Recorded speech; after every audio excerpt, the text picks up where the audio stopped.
All right, what's up, everybody? How y'all doing today? Sorry about that. I had some very important things that I had to take care of. Here, hold on. Let me cut this music down a little bit.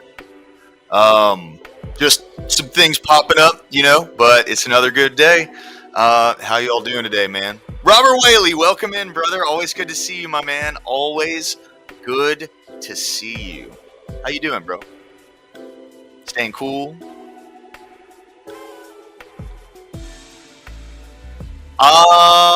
Not much. Let me tell you. This has been something like I am dedicating a portion of my life every day to y'all, dude. So absolutely, you're right. That's nothing should hold me back from y'all.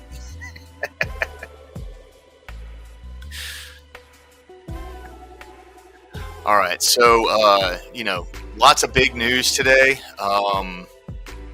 Supreme Court decision was pretty based. We could read through it, but just a brief synopsis, right? What they've decided is that these universal injunctions, the courts don't have standing for them. So if they're going to put a TRO or issue an injunction, it's going to have to be case by case by case, which means they're going to have to work for these immigrants if they're going to want to keep them in the country. That's a big win. Anybody who's already involved in a case, they're definitely going to have, stay when it comes to being here, but that doesn't apply to anybody else. You know what I mean? So that's a good thing. And what else we got going on today? Big win yesterday from the Supreme Court.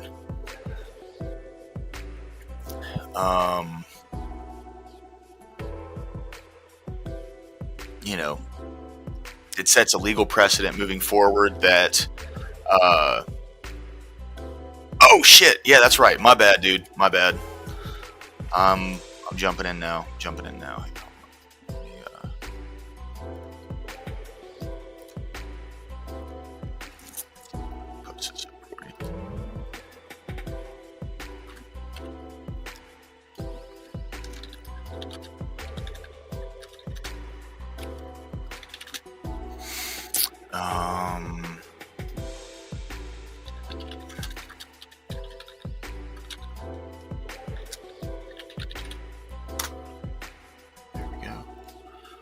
Pin that bad boy to the top.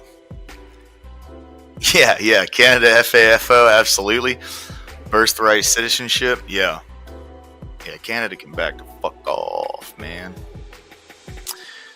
It's been really interesting to watch these past couple days, and I'm looking forward to seeing where these Supreme Court decisions go past this.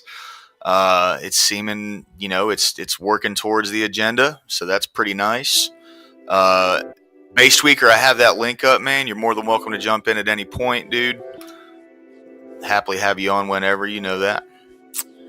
But yeah, it's a lot of stuff in the news right now. We're just kind of seeing where everything's going. What's up, my brother? How's it going? Yo, what's up, man? Not much, dude. Sorry about the delay, everybody. And Base, dude, I know I said a certain time, and it didn't turn out to be that, but yeah. I just said you're talking. I was talking to Abe. I was talking to some people on Discord, so. Oh, yeah. Abe's good folk, man. Abe's real good folk. Oh, no. I was just complaining about how the only people that I've tried to debate so far are now rejecting. Really? Yeah, it's definitely got two people. Yeah, I mean, it's unfortunate that that's how a lot of people are, There's a lot of people who run. Yeah.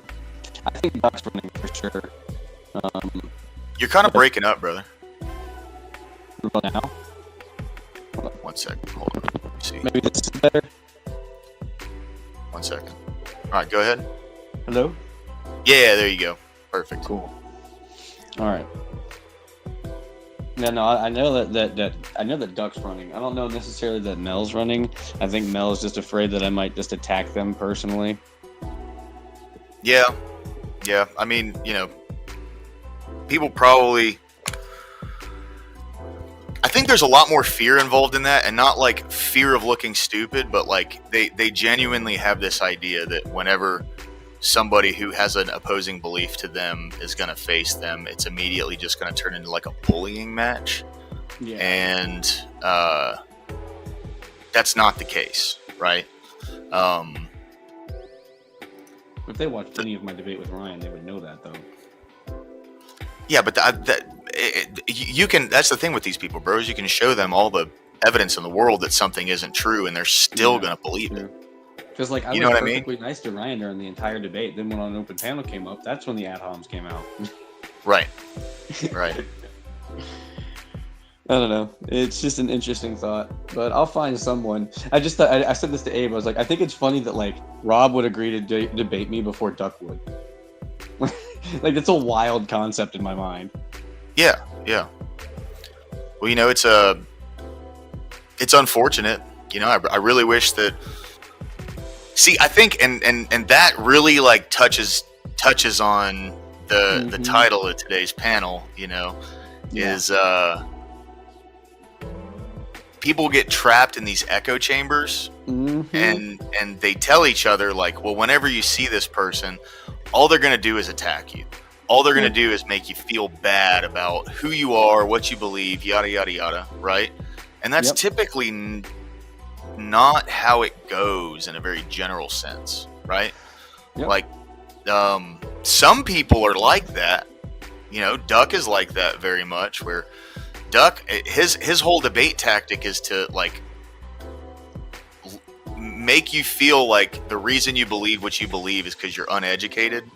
And that doesn't work with people like me, because I'll just straight up agree with you. You start calling me dumb and a retard, I'm gonna go, hey, you're right. So anyway, you know what I mean? Like, no, it doesn't matter to me either. Like I've always had people challenge my intelligence, and then like when I tell people, it's like, yeah, but I don't even have above a ninth grade education. They look at me and be like, well, how is that even fucking possible? Like, because school doesn't measure your intelligence. It doesn't, like, what you've gotten degree in doesn't measure how intelligent you are. Sure, it can mean that your fields are broader. You know more about more things, but it doesn't necessarily mean that you're more intelligent overall. Because like I might not know about certain topics, but like I argue topics I don't know all the time, and because I understand logic and reason, I can still win that conversation or that debate, whatever. I win conversations. I'm one of those kinds of guys. Yeah. No, 100%. And it's school just helps you direct your brain to learning about a specific path, right? Sure. And I'm not downplaying school in that. That's a great thing, right? Like, I wish more public schools kind of operated under that education system, where even when you're younger, you can start choosing something to start learning, right? And being able to branch off from that earlier, you can possibly like apply stuff that you learned earlier into something else that you want to do later. You know what I mean? So I feel like when it comes to the education system, there's definitely it's a structural thing.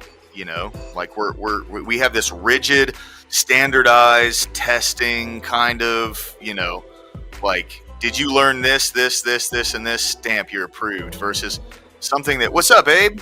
How you doing, brother? Yeah, I know, man. I started a little bit earlier. It's been a little bit of a hectic day. I've been bouncing around and doing all sorts of stuff.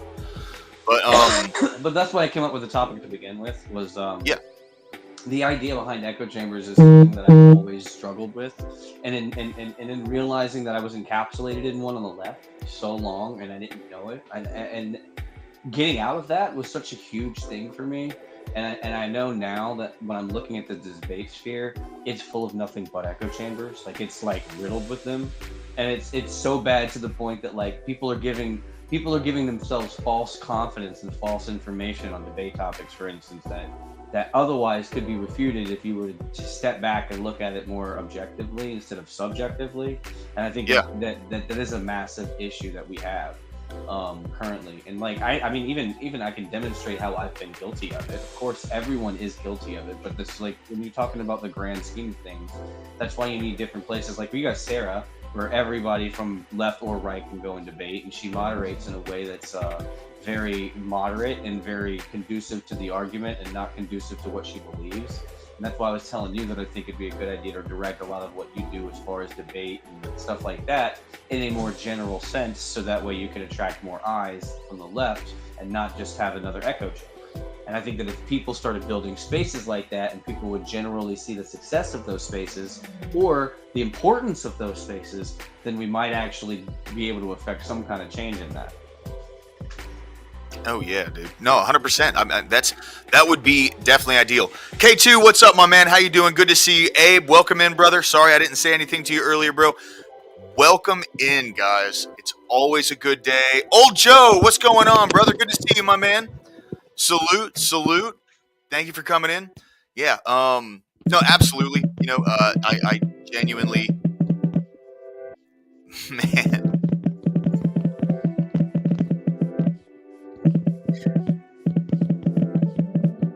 Bro, I gotta give it to you. You can type really fucking fast on that phone. Oh shit! I'm sorry, I didn't know it was. Oh yeah. You just hear like. I wasn't even going that fast either. Nah, it's all good, man. Oh, that's funny as hell, actually. Yeah, I can Yeah. talk fast too. I didn't realize this. I was getting really comfortable in the conversation the other day, and he kept telling me I was talking too fast. I'm like, what are you talking about? And then I watched it back. I'm like, oh shit, I'm starting to destiny. Like I was like, let me slow that down a little bit. Yeah. See, I can definitely get into that mode too when I start talking, but I try not to, because I like to articulate things and like be able to convey the message in like a clear and concise way. And sometimes when I start talking too fast, like I just my brain goes ahead of my words and I start like tripping up. Yeah. Stop making sense, you know? I get that. I used to talk too fast all the time because my brain keeps up with it. So it's like I usually don't really slur my speech or mess up my words. It's funny, actually, when I slow down, that's when I mess up more. I am the I have to exact opposite. Well, because I have to consciously slow myself down when I talk. Normally, I'm going to talk really fast. Like, that's the way my brain thinks. It thinks fast and it talks fast. Yeah. That's what's got me in trouble my whole life. I totally get it. I totally get it. Yeah. So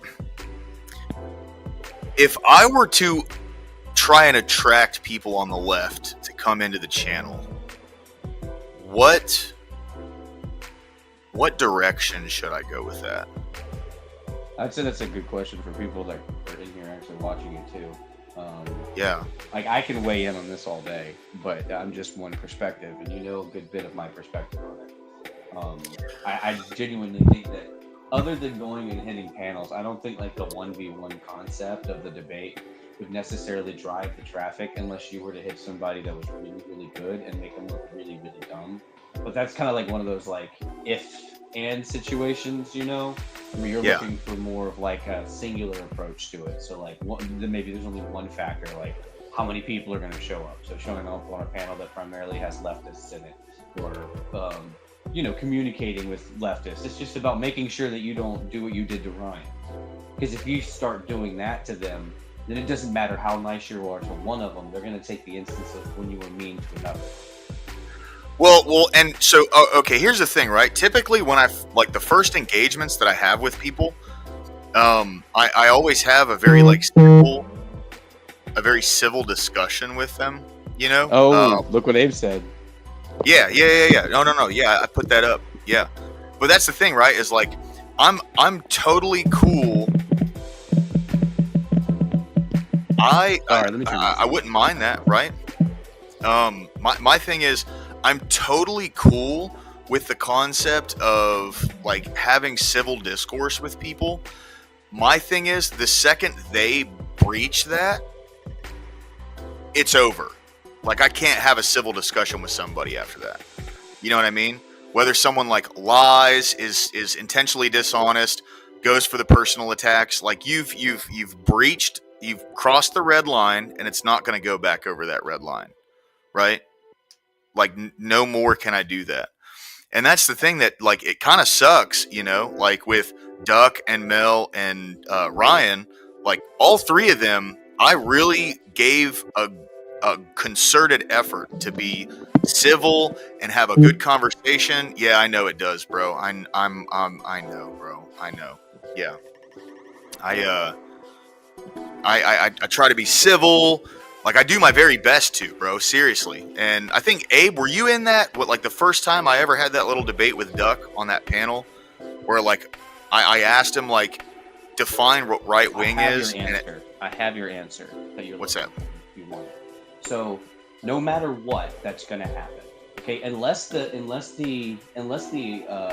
thing that I'm overarching conversation shifts, unless the echo chamber shifts itself, you're always going to be forced to deal with the backfire.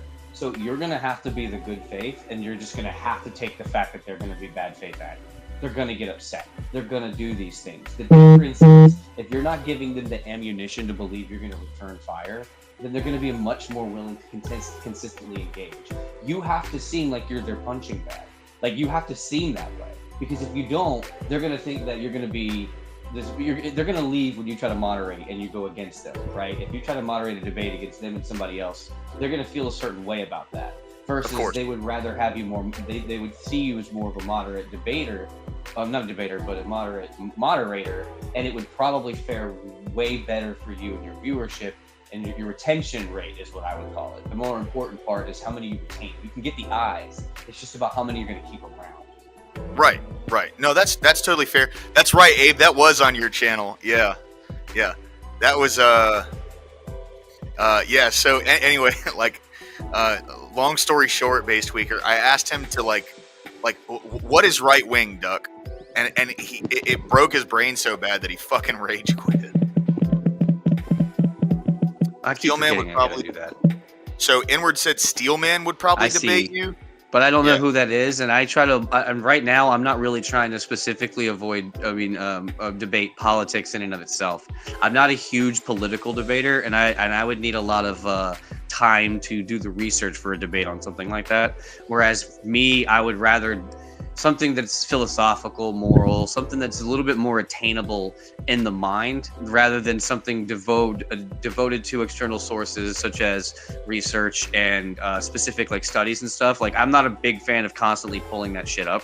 That's not what I'm like really looking to try to do right now. I can do it. It's just not what I have other things going on. I'm not trying to spend all of that time currently. Yeah. That's the issue that I have. Scott, Inward, good to see you all. Thanks for jumping in, boys. I always appreciate seeing you. Thank you. You guys are the bomb. Always appreciate the support on the channel. Yeah, so today's real chill, man. I got an open panel. I would like to see, so I'm in this Discord right now that a bunch of people are in. And by the way, dude, thank you for promoting for me on that. Yeah, I appreciate that. We'll see how many people jump in and actually want to have the discussion. You might not get anybody this time. You might not. That's why I'm saying, like, your public perception of you needs to be different than what you were going for, like going back at Ryan. At the end of the day, you got to be the bigger man. That's the only way you're going to get it. The only way you're going to get what you're looking for, especially when you're out there on panels and stuff, is you need to make them feel comfortable to be there. And unfortunately, that's going to come at the cost of they're going to probably ad hom at you, and you're going to have to just let them do it. You see what Ryan does when he's there. Like, he understands that there's certain people that he can't attack, because if not, then he's going to have a harder time having a place there, and where he's going to get more eyes, right? Where he's going to actually get more engagement. I will point to Ryan's credit that is a better way to be overall. The problem is you need to make sure that you know how to apply it properly. So your goal isn't to get your personal belief out there on those panels at that point, in my mind. You would be more focused on the argument and trying to get them interested and engaged with you. I think that's a bigger factor for me in my mind. I mean, I could be completely wrong, but I think with a lot of these leftists, it's going to be a game of hide your belief. Yeah, I mean, if that's the case, I'm gonna have to take down some of my videos then. because I have I don't videos mean live. that you can't know. No, no. It's not that people can't know what you believe. I'm just saying that from this point forward, act in a way that's more centered. Don't. I'm not saying that you can't believe what you believe and have people know that. But if you're acting as if you have a belief, it's going to be a little bit more difficult for them to be less apprehensive, right? So I'm just Yeah, saying, moving forward, make sure that you present yourself in a way that's a little bit more modern. yeah, yeah. No, that's fair. That's fair. Well, that's how I started out, dude, and it was, I maybe a little bit of cabin fever, maybe a little bit too much alcohol, but it's kind of like turned me into more of an aggressive style of discussion, conversationalist. But maybe I don't need to necessarily do that. You shouldn't do Yeah, that. Yeah, I think it's actually worse for you for what you're looking for because you want people that will engage you. Me yeah, personally, I am completely okay with making a bunch of leftists hate me, and then when I finally get someone that wants to debate me, they all come and hate watch. I'm okay with that. Or when I'm on a panel, and then you have those people that are going to send money into wherever that is to boot me off, like it's there. Like just saying, like in general, I'm looking for that. That's what I'm okay with. That's going to make me happy, but that's not going to right. get you what you want. Yeah, yeah. Well, so like the whole concept, like when I thought of the whole idea of like town hall debate, it's not supposed to be, kind of like a circle jerk of a bunch of people who agree on stuff, debating like different topics and Yeah. all that. Like, yeah, that can be part of it. Like if that's how it has to start, that's fine. Well, Um, that's why I, my suggestion was completely sound, and I think that you should apply it. Whereas most of the debates on there should be you're forced to go on the side that you don't believe in. Like that's the rule of the debate. Like you have to pick the other side and you have to argue that side. That's what I think would be really good for social cohesion from the left and right. I yeah, actually genuinely believe that that would be the ultimate form of moderate if you're doing like an open panel type discussion. And then you can have bits and pieces in there where you have, argue your viewpoint. But I'm saying make the overarching point of the entire show to be as unbiased as possible because I guarantee you that'll make people feel safe. And you know how the liberals love their safe space. Panchuchin, welcome in, bro. Thank you very much. Always a pleasure seeing you. Thank you, brother. How you doing today, man? Yeah, no, I agree. I my thing is I don't want that to be the entire crux of it, though, right? No, Like, that's what I'm saying. You can have parts of it that are dedicated to certain things. Like you can have one or two topics that are specifically dedicated for something else.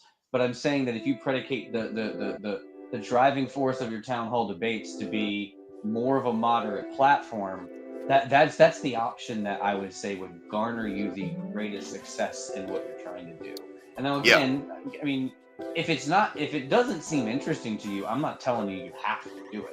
I'm just saying that logically speaking, if you're really trying to make sure that you have an area where people can come in, and I mean, that's the thing. You say you don't want to do with your town hall debates. You can decrease the amount of town hall debates you have, and you can add a completely separate debate type or debate, like a show idea or whatever you want to call it, that is for a different type of panel debate, right?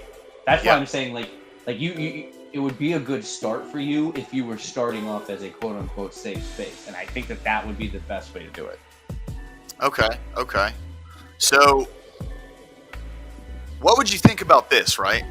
So, Look what he said. Did you read what Age said? That being civil. oh yeah, 100%. Yeah, yeah, Okay, yeah. cool. Being civil is best. Match energy. Don't be the first to insult or attack. These are good rules to create trust, to foster more conversation. Also, people who haven't shown to be instantly aggressive helps. Yeah, I mean that's very fair. And like I've been that second example you put up there. I've been that guy before with a couple people. Now that's in a single conversation with specific people, right? Typically, when it comes to people on the left, like my first conversation with that specific individual is always civil, and then once they get into this kind of like, well, you're just it's just your trailer trash mindset or whatever, you know um Yeah. doesn't need to be safe, just not openly aggressive. Yeah, no, 100%. Yeah, you're right. Yeah. Yeah, So I mean, in that respect, like you could make it like, and I don't mean like safe, like as in. My main thing about saying safe is to making it so that the arguments aren't contentious and people don't throw slurs and hateful language around, because you can get that anywhere yeah.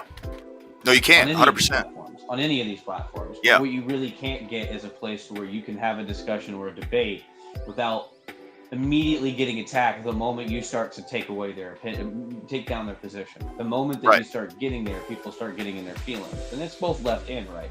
Me personally, I get louder and louder as I'm enjoying it more, so a lot of people assume that I'm upset, and I'm okay with them assuming I'm upset because then they think that I'm going to be worse at debating them as a result. But the reality is I just get more and more and more energized, and it's just who I am. I think it's great, and I have so much fun with it. I'm not ever actually upset with someone until they do that thing where they're just constantly over talking and they don't stop over talking. It's like, I can do that too.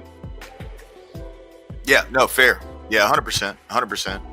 I think like a big thing that I would like, if I could foster this, right, is a place where people can be respectful to each other and can, like, okay, these are people I don't agree with, but and here's the deal, I don't want to have to enforce that. That's the problem, right? So like, you know, that's the trouble, because You need to be people willing who are to on mute differing people. side of issues today, they don't respect each other at all. Yeah, and that's what I'm They're- saying. In your panel, they need to respect your panel. So the point that I'm making is you need to have rules that make it so that people can't attack each other personally like that, and you need to enforce it, because guess what will happen? People will do it less and less and less. It won't stop people from coming here. The Yeah, difference is that's what I'm saying. You need to be more of a moderator and not just someone yeah. who's standing there watching as a spectator while you're on screen. So I gotta the be, yeah, reality I gotta is, be an yeah, authoritarian. exactly. No, you have to be. So Yes. even if it's me and you hear me call someone a dumb fuck, right? And that's against your rule, yeah, that's when you put that down on me just like you would anyone else. You don't change based on your favorite people or who you like or who you don't like. And that's the kind of thing that's going to add that social cohesion aspect. And I know it will. I know for a fact it will, because I Right. know that I would feel more comfortable going into a left space if I didn't feel like they were going to, attack me and mute me constantly. It would make me feel a little bit more comfortable going in, Yeah, yeah. Yeah, Scott says, after all, the argument isn't about you personally, it's about ideas, assertions, and truths. Yes. Yeah, I say that based. every day. I say that every day I'm in one of these spaces, and it's irritating that everyone takes it so personally. It's like I can debate Absolutely something I'm based. super passionate about and never get upset.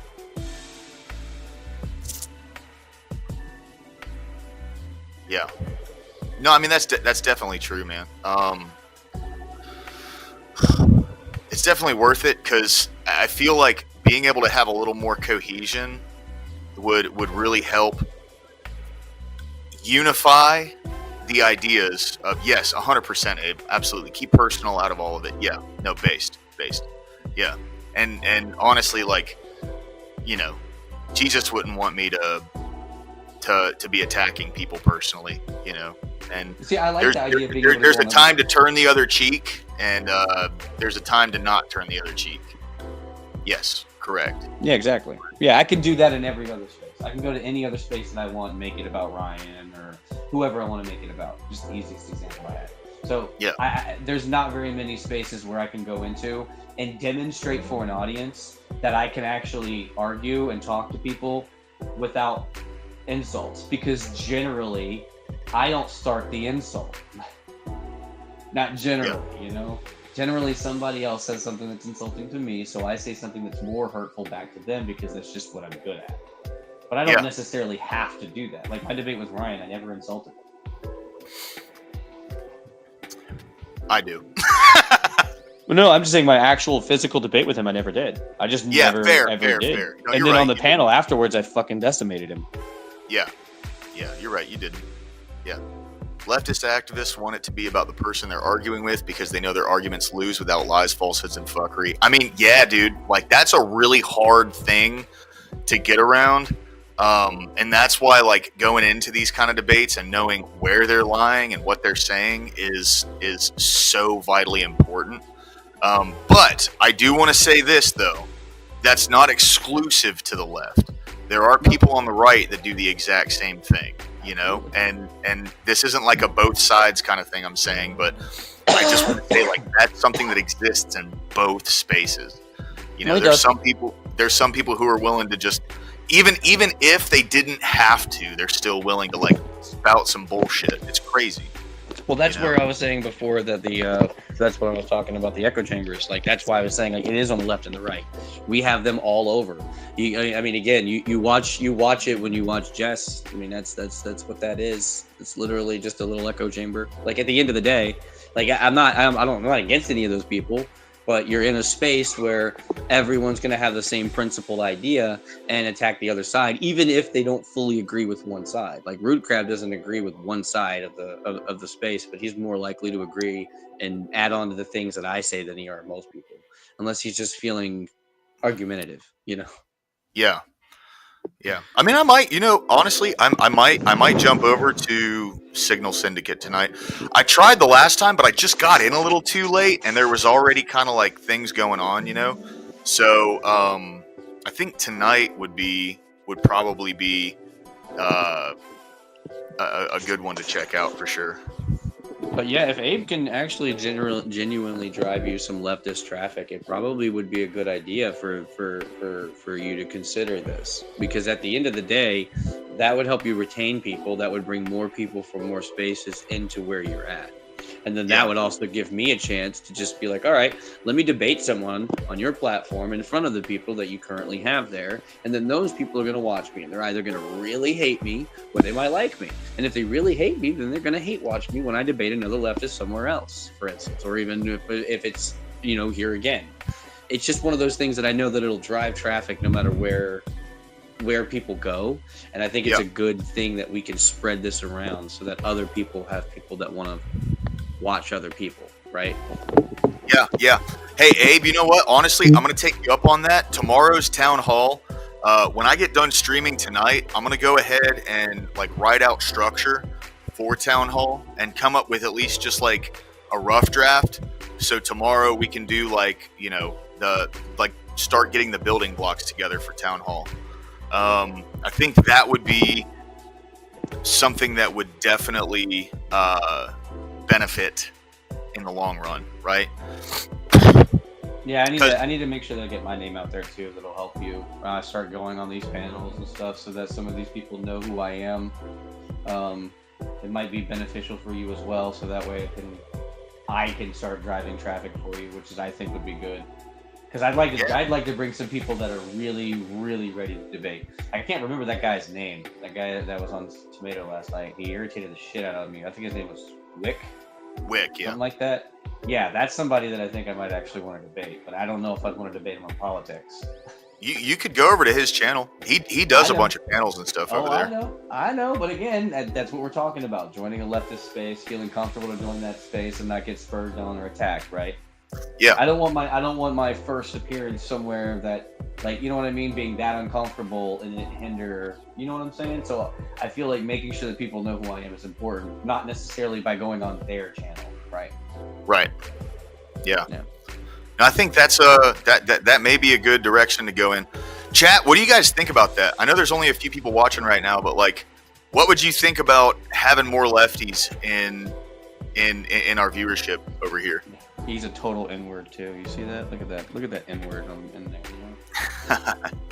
Stupid N-word.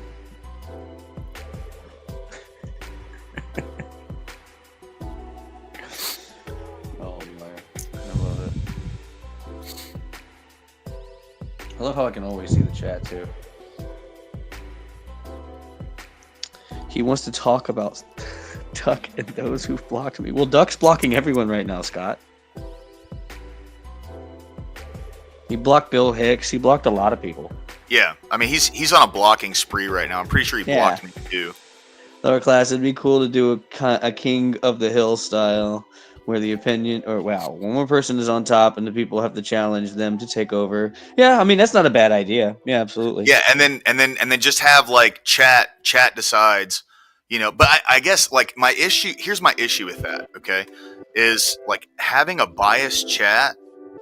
Like if you have a lot more people that subscribe to one thing, they're gonna choose one side over the other, no matter what, when it comes to the like actual debate itself. So I guess like my thing is I would have to find a group of people that would be willing to genuinely like look at the debate for what it is and go, okay, you're staying on the hill. Sorry, dude, you didn't make it. Or you're knocked off the hill. Next runner up. Next Well, person that would up. be you. You would be the moderator of it. You would be But you like would the be moderator and judge are two different things, right? No, So like I'm saying it. You would be the decider too. You could be both. That's what I'm saying. Like that's the whole part of you being impartial. That's what I was trying to say to you before. Is that like in order for you to really make this successful, you have to apply it. So you actually have to be impartial, even if you agree with somebody. Like even That's if fair. you think they're right. That's what I'm saying. So if you can manage to do that and work on that and do that more consistently, you don't need to have judges. You don't need to have any of that because you'll be a fair judge. Yeah. Wait, Scott, he has you blocked? If he has you blocked, he can't come on here anymore. I don't think he's going to though. I'll be honest. I highly doubt if he's not going to be blocking my mods, bro. That's not happening. Well, yeah, no, that's not something that a lot of people allow. So that's all you have to tell him. Is like you can't have him blocked if you're going to come in here. But I doubt Duck's ever going to come in here anyway. Why would Duck ever come in here? See, Abe, that's where my head was at, right? Like I shouldn't be the judge. I'd say have like, 3 people, and yeah. So yeah. Then if he's going to have you blocked, bro, he can't come back. If you're doing a King of the Hill style, is what I'm saying. If it's just some like it's still essentially like a panel. It's still the same thing. You're not judging something and scoring it. I'm talking about for something like that. Like if you're talking about people are debating each other, yeah, obviously you shouldn't judge. But I'm saying that this isn't going to be like a full scale like one-on-one debate. I don't know. I think it could be judged differently considering the structure is different. Maybe I'm wrong, but that's just the way I see it. You could have a vote and make your decision if they don't align in the topic. I mean, yeah, who knows? I think there's a lot of things that you can do with it, and again, that's your bag. You'll figure it out. I'm sure. I have faith in you. Yeah. So here's what I would think, right? And I would need I want to see if Rude would want to get involved. I'd want to see if Abe would want to get involved because Abe can be impartial. Rude loves arguments from both sides, so that's what I'm saying. Abe can also be impartial, though. Can he? I thought he loves God just a little too much.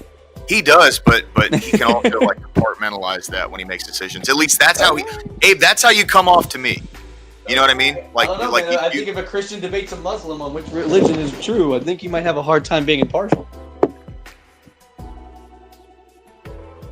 I mean, that's fair, but I honestly, religion's kind of to me, religion, when people are arguing about different religions, that's a boring concept to me. Yeah, exactly. It's it's not looking at the subject matter as a judge. It'd be more about, how they structure their arguments. What's going on, K2? Good to see you, bro. Welcome in. Hello? Are you there? K2? I think you might be muted, brother.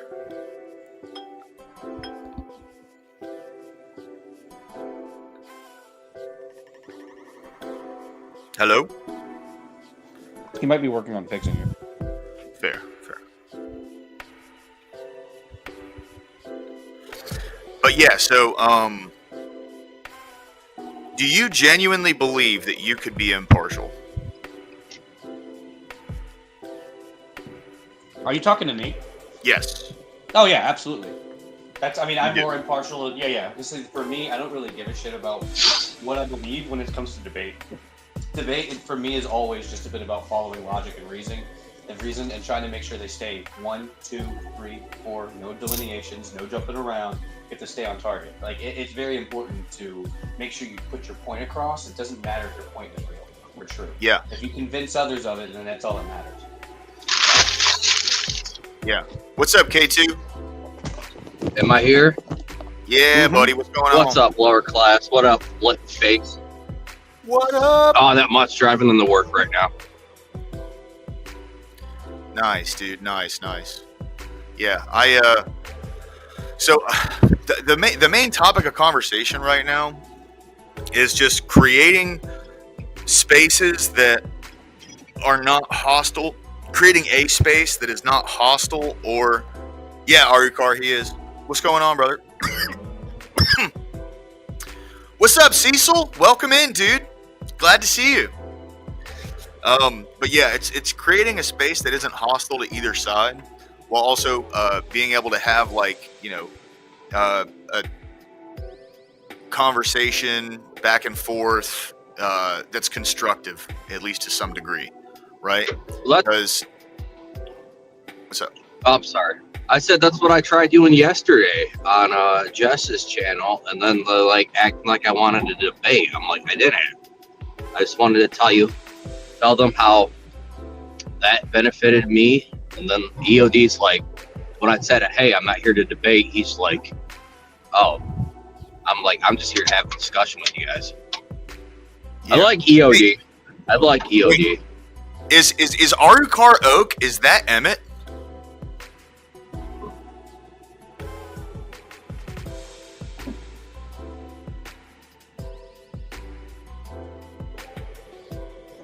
Oh, what's up, Emmett? Good to see you, bro. I never connected those two, man. How you doing, bro? Good to see you, dude. Anyway, sorry, K2. Yeah, I mean, dude, honestly, the whole reason I jumped in yesterday was just because from what it looked like Bumpkin was kind of getting bum rushed by everyone on panel. So I was like, fuck it, I'm gonna jump in and argue his side, and I thought I did a pretty good job, I wasn't trying to argue. I was just trying to have a flat out discussion. Right. Yeah. Yeah. I don't debate. I don't like it. It's not my cup of tea. Fair. Yeah. I like talk. Yeah. See, that's what I would like to try and foster with Town Hall, right? I'd like to foster the kind of the kind of goal of, we're not going to get into personal attacks. We're not going to be doing any of that shit. Any personal attack is minus. That's going to take away from your position. You know what I mean? Those kind of things. Just so there's some form of construction that's built with that. You know what I mean? Well, he sounds like he'd be more geared towards what the show that I was thinking of for myself that I told you about, Lord Boss. What was that? Did I not tell you about challenging discussions? Either challenging conversations or challenging discussions. I haven't come up with a name of it completely yet, but it's the idea that the entire point is that you're having a discussion that is supposed to be civil discourse only. It's not a debate, and every person's allotted one challenge that'll take 20 minutes and allow them to debate a specific point or topic with that one individual for 20 minutes, and that is it. And there will be no more debating beyond that. That's me personally. That's my idea of what I want to do. But it will be primarily a discussion show. Yeah, I'm just kind of burnt out with debating. I'm just tired of it. I'm really tired of the debating. I just want to have a discussion with people with a little bit different views. Maybe we don't all agree on the same thing. Mm-hmm. Yeah. No, I agree that. No spurging. Well, man, Cecil's in here. Look at that. There's no need to spurg when there's no personal attacks being thrown around. You know there is when you have Asperger's, sir. Well, yeah, it's the name. Asperger is my middle, or Spurg is my middle name. You know what I mean? Anyway, I spurg a lot, but I spurg because I enjoy it. Oh yeah, 100%. Well, you guys get what I mean. I'm not trying to go like that. I'm talking about Ryan, and then I'm just gonna use Ryan as an example. No, yeah, absolutely, yeah. I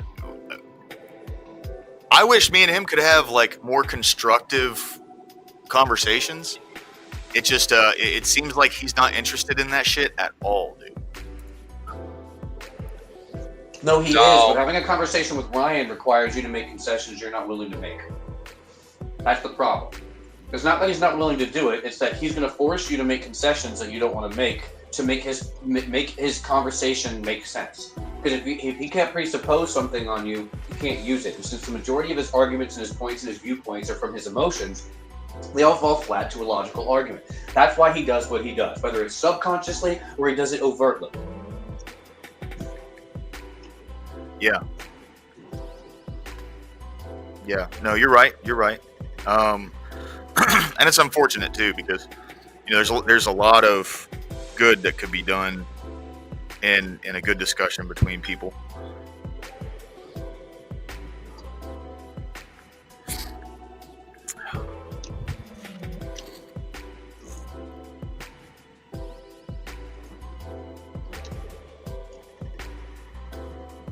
So what do y'all think, man? What do y'all think? Should I kick this off tomorrow?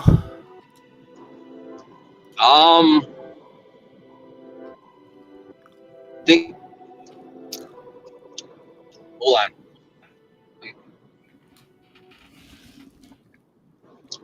I think Sarah might be live tomorrow, so don't get disappointed if your numbers are not where you want it. But Yeah, I'm not. I I'm think not worried about it. Yeah. I'm not worried about it at all, actually. Lord Class, can you Give it give me a small resume of what you want to kick off?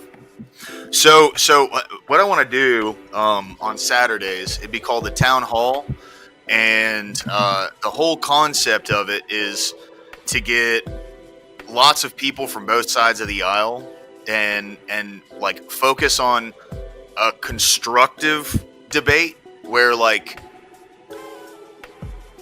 people can actually hash things out and talk things through versus things devolving into blood sport.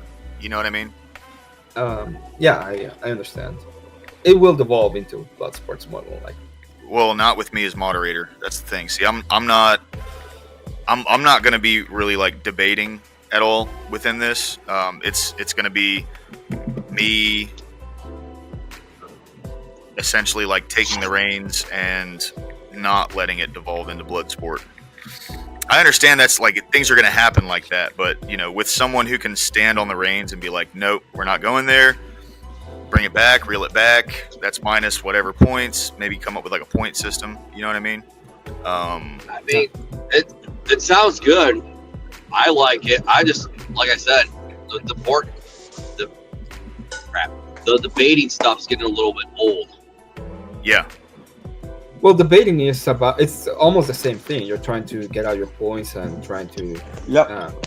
It's not supposed to be devolving into blood sports. Yeah, which is one of the reasons why I was trying to tell him it's a good idea to foster an environment where he can show that he is impartial and he can be impartial, so that people can have more variation in the types of the debates that they have. Which is why my suggestion was that they should be forced, at least for a good majority of the topics, to be arguing the opposite side of what they believe. I think it's a great, because as someone who used to have to do this all the time, it's a very good exercise. Real quick, Base Tweaker. Hey, Scott, thank you, bro. I appreciate it. Stay safe out there, man. You're all good, though, my man. Don't worry about anything. Thank you, bro. Scott is super based. Yeah, he's great. Yeah. Scott's awesome. But it's an extremely important exercise in patience and understanding, because if you can't understand concepts and ideas beyond what you're feeling and what you believe, then you're never going to be good at debate. You're never going to succeed at debate. Most of what you see today is not debate. It's two people yelling at each other, thinking they made their point for their audience. And that's why I brought the topic up about echo chambers, because I don't particularly think they're constructive at all. And I think that something like this would be very important. Even if your numbers aren't great off the rip, I guarantee you over time, and as you demonstrate for people on panels and do things and show that you can be more moderate and less based on your side. See, for me personally, I like debating all types, but if I'm going to create myself like a personal persona and start debating and streaming and stuff, I'm going to go with my personality. I'm not going to go with like this like kumbaya shit. I'm going to primarily be going in and trying to make someone feel bad. I'm going to make them look bad. I want to make everything about it just decimate them, because that's the kind of character that I am. Like, really. Right. Listen. It's gonna be okay. You have to start somewhere. Just do it. Mm-hmm. See where it goes, and keep on doing it. Don't, just keep on doing it. That's the hard part. The hard part is when you have 3 viewers, and you're like, where the hell this is going, and you just want to stop because you don't know if this is going anywhere. So, I agree. Yeah, just do it. Yeah. I mean, so I tried it last Saturday. But you know, I'm a dude. My channel's like 3 weeks old, bro. Like I'm a baby in this. You know what I mean? Tried it last Saturday. Got a little bit of people to come in and stuff. But so far, I mean, like the channel's been growing, dude. Like slowly but surely over the past few weeks, it's definitely been growing. It's been doing a lot better than I thought it was going to do. And you know, I feel like if I could at least garner, no matter what my own personal beliefs are, if I could garner a space where people can come together and just talk as folks, you know what I mean? Like we're all just folks. I feel like that would be better. Not just for me to learn and hear what other people have to say about certain things, but it's also going to be better in the long run. I feel for like everybody involved, you know? I think, like, I don't know, you might want to look into maybe having it like Saturday and Tuesday, because it seems like nothing is going on Tuesday, and you might attract more people. I could be wrong, unless Emmett, our base, want to correct me on that. It just seems like there's nothing really going on Tuesdays. You might get more people to walk in on Tuesday. Yeah, I'd say doing it, since you got the time, doing it more often is not bad, and then you can always just dial back days where you think that they're not going to be good, if that's the case, you know?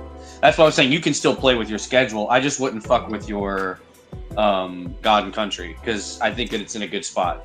No, yeah, dude. That's staying, bro. The Bible study is not going anywhere. Yeah, I think that's every Wednesday and Sunday. I'm not straying from that, dude.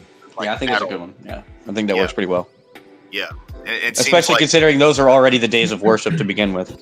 Right. And you know, like this isn't, you know.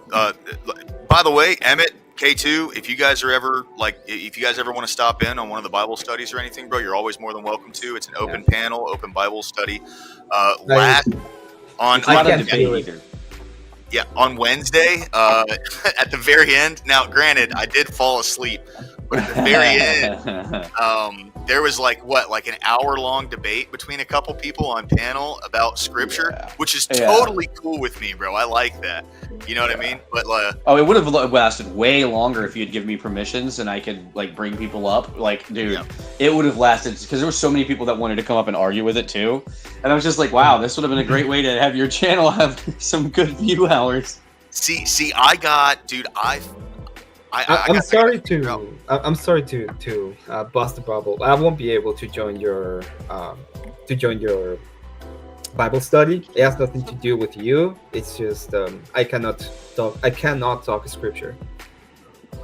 No, that's fine, dude. That's fine. Yeah. You know, I need a blessing to be able to do anything like that, and I don't have it. And we're not discussing it. We're reading the Bible and discussing what we're reading.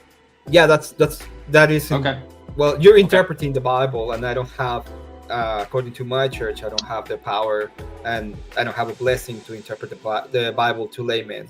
And the reason why is if by my words and if you would go astray, that is on me. And the reason why you need a blessing is to be sanctioned by the church, so that your words have the proper meaning that it should have, and people don't. I understand the concept.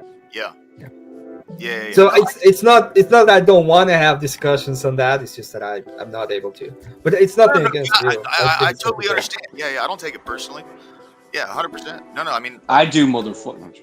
See. So here's my thing, Emmett. Like, I am a new Christian. I've only been Christian for about me too.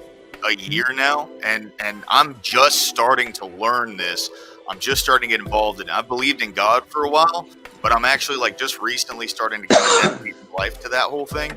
So this is my way of learning and having people who know more than me come in and teach me things. You know, and I will.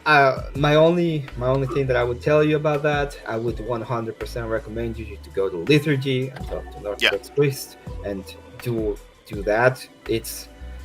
It's good for your soul. It's going to be great. But that is that's the recommendation I can give you when it comes to being a Christian. Oh yeah, no, dude, 100%. And I appreciate that advice for sure. Base tweaker, I have a proposition for you. Oh God, I don't even know. I'll give you your debate. I'll give you that no is no debate. You want to have it? With you? Yeah. right now. Well, I'm arguing the negative side. Yes, you're saying that that no doesn't mean no, and I will be Yes. arguing that no means no. Yeah, see, and that's the thing. I thought that I was giving someone a pretty easy softball because I'm arguing the harder position. I don't think it's a hard. Yeah. Go ahead. You don't think it's the harder position, motherfucker? I don't think. I think that there are amazing ways to get people on your side on this argument. Okay. Oh, of course. But the logic is on your side. Yeah, I've been picking my brain on it because you bring it up and my brain goes that way, and I'm like, okay, if you want to have the debate, I'll give you your debate if you want to. Well, it depends on where and when. I think that we need to iron that out. But I wouldn't say no. I wouldn't say no to you. We can have it right now if you want to. Absolutely. I have to say no. Because I literally, I'm on my phone right now. It's at 20%, and I'm getting ready to go to a birthday party, an axe throwing party for my uncle. Otherwise, I would. Yeah, so I actually have a reason because I'm not even going to be here for that much longer. My phone is currently at 23%. Once it hits 12, I have to turn it off because it's going to overheat. So. Okay. Basically, you're saying no, but your eyes are saying yes. Yeah, no, I want to debate. I want to have this debate so bad. I want to have this debate so fucking bad because I love this topic. It's a semantic debate. I told you that before, so you have to know that. And of course I do. Why do you think? Okay, it's a semantic debate. Of course it is. Why do you think I want to pick it? I'm a semantics debater. Okay. You guys want to do that on my channel? Yes, I was gonna say that's what I was gonna say. That's cool, man. I made a challenge on your channel. We have to get a date with you, and we can. Emma, do you have me on Discord? I don't have you on Discord. I would have done it in Discord, and I couldn't find you.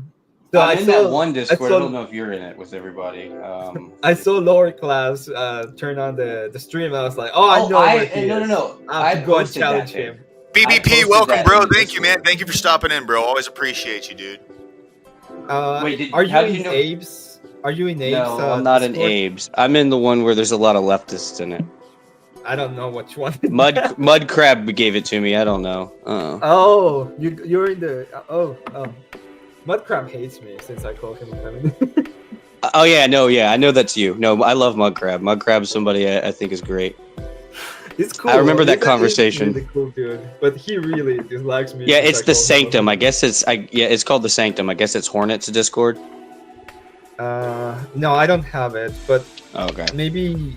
Yeah, I've never been there. I'll give you my ID and you. I'm joining Abe's Discord now. You can add me there.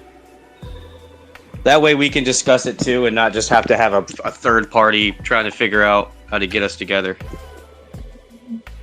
I put my name, my actual profile name, on the private chat if you want to add me directly. All right. I went ahead and joined. Abe, I joined yours anyway. Let me do this. Yeah, it'll let me. We still need to have like a conversation with Lower Class since he's gonna be the one hosting and probably. Yeah, absolutely. Set up guidelines and things like that. And, I mean, I guess we'll do the same way everyone does it, unless you want to do it more structured. I mean, I guess it just depends on how you would want to do it too, because there's a lot of ways that you could structure like a 1v1. I just that's the same way: opening statement, closing statement. Because I know that there's you can do crossfire examination. There's a lot of things that you can do in debate that are very, very good. Yeah, I don't think I need to. My argument is really. It's gonna be. Are you wanting to argue this? Are you wanting to argue this because you came up with a specific idea to argue against it, and now you want to use it? Yes, because I figured that's why. I figured that was why. You put it in my mind, and my mind just went berserk. No, I already know I like you now. I already know I like you. I like you because that's the exact reason I want to debate this topic, because I had an argument in my mind that came up, and I'm like, wait, I can't argue against this. So I was like, let me try it. what happened was you said it, and I was like, I will not debate this because I know what it is, and I don't need to debate it, and I don't think. But then my I mind added you. It's gonna found say a way. Control Freak. I added you. It's gonna say Control Freak, but that's not my name. Yeah, that's fine. I know you're a That's control freak, so Well, I changed the name everywhere, but you can't change like the underlying name there. oh, perfect. I also add you lower class. Awesome, Yeah. brother. Awesome. Yeah, Um, this will work out pretty well because I wanted to have this debate. But the reason I really wanted to, and I'm gonna be honest with you, because I'm accepting this because I like you and I actually would like to debate you. But the reality is, I'm just gonna be candid. I wanted it to be against a leftist. I wanted it to be against someone who was gonna get so emotionally invested in the topic that I could make them look really stupid for. You know what I mean? Like, that was my entire premise behind wanting to do it. Like, so you are taking part of that away from me. You're taking part of the satisfaction of the debate away from me. if Well, you want to keep it, we can have. We No, don't no, no, have no, no, to no, have no, it, because but- you had an argument. No, because the way that you came up with an argument, it's just organic. It works perfectly, and I'd much rather argue semantics debate against someone who's not going to bring in emotion, because then it's going to make for a better debate. Okay. So I'll take the better debate over the emotional one that was going to make me look good. Just to answer you, Abe, I will be watching. I will be watching the debate on Tomato because I am very interested in the Mormon conversation, and even if I want to participate on debates and stuff like that, I much prefer to watch the Mormon debates. Hmm. What was that in response to? Abe was asking what are we watching? If we're watching Verbal Combat, the Secret Oh, okay. Syndicate, or Chat. the Tomato. Gotcha. Yeah. What are all the topics tonight? Well, I know. Signal Syndicate is like mixed topics, Open. different people. It's like Fight Club kind of, right? Where I'm not. I'm not in the Verbal Combat Discord, so I never know what are the topics on Verbal Combat. Mhm. I don't know till the day that I know, to the day of. Unless I'm in a group and Speakeasy comes in there, but The on the Tomato is Jim Bob and Andrew versus two Mormons, and it's the same topic as last week, which is Wait, when is this? it's the Mormon debate again. I don't Yeah, know the if Mormon I'm debate. on that. Wait, is Andrew and who? Jim Bob. And this is Do you know of Jim Bob? Do you know who that is? Yeah, of Yeah. course I do. Wait, when is this? Tonight. Today. tonight, No fucking way! How did I not know that? Yeah. I'm so On fucking Tomatoes.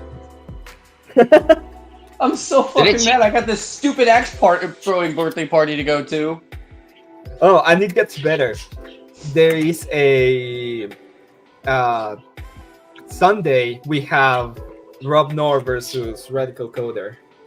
Oh, that's not a good one. I'll skip that. I've already beat Radical Coder. I'm good. No, it's a great one. I wanna see Rob. I don't want to Knorr watch start Rob screaming. again. Okay, the more I watch him debate, the less likely I'm gonna be willing to debate it.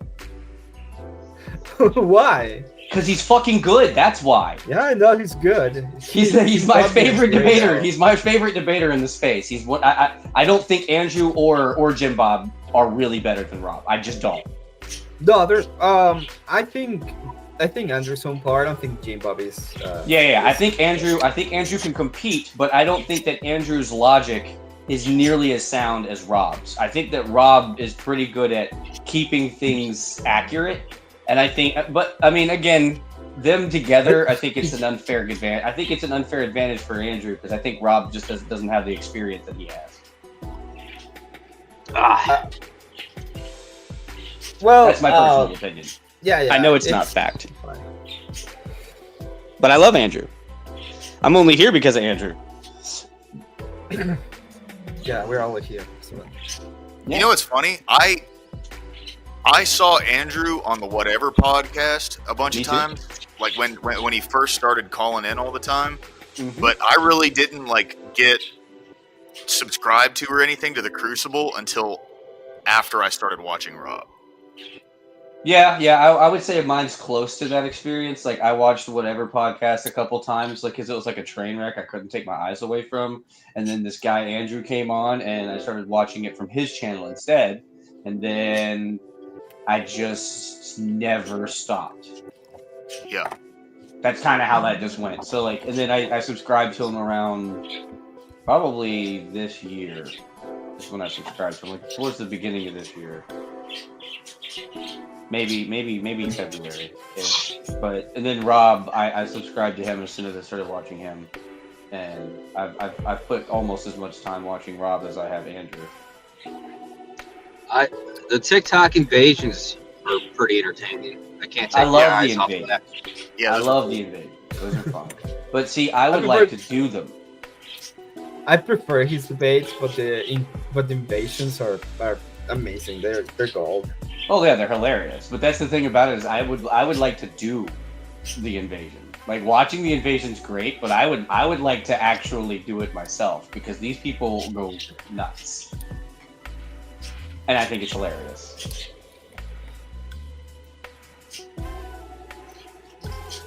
Okay, well, I have a debate. This is gonna be fun.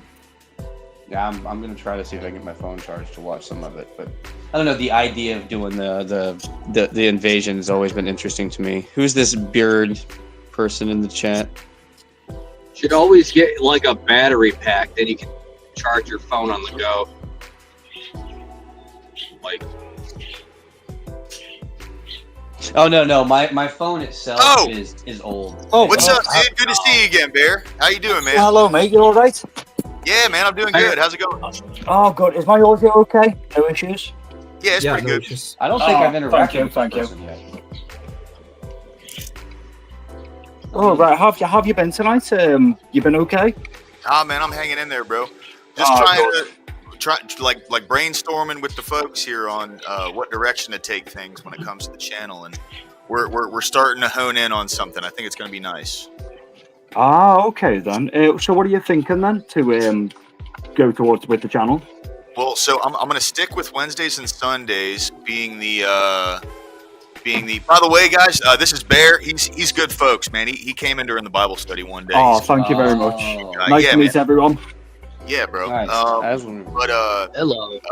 we're thinking about doing keeping the Bible study on Wednesdays and Sundays, and possibly doing a debate night. What's up, Digital Denizen? Good to see you, man. Welcome in, bro. Appreciate you stopping by. And then we're gonna have debate nights. What were we saying? Like Tuesdays and Saturdays? Yeah. Oh, what's up, dude? I suggested Tuesdays because I don't see anybody really on Tuesday. That's Yeah, why. Tuesdays is a good day because a lot of streams will be happening on a Monday. Tuesday's a bit of a dead day, so it's nice to have that going. It's not a bad idea to go ahead and have one Saturday just so that your name is on the thing so people see what it is. Like Yeah, even if you exactly, don't have to yeah. join in, there's nothing wrong with you having it there. It's like a placeholder advertisement because if someone's like, "Oh, I'd rather go watch this," but that's going to be in the back of their head later. Yeah, You know what I mean? yeah, exactly. Big Soda's in the house. Man, you're getting all kinds of people in here. Wonder how that happened. Yeah, Getting popular. They want to hear this. Your eyes are saying yes debate. Like, I don't know. I'm just. Well, making I'm up shit. happy to be sorry. back in the stream because we had a really good combo last time, so I'm really happy to be back. Yeah, man. I'm glad to have you Yeah, back. what? I can't believe someone took me up on my no means no debate. I am so happy right now. Yeah. So you guys hash that out, and then let me know when a good night, day, time would be for both you guys, and then I'll know more within the next day or so about my schedule. I was going to say, and yeah, I'll because shoot it's it. very I'll talk. easy to host debates because people will literally debate anything. So if it's a Yeah. really interesting topic, you can Oh, I host love that, and you know. Yeah. well, the But it's a good one debate. because it's not politically charged neither. It's not a Exactly, politically yeah, charged yeah. topic, and that's why I prefer to debate topics that are not political and not religious. That's my type of debate. I love Yeah, but politics. the and I thing love is that what economy, but I was going to say, what I would say is that for me, I discuss a lot of like politics and religion, but I might just be like the needle in the haystack. But for me, if you were to discuss politics or religion, I would never get heated or angry because you had to disagree with my point. it's always nice to hear another people's point. You know. I don't want to have inferior information. That's my problem, and I know that a lot of people are much more well informed on the political day-to-day. Oh yeah, the world. yeah, true. So for me, if I don't know the topic, I don't want to debate it because I'm going to use logic and semantics the entire time, and you're not. Oh yeah, no, fun. I'm the same. If I don't know it, I won't say. Yeah. So it's just like it's one of those things. It comes from like a standpoint of I need time to prepare my brain for something like that, and it's like that's a lot of work. I need to see that there's an end game for that for me personally. Yeah, I see Corey and K2. You guys were both about to say something. Go ahead. Yeah, I just got to the parking lot. I'm gonna walk in. If you're still on, I might call back in. But thanks for having me. See you guys K2, later. Oh, nice, Curry. Well, hopefully you're back soon. Have a good shift. Thanks, brother. Love you, brother. Enjoy work. Later. Have a good one, K2. All right, Corey, what were you gonna say, bro? I was just going to say, Abe's been running from me from our debate on whether he's a vampire slayer. All right, this is the call out circle, apparently, man. We're just This is calling the out peak everybody. content. And don't worry, lower class. You will debate me on your channel. You will. I'm gonna make you do I it. will But eventually. I just wanted you to get. I just wanted to get your feet wet. I wanted you to get an audience, and that's what I want. I want to debate you. I just want other people to see it. Yeah. Well, we debated last Saturday, but I was I know. debating a side that I really didn't agree with. Well, one of us is going to have to because on the majority of the topics, me and you were aligned, and that's why I said I want to debate you on your channel because it's a good demonstration of exactly what we're talking about. Oh yeah, absolutely. No, dude, It's I'm down. very. I was going to say though, it's very nice to have. When it comes to building a channel, consistency is key. Where you'll build up a base broth of people, and obviously you expand out, they'll follow you. Because when I did my channel a few years ago, we just had like a simple formula to build up that base, and then obviously like just expand it. Yeah, no, I it's will good. moderate if you need a moderator, by the way. Oh, well, so I can moderate. What I'm looking for right now is objective judges. No, if base judge. streaker and if you do debate, base streaker, I'm offering to moderate if you want. Okay, yeah, definitely. Yeah, him or Rude Crab would be fine. They can fight. Hey, they can debate over who should be mod. No, I'm just kidding. Yeah, that's the first debate. They just have a fight, who's the mod. Fight each other. That'd be good. That'd be good. And Yeah, also, I was going to respond to your earlier point, lower class, and then the conversation went onwards. But you Go don't have to have somebody who's impartial on everything. Okay, the only thing that you need is to have people that are willing to judge and that are honest people, so that when they see something that and it's a debate topic that they cannot be impartial on, that they can be honest with you and say, I don't actually know if I can be unbiased on this. That's No, right, yeah, right, definitely. Because when it comes to like these debate stuff and that, you need that one person who is impartial, because they will just extrapolate of what has been presented towards them. Exactly. And with that partial person, it's kind of like a stand-in for the audience who aren't informed of what the debate topic or the discussion is about. It's nice to have that person, because it can branch open like new questions or like easier answers. Yeah, for sure. Because like I've been sitting there looking and like everyone's polling, and I've seen two different polls on whether I beat Ryan, and it was very Lower class, do you have the super audience chats said that. enabled? But when Because you I'll look send at you the- some money. Bear, my channel isn't monetized yet. That's what we're working on right now. Yeah, Yeah, we're trying to I mean, work if you on want to that. send me some money in the Send me a pinned comment- PayPal. I'll send you some cash. Yeah, or Cash App. If you got Cash App too, that works. Oh, I don't have Cash App, sadly, but have you got PayPal? All right. Give me a Yeah, if you've got PayPal, send me the link. Lower class over here making it now. Look at that. Let me. Oh no, literally, I'm one of those. I just wander from stream to stream. So when I've got a beneficial host like a lower class, I've got to repay them in some way. Hey, dude, I appreciate that, man. That means a lot, bro. I'll be starting to stream here before long. I just want to make sure that I start nailing down. I might actually, for the first time, I might try to. No, because if I'm debating on your channel, lower class, I don't want to be streaming because I'm not trying to like do that. That's not the point. I'll stream when I'm not on one of yours. I guess I'll figure something out for my first time streaming because I want to go in and just debate random people. Yeah. Oh yeah, if you put your PayPal link in the private, I'll copy that and send you some cash. I appreciate it, man. Yeah, I'll do that. Give me just a second. I gotta Oh, yeah, re-download yeah, that. no I worries. haven't used PayPal in quite a bit, my man. So. Oh yeah, make sure you can log on to it before they send you money. Otherwise, it'll just be floating there. Dude, I really appreciate that, bro. That means a lot for real. You have no. Oh no, honestly, like I do it for like there's streams that I frequent, and because the hosts are like dead nice and dead friendly, I'll like send something their way. So it's the least I can do. Yeah, I'm excited to try this idea out though. Lower class. I think it'd be really fun, especially if you put people in the uncomfortable position to argue the position they're not used to. It's such a good learning exercise for people in the space of debate that like people don't realize that they're just treading water here, arguing with each other, not really getting good at debate. And if you actually just took the time to try to become a better debater, then there's no reason why you couldn't debate someone like Andrew Wilson, for instance. Like there's just no reason that you couldn't. Well, The problem is that how you format the debate, because it's either just a friendly back and forth discussion or you open Hell's Gates and it's just a screaming match. It depends, you know, what you want to open to the audience. Yep. Yeah. I want it to be I just heavily don't- moderated. Yeah, definitely, because it leads to a lot more construction and like, you know, actual conversation. You know, because I did fairy blood sports for like a year, and I have, I've had enough of screaming for a while. I like to scream, but I like a mix. I want to do it all. Yeah, basically, scream at the people that need screaming at, and talk to the people you're happy to talk with. Yeah, That's I'm gonna pretty much scream my at the Ryans and the Ducks of the world, and I'm gonna have conversations with the mud crabs. Here we go. I'll put that into the back chat. Duck's a pussy. Duck is a That's very my PayPal interesting and back chat character. there. I appreciate Yeah, but it. he's a pussy. I tried to have the debate with him. That's who I was trying to have the no means no debate with. What was the whole Oh, no means no what's that? debate? Was it like, when you say no means no, are you talking about Yeah. Can't okay.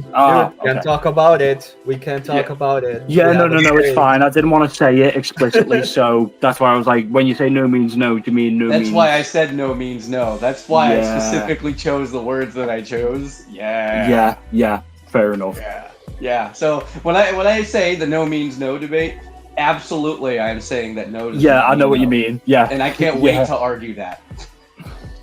I'm lost, but I'll see it when it happens. It's gonna be it- interesting. If you have a female friend and she tells you no, that means no, right? No, Exactly. That's my point. I was gonna That's say my yeah. argument. Because, Yeah, hey, I'm married. we can't have this conversation. We have a debate. yeah. My bad. Yeah, I was going to say yeah. No, 'cause, we're not having a conversation. Yeah. Bro. This isn't an actual conversation. This is me trying to explain the topic. okay. Yeah, I know, but we will I'm not explain going the any topic in further. the I'm not opening going any statement. further. I'm not going to go any. Well, yeah, but I want my friend. I want my friends to know what the topic is. Okay. Oh I yeah, get it. okay, yeah. I understand what you were saying there, where you were trying to not go into the conversation, but explain Yeah. the topic you were talking about. Yeah, I don't want to talk get- about it. Yeah, No, absolutely. I just wanted him to know what it is so that he can get an Yeah. idea. That'd I'm be excited interesting. for it. Well, I guess how would y'all go about having that debate? Okay, stop your shit. We No, just I said meant we're not like- doing that. No, I meant We're not like discussing it. platform. Okay. Here. Oh, okay. Yeah, Oh, yeah. He's gonna be lower class is gonna moderate it. Yes, yeah. sir. It all comes down to depending on how you operate it, because there's you'll have like debates where it's just a free for all and there's no moderation, or you'll have it where it's a sensible conversation with complete moderation. Yeah, I want him to be a complete moderator on his channel. I think it's going to do better for what he's trying to foster in here. For him to make Exactly, sure that yeah, even if 'cause I it's think someone that he there's- likes, he can keep it Yeah, on, there's keep it on too target. much of like just with the streams now that I've come across. It's just completely unmoderated. So to have something moderated is a nice Yeah, I agree. breath of fresh air. We need more Sarahs and less other names I won't say. Mm. Because, well, I mean, hey, I'm live right Because now, I so want I to need be to in be those careful. panels. That's why. Yeah, exactly. it's easier to stay Yeah. online that way because literally my least channel Emmett got knows. banned because of the stuff we used to do. So you know, I can't burn that bridge just yet, right? I gotta make sure I get some of their audience first. We need more Sarahs and then lower. I'm sorry. No, we do actually. We need more Sarahs and less. Oh yeah. And then I was thinking about who to say next, and I was like, I probably shouldn't say this. That's why I was telling like lower class. I'll tell you that shit in private, but I realized that I was live, and I was like, yeah, I don't think I should say it on here. Yeah, you've got to be like very cautious. I've had when I did my stream and stuff, I've had like the police knock on the door and say what was going on with your stream like the other night, and I was like, I don't know. That's funny. Really? That's insane. Holy fuck. It is insane. Yeah, this was like back in the heyday when screaming matches were very popular on YouTube, and there was this one guy who was just, I won't repeat what he was saying, but he was, let's say, he was look just who it saying is, some it's very Jess. like deranged stuff, and because it was on my channel with like my username attached, I had a knock on the door by the police going, do you know this individual because he's associated with you for the stuff he was saying? And I had to explain to them that all I do is host a platform. What these people say is not on me. Yeah. What's up, Jess, and what's up, Thank you BPG? very much, Jess. I appreciate you always. Good to see you. Hey, Jess, I got Well, my I next got it debate. wrong. I'm going to be debating Emmett on does no mean no. I'll get around because I don't wanna end up saying debating a thing that I shouldn't. So What? We're not debating see you guys anything. later. Hey, Emmett, thank you, bro. Good to see you again, man. Thanks for jumping in. Yeah, thanks for coming in, Emmett. Have a good night. Have a good one, everyone. Bye. Bye-bye. Yeah, I'll be leaving here in a minute too. My phone's about done because I got to get ready It's to all go good, to man. bed. It's all good. Bear, Man, what I'm were you saying? I excited. didn't mean to cut you off if I did. I apologize. Oh no, it's all right. Don't worry about it. Brr, brr. Yeah, let me turn that off. No, let it go. So for Tuesdays and Saturdays, what would you guys think would be politics and policies? Okay. I would No. say if you're gonna do a Tuesday, Saturday, like a politics and policies stream, that could be really good, especially with the Saturday one. I would say focus in on what is current at the time. Like with some of the stuff with like Trump's office or Iran, stuff like that. People are, they like the finger on the pulse with that stuff. Yeah. And then have one day of politics and policies and the other one of like worldviews, you think? Yes, I would say if you have one day for that, the other day could be like if you have someone on the stream, they could be like discussing their worldviews or how they think about certain things, or whether you just want to explore another, like, whether it's just yourself, you want to explore like another avenue of how the world can be viewed. You can do like rabbit holes. Yeah, like if you go into like the full like objectivist thing where it's like no government, only me.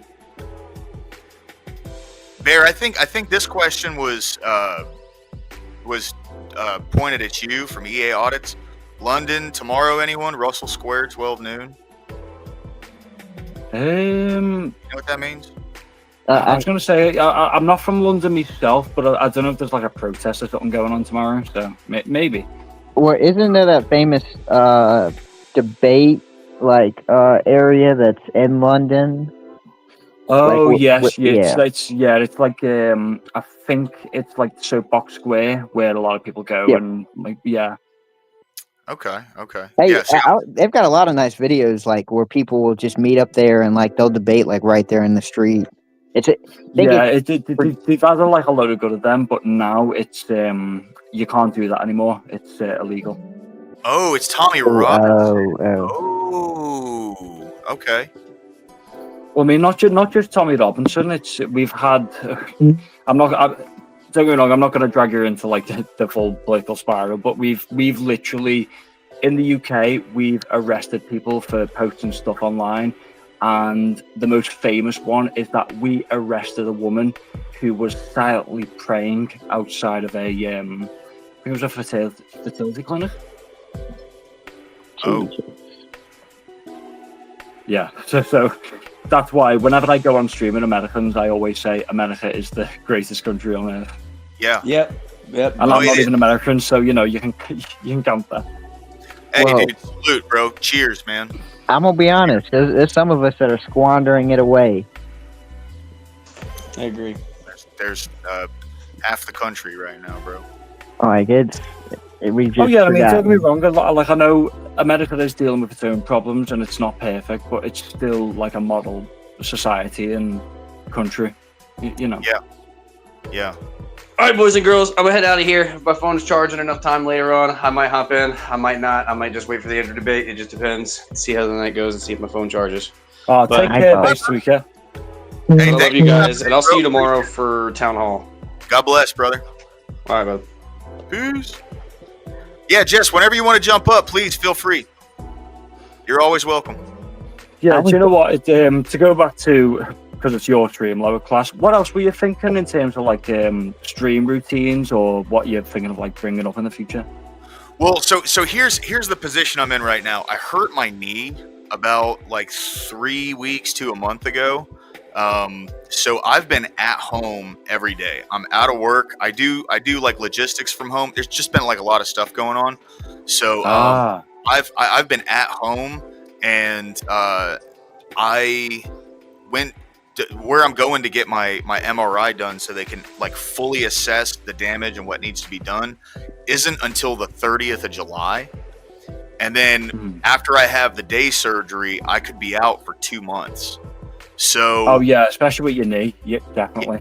yeah, so what my thing is I don't know exactly what I'm going to be doing other than being at home. So I figured I might as well just like full-time stream the entire time and try to build the channel. And if I can do something, like I'm talking every day streaming, you know what I mean? Having like a 7 days a week stream going, and any kind of like entertaining. Yeah. Jess, please come on up. I'm all ears. Yeah, I mean, I was going to say, if you're thinking about doing that, you could plan it a different way, where you could have Thursday, Friday is like your debate stream. Saturday could be like an open call stream, and then Sunday is a bit of a wind down stream. Yeah. So right now, Wednesdays and Sundays is my God and Country, and that's gotten the most traction so far. So that's like, there's like an open panel discussion from 2 to, well, I guess we'll go Eastern time from 3 to 6. And then at 6, I start a Bible study, and that could run all the way up until 10 o'clock, sometimes later. And especially if I fall asleep after it's done. So Went for 15 hours, I think. yeah, it was like 10 and a half, something like that. Yeah.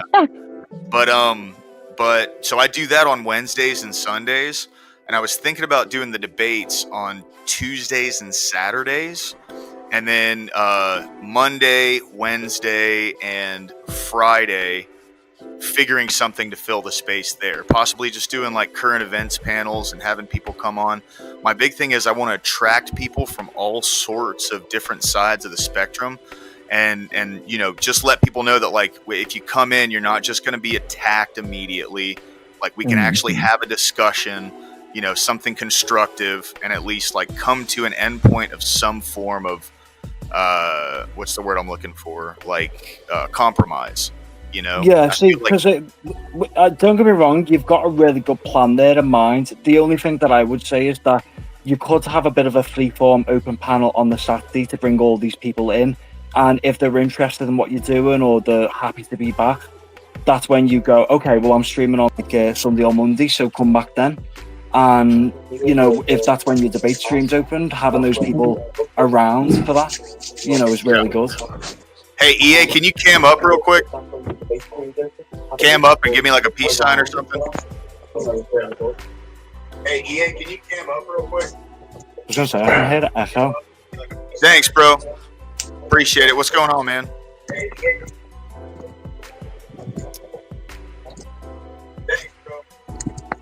I'm worried he's going to do something now, Yeah, can you hear me?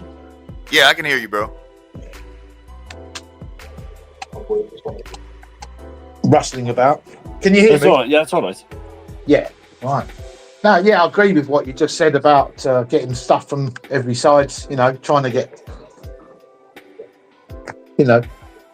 Yeah, I Sorry, I've got appreciate the it. echo on. Hang on. I was watching on the big screen. That's it. It's all right. Right. I can't hear myself.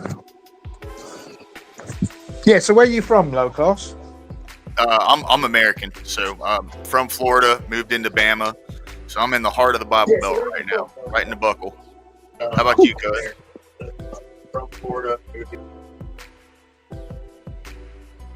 I was going to say EA edits. If you've got your computer open in the background, it's repeating the stream. You know. I'm near London. Nice, dude. Glad to have you on, bro. We're international now, boys. I know, right? Wow. I'm just kidding. Bear, we were international when Bear jumped in. So. That's true. That's true. Well, Bear's an American at heart. Yeah, and I wish I was American. You know, I wish. Hey, we'll have you, bro. You ever want to immigrate here, you got to sponsor in me, cuz. Oh, thank you. Yeah, second that. What were you saying before, though, Bear? I apologize, dude. Oh, no, it's all right. What was I saying about before? Well, I want to say it was about getting people on the panel and. Yes. So, yeah, that was it. So I was going to say, lower class, you've got a really good structure in mind of what you want to do for the future. The only thing that I was going to say is, if it was me, the only thing that I would change is have your Saturday as a open panel, because, you know, with the people you bring in who are happy to stay and talk to you, you could say, oh, well, I'm streaming on like Monday or Tuesday, so come back then, and that'll build a bit of a base for you. That's not me telling you what to do, but I was just saying, like, if I want to do it that way. No, yeah, dude, I appreciate it. What's going on, Jess? Welcome in. Thanks for jumping on with us. Welcome, Jess. Hey, low class. How are you? Doing good.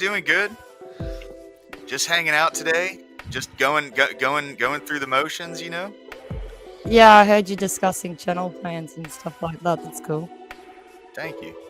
Yeah, you said you had some advice. I definitely want to hear it because, you know, I'd love to have a channel as big as yours someday. My channel's actually quite small, but I appreciate that though. It's cool to get to this point considering it's been a year. Yeah. But when you were talking about debates and stuff like that, that's where I thought I was coming in from. I don't know about formal debates straight away. If you want to do that, you can. I'm not telling you can't. Yeah. But see, what I would say is that if you're gonna have, sorry. It's because your channel's right at the start. Like, if you want to host formal debates and stuff, I think that's really cool. But to kind of get in the swing of it, because even just trying to get everyone to not talk over each other on a panel and all that kind of shit can be tricky sometimes. Yeah. So, and also having a formal debate on a channel that's not monetized yet can be tricky as well. So if you kind of do like debate panels where you like got a discussion going, and then you can do like little 1v1s during that panel discussion, and then you can get the chat interacting with like polls and stuff like that. That might be a good effective way of being able to do debates on here where you can have involvement and get an engagement, because it's hard to do that in a formal debate without being monetized. Yeah. Because a formal debate tends to, like, you know, you have the debate and then you go through like super chats and shit, and then like there's a lot of that kind of interaction. Yeah, see, what I was going to say is that you can have a formal debate, but the problem is it's got to be set up in advance. I'm not saying that's what I'm saying. I'm not saying he can't. I said that at the start. He can do that, and that's no problem. Oh yeah, no, I wasn't disagreeing with you. I was. But also, if you really want to do formal debates is something you're really serious about in the future, I think that getting used to moderating a panel of people discussing topics or having a debates on a panel is a really good way of getting an the skills of being an effective moderator. Formal debate. So then when you are doing formal debates, you're actually really good at it because you know what you already kind of know what you're doing from the previous setups that you've done. I'm sorry to cut in here. Lower class, just want to say thank you for having me on the stream again. I'm going to shoot off now, but I'll send you some PayPal cash later, okay? Hey, Bear, thank you, brother. I really appreciate it, dude. You're always No, honestly, you're very welcome. Thanks for having me again. Thanks, dude. Oh, thanks, guys. Listen, everyone, have a great night and wish you all the best. God bless. You too. God bless, brother. By the way, lower class, what I'm telling you is what I did on my channel. Yeah. So, like, I did discussions and like hard conversations and shit like that, and we would have debates come up, and it would be like little 1v1s and shit like that. But I did try to do a couple of like debates when my channel was earlier, but it wasn't really smooth and effective. So that's why I waited until later on. Like that's why I'm doing it kind of now. And also I used to get a little bit overwhelmed with everyone on the panel all at the same time, and I focused a bit of attention at the start, getting used to being able to deal with different situations of people getting out of control and things like that. So yeah, just stuff like that. It just helps with it when it does become formal, that everything just like it feels a lot smoother and shit. It depends on what you want to do. If you want to jump head first in and just see where it goes, then that's another thing too. It's up to you. It's what you want to do. Yeah, but that worked out really well for me. Yeah. So right now, I was planning on doing like open panel style debates on. So like I have a Bible study on Wednesdays and Sundays, and then I have like the town hall kind of. Oh, I don't know why that kicked y'all. Sorry about that. I have the town hall kind of style thing that I do. That'll be on Tuesdays and Saturdays right now. I think that'll work really good for you. That open panel debating thing. That's what I did. I started from that before I went into formal debates. Because I think you'd be really good at formal debates and stuff.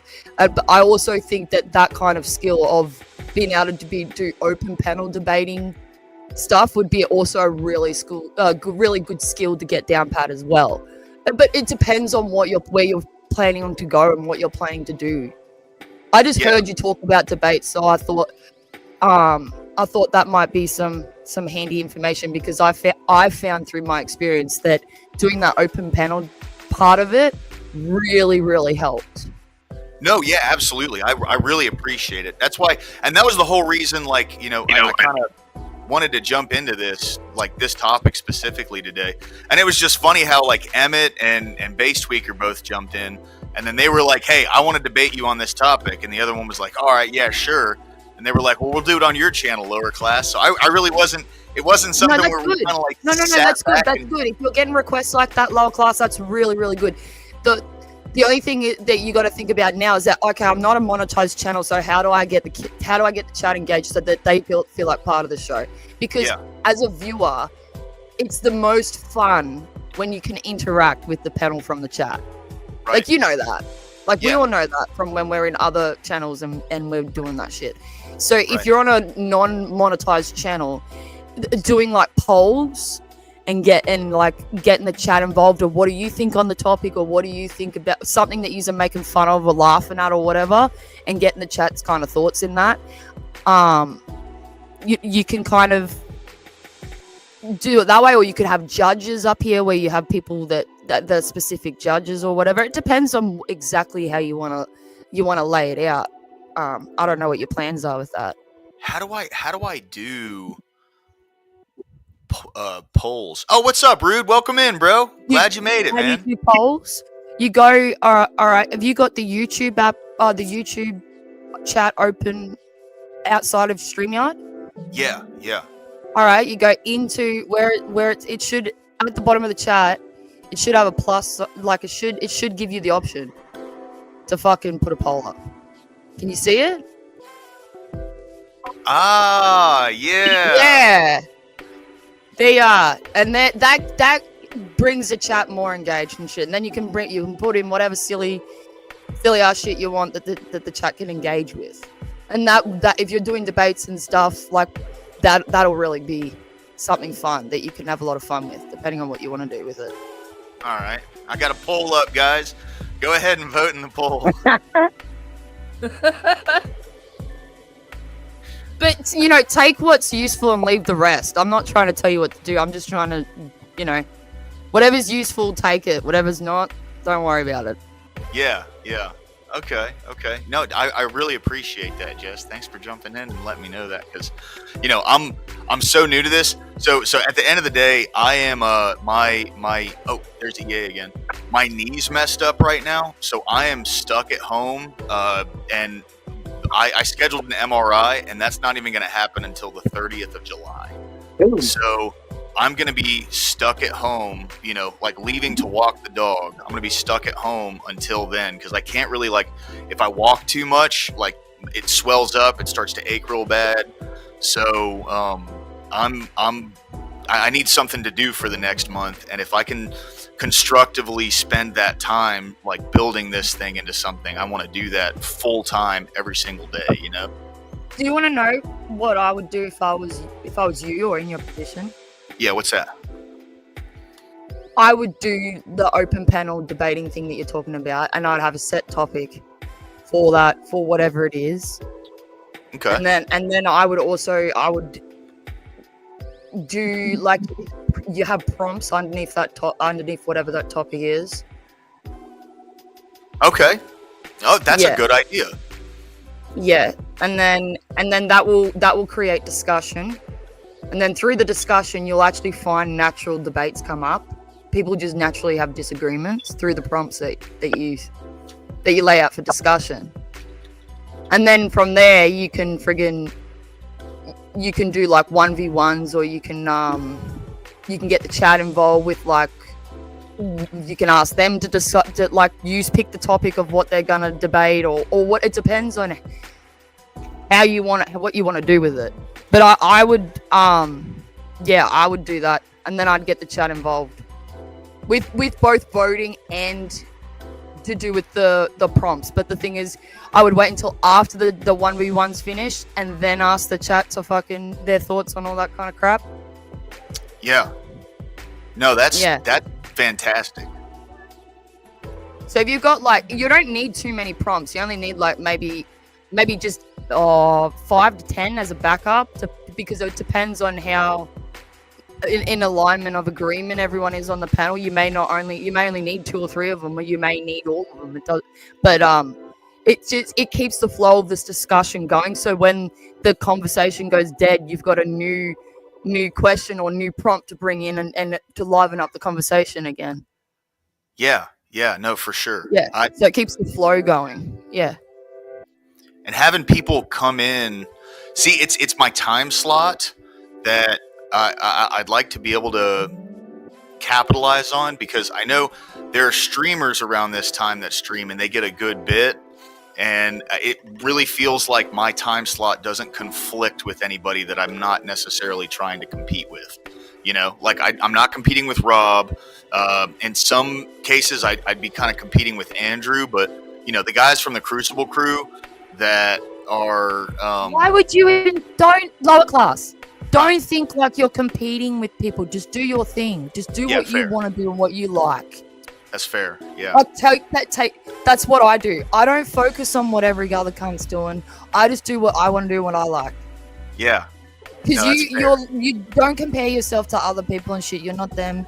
And once upon a time, they were just a fucking regular Joe like you. So it's hard to connect.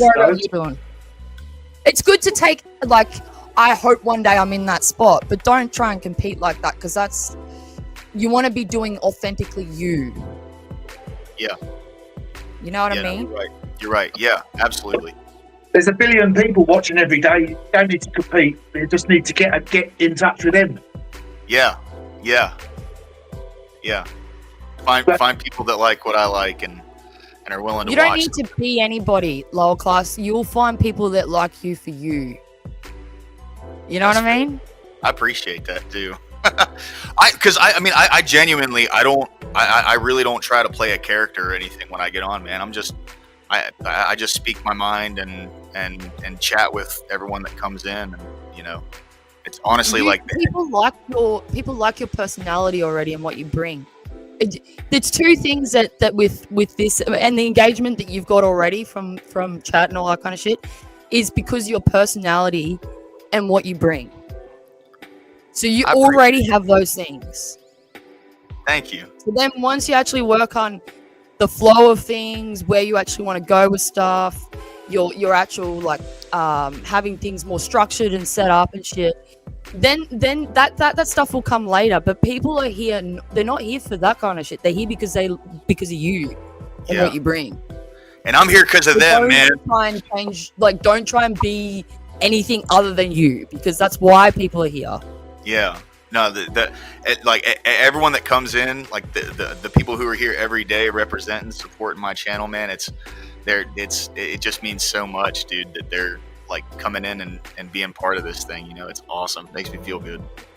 Oh, I understand that feeling. It's crazy actually now that I'm monetized, and I look in the chat of people that were there when I first started my channel, and I'm like, holy shit, like remembering those days like to now. Yeah, these are my day ones, you know what I mean? Yeah, these are my OGs. Yeah, man. What's your niche? What's your niche gonna be? I don't know right now. Well, you better make your mind up. So far, on Wednesdays and Sundays, I do a Bible study, and that's, you know, I don't come across as being like super knowledgeable or anything. I try to like reiterate constantly that I'm not well read on the Bible, and I'm reading the Bible through because I've never read the Bible through, right? So like a lot of these stories and stuff that are in there, I've never heard them before. And I always welcome people who know more than me to come in and like be able to spit some knowledge on me. Plus, I tell you what, right? Of every single wise person, like even from the Stoic philosophers, right? They'll tell you that the only thing you know for sure is you don't know for sure. That's the only thing you can possibly know. Yeah. Everything else is just a journey. Yeah, that's some good Seneca Marcus Aurelius stuff, man. I love it. I was like that too, lower class. I didn't, pretty much, even now when people ask me what's my niche, it's hard for me to really pinpoint it down. I just do what you like, what you're interested in, what you're passionate about. YouTube doesn't allow you to do that. Kinds of things, because YouTube that's like doesn't allow that. real and it's authentic and it's you. And you'll kind of through it, you'll kind of work out where you actually want to focus on more and less, and you'll change things up and shit. But I just do what you love. Like think about what you enjoy talking about. Like you talk about a lot of politics shit, so I dare say that'll be a big part of your channel. Yeah. No, Yeah. I really appreciate it. Like if you don't stick to your niche. Like I've uploaded some really good videos recently, right? But because it's not on my niche, they've not got like hardly any views, right? Because if you start off doing Bible studies, you got to stick to Bible studies. You can't then switch to politics. YouTube won't allow you. That's why focusing on a single niche is not the right thing to do when you first start a channel. That's exactly the reason why. Is because YouTube won't stand for it. Unless you start your channel as a multi sort of faceted thing, then the algorithm, the way they've set it up, it doesn't allow you to do that. Well, see, so that's what I've done, EA. So like I just like officially started the Bible study. When was that, Corey? That was like what, a week and a half ago? A week ago? You don't have to just do that. Yeah, I'm not saying you have to, because there's no given formula. But I've got 18,000 subscribers. So you know, like I've learned a little bit about it. Yes, if you're focused directly on just growth and attention, yeah, you might want to change exactly what you're focusing on and focusing on what's trendy rather than what you care about. But if from what I can tell, I think Lower Class actually wants to be able to talk every day about things that he actually is interested in, with people and have different discussions. And doing that, focusing on that thing isn't exactly the best thing. That's I wouldn't say that's the best advice to give to somebody who's trying to do that. Him trying out different things that he's interested in, and yes, making that a regular thing on your channel. So regular Bible study, regular open panel, regular politics. Like choose one day a week for each or whatever, and then do a routine thing of that. And is this a live? That is a way better way to go at it than focusing down in one fucking area because you just want to go from 0 to 100,000. Absolutely. Like, that's not, what are we talking about? It's not a good long-term strategy either. If you want to do this stuff every day and you actually care about what you're doing, like. Are we talking about live? It's better to actually grow your fucking audience authentically, and yes, that's a little bit more slowly, but it's a way better approach if you want a more authentic channel, which is what Lower Class has said he wants. Are we talking lives or uploads as well? Oh yeah, just lives for right now. Right. I do want to get into like uploads eventually, but I don't really have the means for it right now. So I have the means right now to go live, and that's really kind of it. You know, like I could go into different lives and like cut some stuff out, like kind of like what you've done, Jess, where you go in and you find a good segment, and then you know you cut that part out and then put that up as like, you know, a VOD, right? Where right now I'm it really seems like I'm getting good traction, and I'm building a like an awesome community that comes in. So you know, as for right now, the lives is the way it's at, but. So far, my weekly plan that I have, and I think this sounds good, is, you know, Tuesdays and Saturdays I'll be doing the open panel like debates. Maybe like that can evolve into something and make it like a little more fun and kind of, you know, unique. But then Wednesdays and Sundays, and I'm stuck on this. I look forward to this like since we started it, but it's just like an open discussion from, you know, 3 to 6 Eastern time, and then about 6 to 10 Eastern time is where the actual Bible study comes in, and that's like typically a scripture day, you know. But the rest of the week, I just open panel. Anyway, sorry, Jess. That sounds good, Low Class. I think keeping that open, even if you have only 1 or 2 days a week where you do open panels and it's different topics and shit, I think having that open where you can, if you don't know where you want to go just yet or what you want to do, having the like the ability to try different shit like that, I think is a good idea. I think what you're doing is good. I think you got a pretty good plan. Thank you. I appreciate that. I'm trying, and it's thanks to everyone who shows up every day. Just be you. Low Class, just be you. Don't feel pressured to fucking fit yourself in anyone else's format or anyone else's shit. Just be you, okay, Onia, and you'll find a groove that works for you. Yeah. Because you got people out here that are interested in what you've got to say already. And I appreciate them, man. It really means a lot, you know. Like especially like the help that I've gotten from creators like you. You know what I mean? Like this is the kind of stuff that really keeps me in the game and keeps me going. Yeah, Scott, that's a good point, dude. Shorts help. I definitely want to like I want to try and find some more like clippable moments, you know. And I think the best way to do that would be with open panels because it's spontaneous, you know. So it's something that would be funny to watch, you know. Yeah, I think you're doing a good job. I like, yeah, just do you. Just do you. Take, like I said before, take what's useful and leave the rest. Don't let anyone tell you how to run your channel because people will try. Yeah. No, 100%. I feel like that's definitely the way I'm going to go forward with it. I'm looking forward to it because it's going to give me something to do over the next like month or so. What were you saying, Corey? My bad, dude. I was saying, oh yeah. Yeah, man. What you guys got going on the rest of the day? I didn't get much sleep. I'll come say I think I got 4 hours sleep. Some of your panels move late into the night. What time is it over there right now, Jess? Like 10? 8 o'clock in the morning. I got to stream later too. Oh, dang. Yeah. What's the stream tonight? I'm not been named the stream today. It's the Big Meanies chill stream. Oh, okay, cool. Yeah, that's gonna be a fun one. That's definitely gonna be. You a know fun how chill streams always go over on my channel. Fuck. for sure.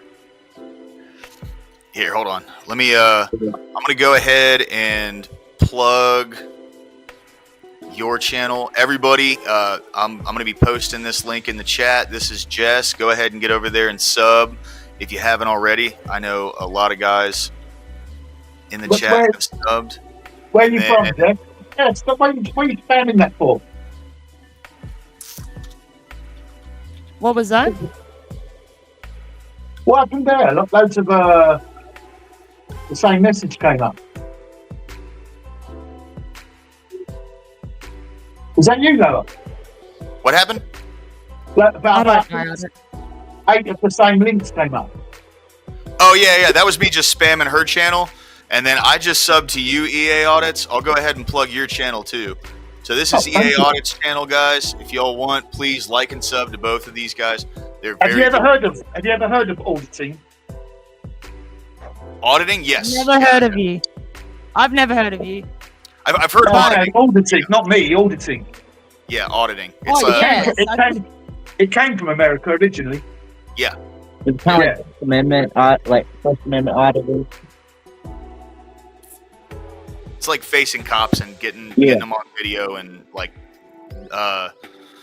making sure that they're following right process and procedure with everything. Yeah, I get my rocks off of that. Do they so they allow you to film the cops over there in the UK, EA? Yeah, you're allowed to here. Yeah, I mean, you can't in France. In France, you're not allowed to. You can't post it up. But here you can. And I mean, it's been amazing. I've been doing it a couple of years, and I've had armed London Metropolitan Police at the door for posting, just for filming that at an airport. Oh wow. Yeah, I mean, it's. I know the American cops are quite, brusque in their manner and all that. We've got guns and everything else. But some of the policies on this, in this country, have been, really bad. They don't follow them at all, and they're getting directives from the top, obviously, but it's against the people. They're against their own people. Yeah, and it's bizarre. I don't think it would happen in America like that. I hope it never does. Yeah, if you ask an American officer to identify themselves, or if you ask for a supervisor or something like that, that's something we haven't got a right to do. We can't ask for a supervisor. We can't ask for the sergeant to turn up. Really? We don't have that right. I've said that before, and they've gone, "No, you've been watching too much American stuff." In America now, I've heard that a lot. Huh. Yeah, and it's amazing. So that's basically what this going to be. Do you know about Tommy Robinson? Then, do you? Yeah, I know about Tommy Robinson. Yeah, Where he just got out of from? jail a few days ago, didn't he? He got put in jail. He's out again now, I think, but he's at risk of going back again. And he's done nothing. The only thing he's done is expose these groomers. And he's got a past. He's got a past. I'll give you that. And I've seen some of the people that go to these marches, and they are thugs. They are far right. Yeah. But the overwhelming majority of the people that are there are just people that are concerned for the way things are going. We've got. I mean, you've got Trump, and he's making an active sort of thing about stopping migration. Yeah. Illegal migration. Unnecessary migration. Yeah. And it is for the good in the end, because in Australia they have really sort of draconian methods to stop it, and nobody dies trying to get into Australia anymore. and yet we have loads of people dying trying to get across in small boats and stuff. And then the people that are genuine refugees that need help, we're not in a position to help them, and it's a disgrace, really. They just get sent back where they came from here. That's what happens. You try to do that shit, so bye-bye, you go back home. Yeah, like, I to know. be able to actually come here and become a citizen and shit it's not fucking easy. It's actually really difficult. Yeah, I know, and that's fair enough if they're illegals, if they're committed crime in their own country and just want to come to America just because they're criminals, then quite right so. But if it's I don't live in America, by the way. I'm Australian. You're Australian. Whereabouts are you from, Jess? Australia. All right, and what? Okay, I heard an English accent. I'm sure. I'm Australian. All right, who's Big Scooter then? Big Soda. Bear did. He jumped out earlier though. Okay. Yeah. So all I'm saying is that's right. For the illegals, the people that shouldn't be in the country. But if it's including sort of people that are genuinely vulnerable and in need of, they get sent back home. Yeah, that's not right. That's not right. Yeah, it is right. Don't come to my country and try and freeload. Fuck off back where you came from. Yeah, well, I mean, some people are genuine refugees, aren't they? No, fuck off. If your country's fucked, you don't get to just come to mine and fuck mine too. No. Yeah. No, that's right. That's right. Because a lot of the things over here, like they've been put up in 4-star hotels, and they're all men of fighting age. There's no women and children. Well, here, if you do any of that shit, you just get sent back where you came from. No fucking sympathy, no nothing, no full stops, no nothing. Back home. See ya, goodbye, don't come back. Right, and here they're actually encouraging them. There's actually websites telling them how to do it and encouraging them to come in. Australia's got a lot of progressive shit laws, but this kind of stuff is one thing I actually really like about Australia with our immigration shit. We just like tell everyone to fuck off. They put them on the plane the same day, didn't they? If you've got something out of the country and shit, and you're not a retard and a fuckwit, then you can become a citizen. It's not easy though. It's pretty difficult. But if you even got a bad credit rating, you can fuck off. Yeah, even if you got a bad credit rating, let alone these cunts that are trying to come in fucking illegally. No, you ain't getting sympathy from any Australian. Yeah, I wouldn't even be allowed in Australia. Just to let you know. No, I wouldn't either. Like, there's more people in London than there is Australia, so it's completely different. We love that. Why do you think we say fuck off? Yeah, but what I'm saying to you is that it's a completely different... It's an Australian joke that we say all the time, fuck off, we're full. Because we have tons of land, we have such a small population, but fuck off, we're full. I know, that's what I'm trying to say. It's a completely different, it's a completely different ballgame. Like here, we've got the authorities against us. They're not doing anything. They're encouraging people in. And not only that, they're encouraging criminal people in. People that are grooming kids and stuff. Yeah, that's what they were doing for the last 4 years here. That's why Trump took office and immediately closed the border down. We're trying to get them out. Sorry, I just wanted to address this. I don't know what you're doing in the chat, but hours. If I say 7 hours, it's 7 hours from whatever time it is right now for you. It doesn't matter what fucking time zone it is. That doesn't change how many hours. If it's 7, it means 5. Like, what the fuck, guys? Jeez. Yes, I live in the future, but hours still fucking pass by the same. Yeah. It's 11:15 at night here. Sorry, I had to. I'm sorry, low class. No, you're good. That's funny. I was just being a smartass with the chat. What time is it in Australia? It's 8:30 in the morning. Oh, right. Yeah, I know. I'd love to live in Australia, but I wouldn't be allowed. Yeah, it's difficult to become an Australian citizen, but you could come and visit. You can come and visit. And well, even then, I've been a vendor. It also depends. Like, if you've got a bad credit rating and shit, you can't be a citizen here, but you can come visit and shit. But to become a citizen, it's very fucking hard, and we're pretty harsh on illegal immigrants. You don't get any sympathy here for that shit. You just get fucked off back where you came from.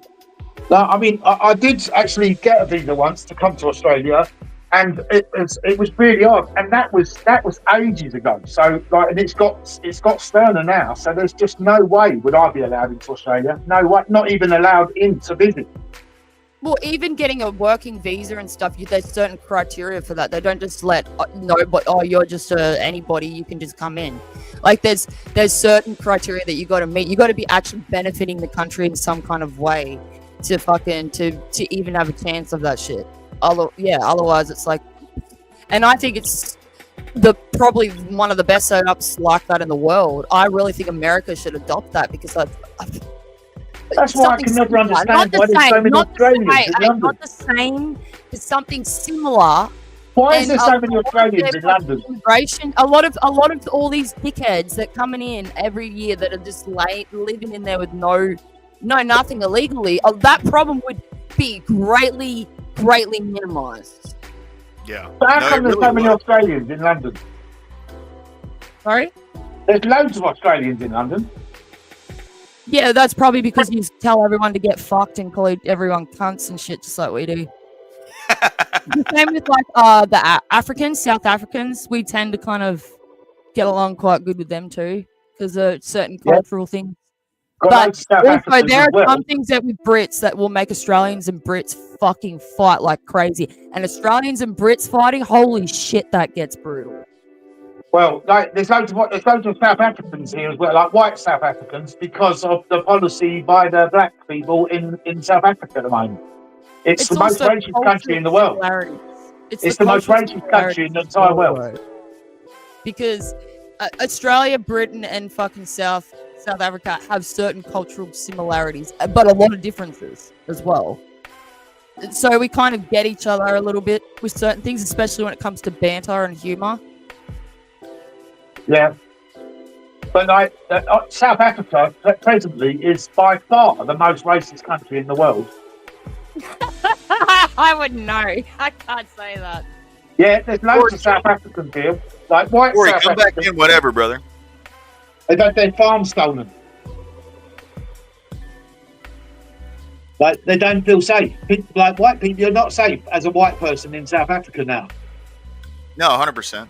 Yeah. You're targeted, like especially if you're Boer, sort of, South African. There's the same with Zimbabwe as well. The same thing happened there. You could say rightfully so, considering how much this country has taken out of Africa and still does. But pound for pound or person for person, I wouldn't feel safe in South Africa now. No, yeah, why would you? There's literally like gangs of people going onto farmland and doing the things that they're doing on that farmland. You know what I mean? Like to the people that own it. There's tons of people here. Like they fled South Africa and had to come to the UK because of that reason. And we've had our farm stolen. We had a really good life, and then it's all got taken, and now we're living in a sort of 2-bedroom sort of like flat in London. Which I don't understand. There's South Africans here where you hear the same story too. Yeah, it's tragic. It's tragic, and it doesn't get mentioned on the mainstream press, does it? Oh no, not at all. It's actually like in our mainstream media here, it's called a conspiracy theory. Yeah, because it's not a theory, is it? But it's like, the thing is, tomorrow this thing's going to happen, right? The march about the grooming gangs that have come from Pakistan, and they are going to get called racist, far right, and everything else.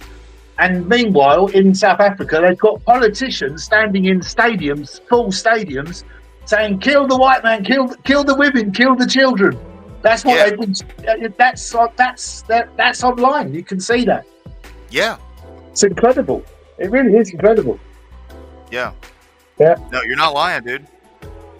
And that thing with Israel, with Netanyahu as well, saying, I don't want to say nothing too controversial actually, so I'll be careful. But that there have been sort of words coming out of Israel about how they're undermining the Western societies. Yeah. Oh yeah, that's been happening for years now. Yeah, I've only just become aware of it. I've only just started Going on watching for Rumble. 30 years already. At Yeah. least. I've been watching YouTube for too long. Yeah. In fact, I'll call it the R word. I won't use the word that rhymes with stumble because you're not allowed. They frown upon it. Yeah. There's Yeah. certain The big green platform, right? yeah. I've only just Yeah. started watching it, and I can't believe what I've been finding out from the structural engineers about the WTC. Yeah. Yeah, I mean, It's wild, dude, what's going on in the world right now. it's amazing. It's amazing. I mean, these guys are they're not just anyone. These are top structural engineers in America and stuff. And I sat there and watched a video. It was 1 hour and 40 minutes. And, I mean, boring stuff, really, about, how buildings are made and how they sort of come down and stuff like that. Yeah. And when it was talking about how the building falls from the top, and you can see the antenna, the mast, it falls first, doesn't it? Yeah.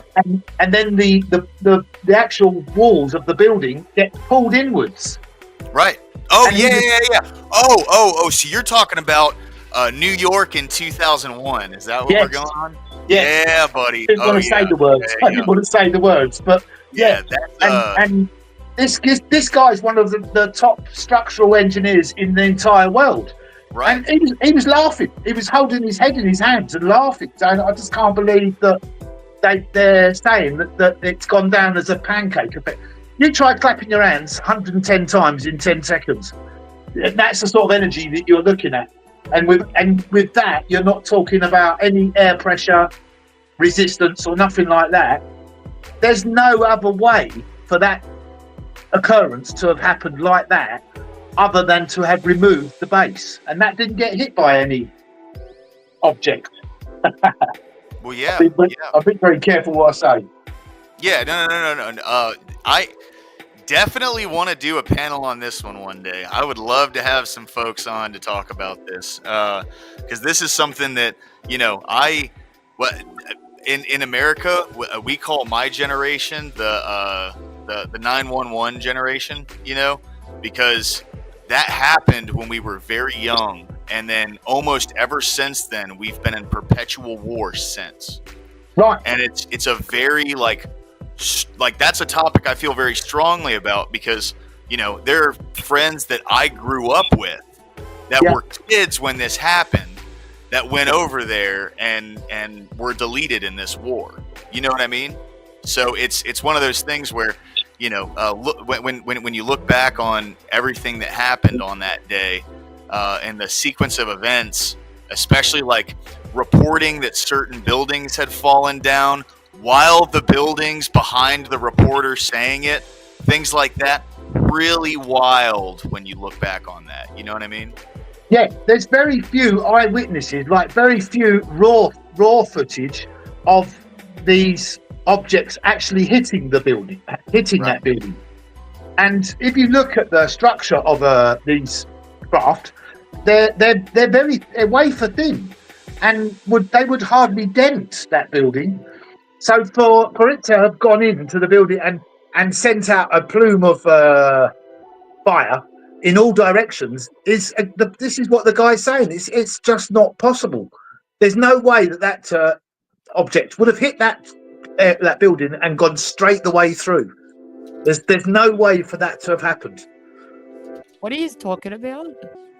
We're talking about September 11th of 2001. Do you know what that has in common with gender? No, I'd like to hear this one. There used to be two of them, and now it's a sensitive subject. Yeah. Yeah. Well, but there was three. That's actually. funny. That's a good one. I like that, Jess. But there was three, of course, because there was Building 7. Right. Don't ruin the joke. Don't ruin it. Yeah. Yeah. Hey, so EA in Sorry, the I back had to chat- sneak that in. I had to sneak that in. Of course, no, that was good. That was great, Jess. That was great. EA in the back chat, I posted something. That's something you might want to check out. Definitely. I mean, I was watching a channel on the one on the green channel, Math Easy, and he's put all this stuff together, and it's really. I'll have a look at that. Yeah, actually, I've seen that. Okay. I've seen that. I won't say the word, but I've seen it. Yeah. Because there are certain words not to say, but I have seen that. Yeah, and it's only been recently that I've been sort of enlightened to all this. I wasn't aware of how impossible it is for because there's been loads of building fires. There's been loads, and none of those have fallen down. And now they're expecting us to believe that 3 have fallen in one day. It doesn't make any sense at all. Yeah. And I was talking to ChatGTP about this, right? About conspiracy theories, and there were two of the conspiracy theories to which the ChatGTP had to, because obviously it's got a guideline to follow, hasn't it? But there are 2 conspiracy theories that it had to concede that yes, they are most probably got a hidden agenda, and that was this 2001 thing and JFK shooting. Oh yeah, 100%. And like ChatGPT is really funny. So I won a debate against ChatGPT in the app because I was asking it questions about something that I saw on the Federal Election Commission website. And it tried to explain it away, but it couldn't explain certain things that had happened in a sequence of events. And it finally conceded, like, you know what? You're right. There is something wrong with that. And it was just very like, whoa, wait a minute. Did an AI just say I want to debate with it? You know what? I mean? There was 2 other things, right, where I just got a 1-word answer, yes, out of it, yeah. One was, will machines take over? Just one word, just a 1-word answer, and you very rarely get a 1-word answer out of it, don't you? That's pretty crazy. And it just said yes. But the other one was, will we ever find out the truth about these things? And that was a 1-word answer as well, yes. I hope so. Well, I mean, do we? Because the thing that I sort of prompted it to go on about is. I don't mean to interrupt. But I've got to get going. I've got to go do a few things before fucking later on, like some mum duties and stuff. It's nearly 9 o'clock in the morning there. Yes. Jess, thank you for stopping in. I really appreciate all of your support, all of your help, your advice, everything. Thank you very much. I'm not trying to tell you what to do, though. Please don't take any of that like that. Just use what's useful. Leave the rest, and do you. Just be you. Don't try and be anybody else. Don't try and copy anyone else. Take inspiration from other people and shit. Yeah, but just do you, because that's why people are here. That's why people are watching. Yeah. Jess, I promise you, if I didn't want to hear what you had to say, you wouldn't have come on the panel. Yeah, don't let fucking don't get too wrapped up in I need to do this and I need to be this, because you already have shit that people want to see. The people are here to see you, so just be you. I appreciate that, Jess. That means a lot. Thank you very much. All right, I'll see you later. Have a good one, eh? Salute. Up there, Sheila. See you guys. Later. See you later. All right, so let's keep talking about this since we're on a roll right now, man. So my thing here's my deal with it. You want to know, like, this is the one thing about that whole event that is like the smoking gun to it all. Okay, so you do have to look at the way those the 2 buildings were built, right? And when you look at the way those buildings were built, they have this long, massive spine of steel columns that went up the very middle of it, right?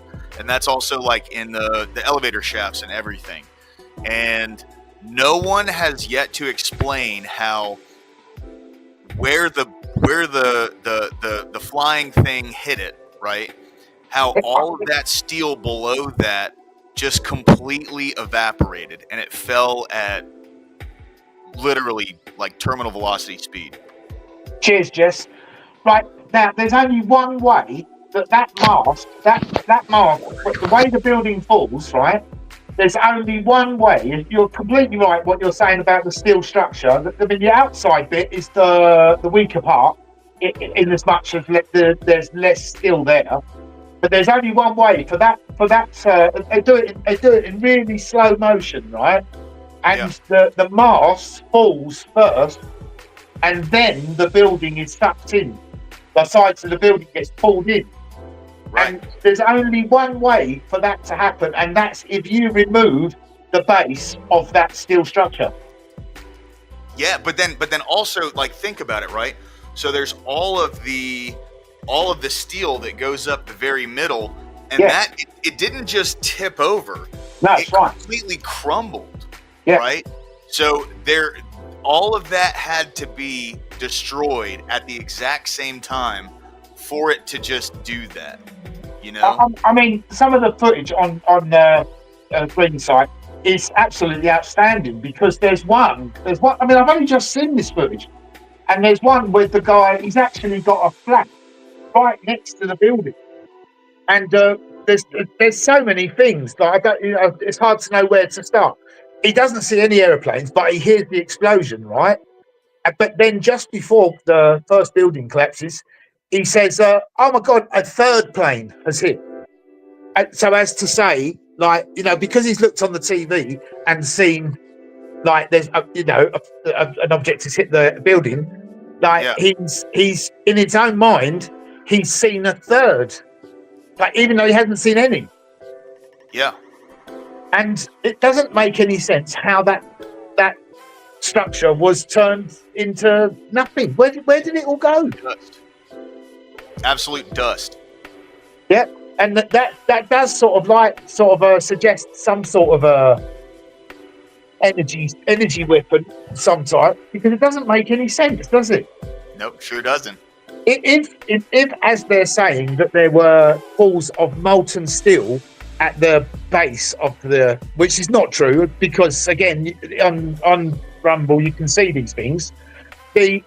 If that had been the case, there wouldn't have been any survivors in Stairwell B, because the molten metal would have made its way to the lowest part of the building, which is where they survived. Right. So that didn't happen, and in any event, that accident would not have caused temperatures to have gone up to 2,700 degrees, which is what you have to get to before steel begins to melt. Right, especially to turn into like molten pooled steel for a long period of time. Mad Matt, that's a good point. Don't forget about Langley, Virginia. And then Rude, yes we are, brother. We sure are. Yeah, we still haven't got that footage from the Pentagon. Nope. They've got it, but they've not released it. But the thing is, when I've asked ChatGPT about this, right? I've said, what would be the ramifications if the truth were to be told today? And it would more or less be the unbuttoning of our lifestyles, as it were. Right, exactly. Yeah. It would undermine Western government, Western dominancy of the world. If I got my friend. One second, EA. Sorry.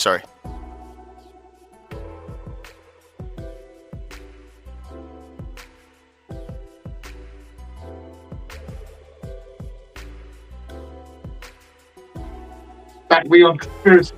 It's not a theory, Rude. That is rude enough, isn't it?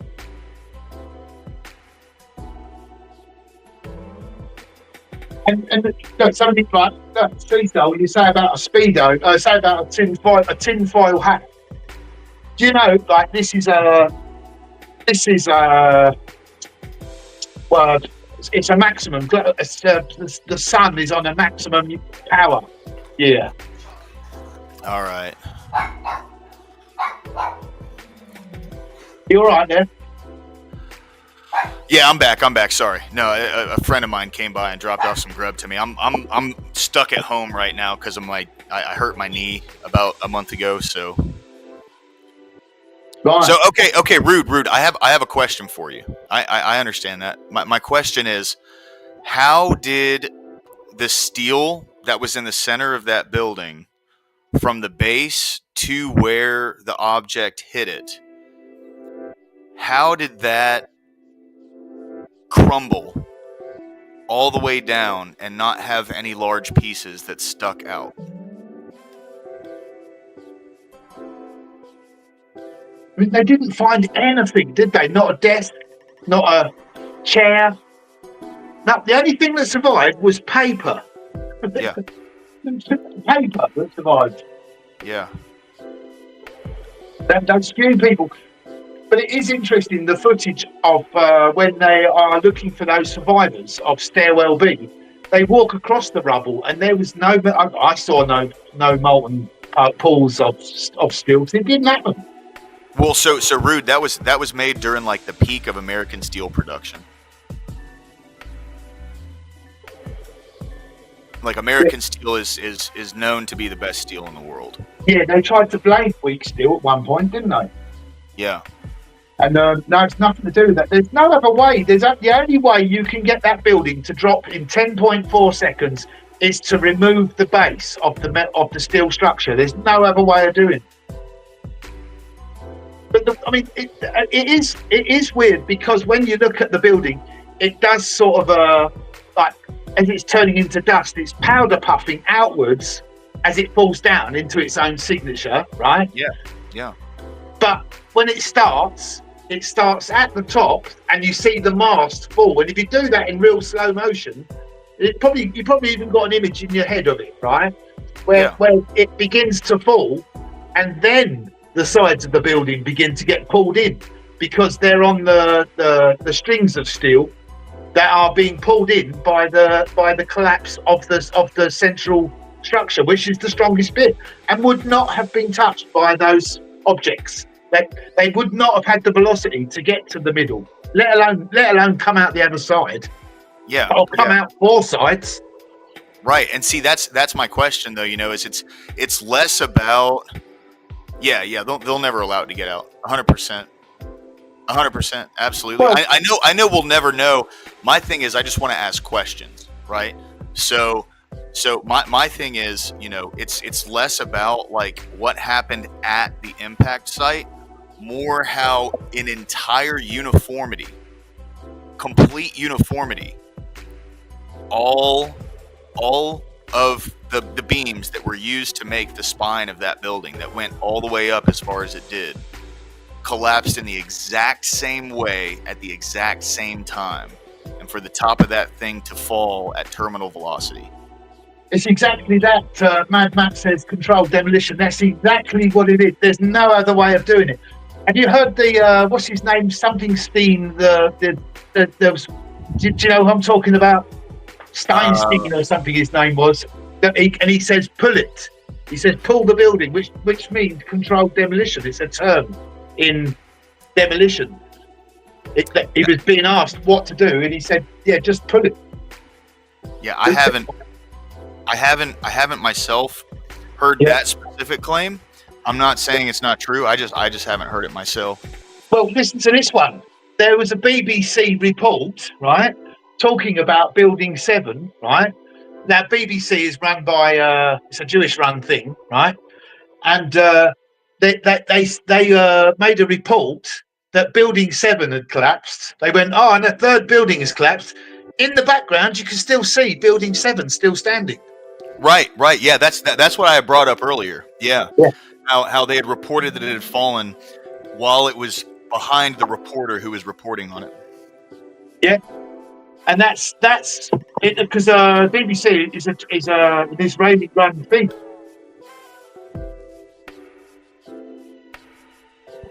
It's anti-British, according to some. That's a conspiracy theory, I'll admit. But Ruth, I'm interested to know what your investment is in. You seem to be resisting the evidence, and Rude is a very I do want to say he's a very logical and cogent thinker. So that's why I'm asking the questions. I'm genuinely not trying to have a debate with him, because I respect what he thinks. I respect his opinions. Yeah, I respect. Just because he doesn't agree, but I'm interested to know what investment he has to resist. What for me is overwhelming evidence. I mean, you really do need to see that the zeitgeist is called, isn't it? And films like that, because there is so much footage out there of what happened, including the Pentagon. But only now is it becoming available. I would definitely recommend that Math Easy channel on that green channel, on the green platform, because he's put it all together. It's not only film, it's pictures as well, and of course all of the metal in that. I mean, any other plane crash, they get every scrap of metal that they can and try as best they can to reconstruct the aircraft. But in this instance, 2 weeks later, and all of the scrap metal had gone to China for scrap. That doesn't. Why didn't they do a crash scene investigation? Right. Yeah, Rude, get in here, dude. Hell yeah, awesome, man. Yeah, come on, bring it on. Yeah. I mean, healthy debate about this is really something that we should be having, because I'd like to have an argument with somebody who thinks otherwise because of the evidence. It's so overwhelming. It's so powerful when you've got the top structural engineers in the entire world head in hands, laughing. I can't believe that this is including the Truth Commission, with that sort of trying to distract us away from what is even ChatGPT can't deny it. Yeah. This is one of those topics. It means a lot to me personally, not only because, I know a bunch of guys who we grew up in the same era, and like they went over and were deleted in a war that was based specifically off of this one event. It's a crime, isn't it? Yeah, I mean, it was over a decade later, and they're still over there reaping the consequences of these things. But also because I saw the second object hit on the news in school when I was 8 years old. That's one of the big things to me, is like, it was very like seeing something like that happen live on TV when I was a kid. I didn't even know what was going on. I thought we were watching like an action movie or something while I was in school. No. Come to find out, like, they sent everybody in my school home, and then I had my grandmother was the one who like explained to me, okay, this is what happened. Just so you know, this is why you got sent home. I was like, why? Yeah, absolutely. I mean, it was terrifying, wasn't it? It terrified the entire world, really. Mm-hmm. And to think that there was a planned orchestration behind it is it's something so profound that I understand what you mean when you say that you sort of don't want the truth to come out because of the ramifications. Right. They're almost unthinkable, aren't they? Mad Matt, he said he saw the second object live from Route 80 in New Jersey, and they called them all back to work because everyone came and started buying up all the ammo. That's America, baby. That's America right there. Yeah. Yes, sir. Yeah, there was very few actual eyewitnesses, though, considering that these are two big planes. Like, it would have made a lot of noise. Yeah, absolutely. And that you don't have those videos. There is the one with the firemen. I think is it a fireman and it goes overhead? That's what you would expect it to be like. But what about the firemen who they go up the stairs? These hero firemen, and they get to the 94th floor, whatever it was, and he says, "We've got this blaze under control. You know, it's bad, but we've got this blaze under control. We can deal with this blaze." And then the building collapses. You know, that's not really big. That's definitely not really reported on the mainstream media, is it? No. Well, you know, the thing that got me was in the news when they were going around interviewing people, and you started getting like the people who had made it out from ground zero, how they were talking about how we just heard one loud bang and there were nothing, and then there was nothing but explosions. Bang, bang, bang, bang, bang, bang, bang, bang, bang. Yeah, that's what they were reporting. Again and again, eyewitness after eyewitness said we heard heard an explosion, we heard another explosion, then we just heard bang, bang, bang, bang, bang, bang, bang, which is supposed to be the floors all hitting each other. Well, it just doesn't work like that. Not with air resistance. The floors would slow. As each floor hits each floor, it would slow the collapse. So it just wouldn't work like that. Yeah, it's so crazy how that whole thing turned out. It is. It is there in plain. I mean, it's not hidden in plain sight. It's just in plain sight. Once you get an expert to talk you through it, there's no other way. There's no other way. Controlled explosion. That's the only way. Especially for the Building 7. The Building 7 was so clear. And it came down perfectly. Panchuchin, that's a really good point. And you know, I was going to bring up not only that, but also the Warren Commission from 1963. That was another commission report that it reads like absolute crap. I mean, when you hear the theories they had behind that, it's absolutely insane, and it makes no logical sense. That's sort of like my main fear, is that if they get away with that, then it's going to inspire them to do the next thing. That, you know, like we could say the pandemic, but you know, things like that. The next thing, if they get away with that, they're going to be able to do something else and something else and something else. It's not going to stop because greed doesn't, does it? Yeah. Right. Well, that's why, you know, I'm really glad the Overton window has shifted back to where, yep, he sure was. It was like a month before it happened too. It was like August of 2001. It was like, this is the plan. This is what's going to happen. I got sources on the inside. Yep. Oh, there he is, dude. What's up, Rude? Welcome in, brother. Good to see you, man. Yeah. What's going on? So I've never really looked into this because it just makes sense. But so what do you think is evidence of someone else doing the shit or whatever the fuck you're claiming? See, I'm not claiming anything. I'm just asking questions here. But my biggest thing is this, right? So it would be one thing if where the object hit the building, it tipped over, or there was a bunch of like big, tall, bent, broken metal or something. My biggest question is why from the impact site, and it's not even the question of does jet fuel melt steel beams, right? My question is from the impact site to ground zero, there was absolute uniformity as that piece of building fell, and it fell at terminal velocity with no resistance. It just went all the way down.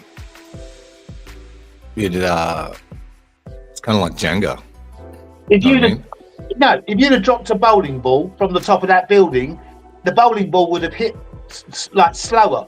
Would have hit before that building would have like hit the ground at ground zero.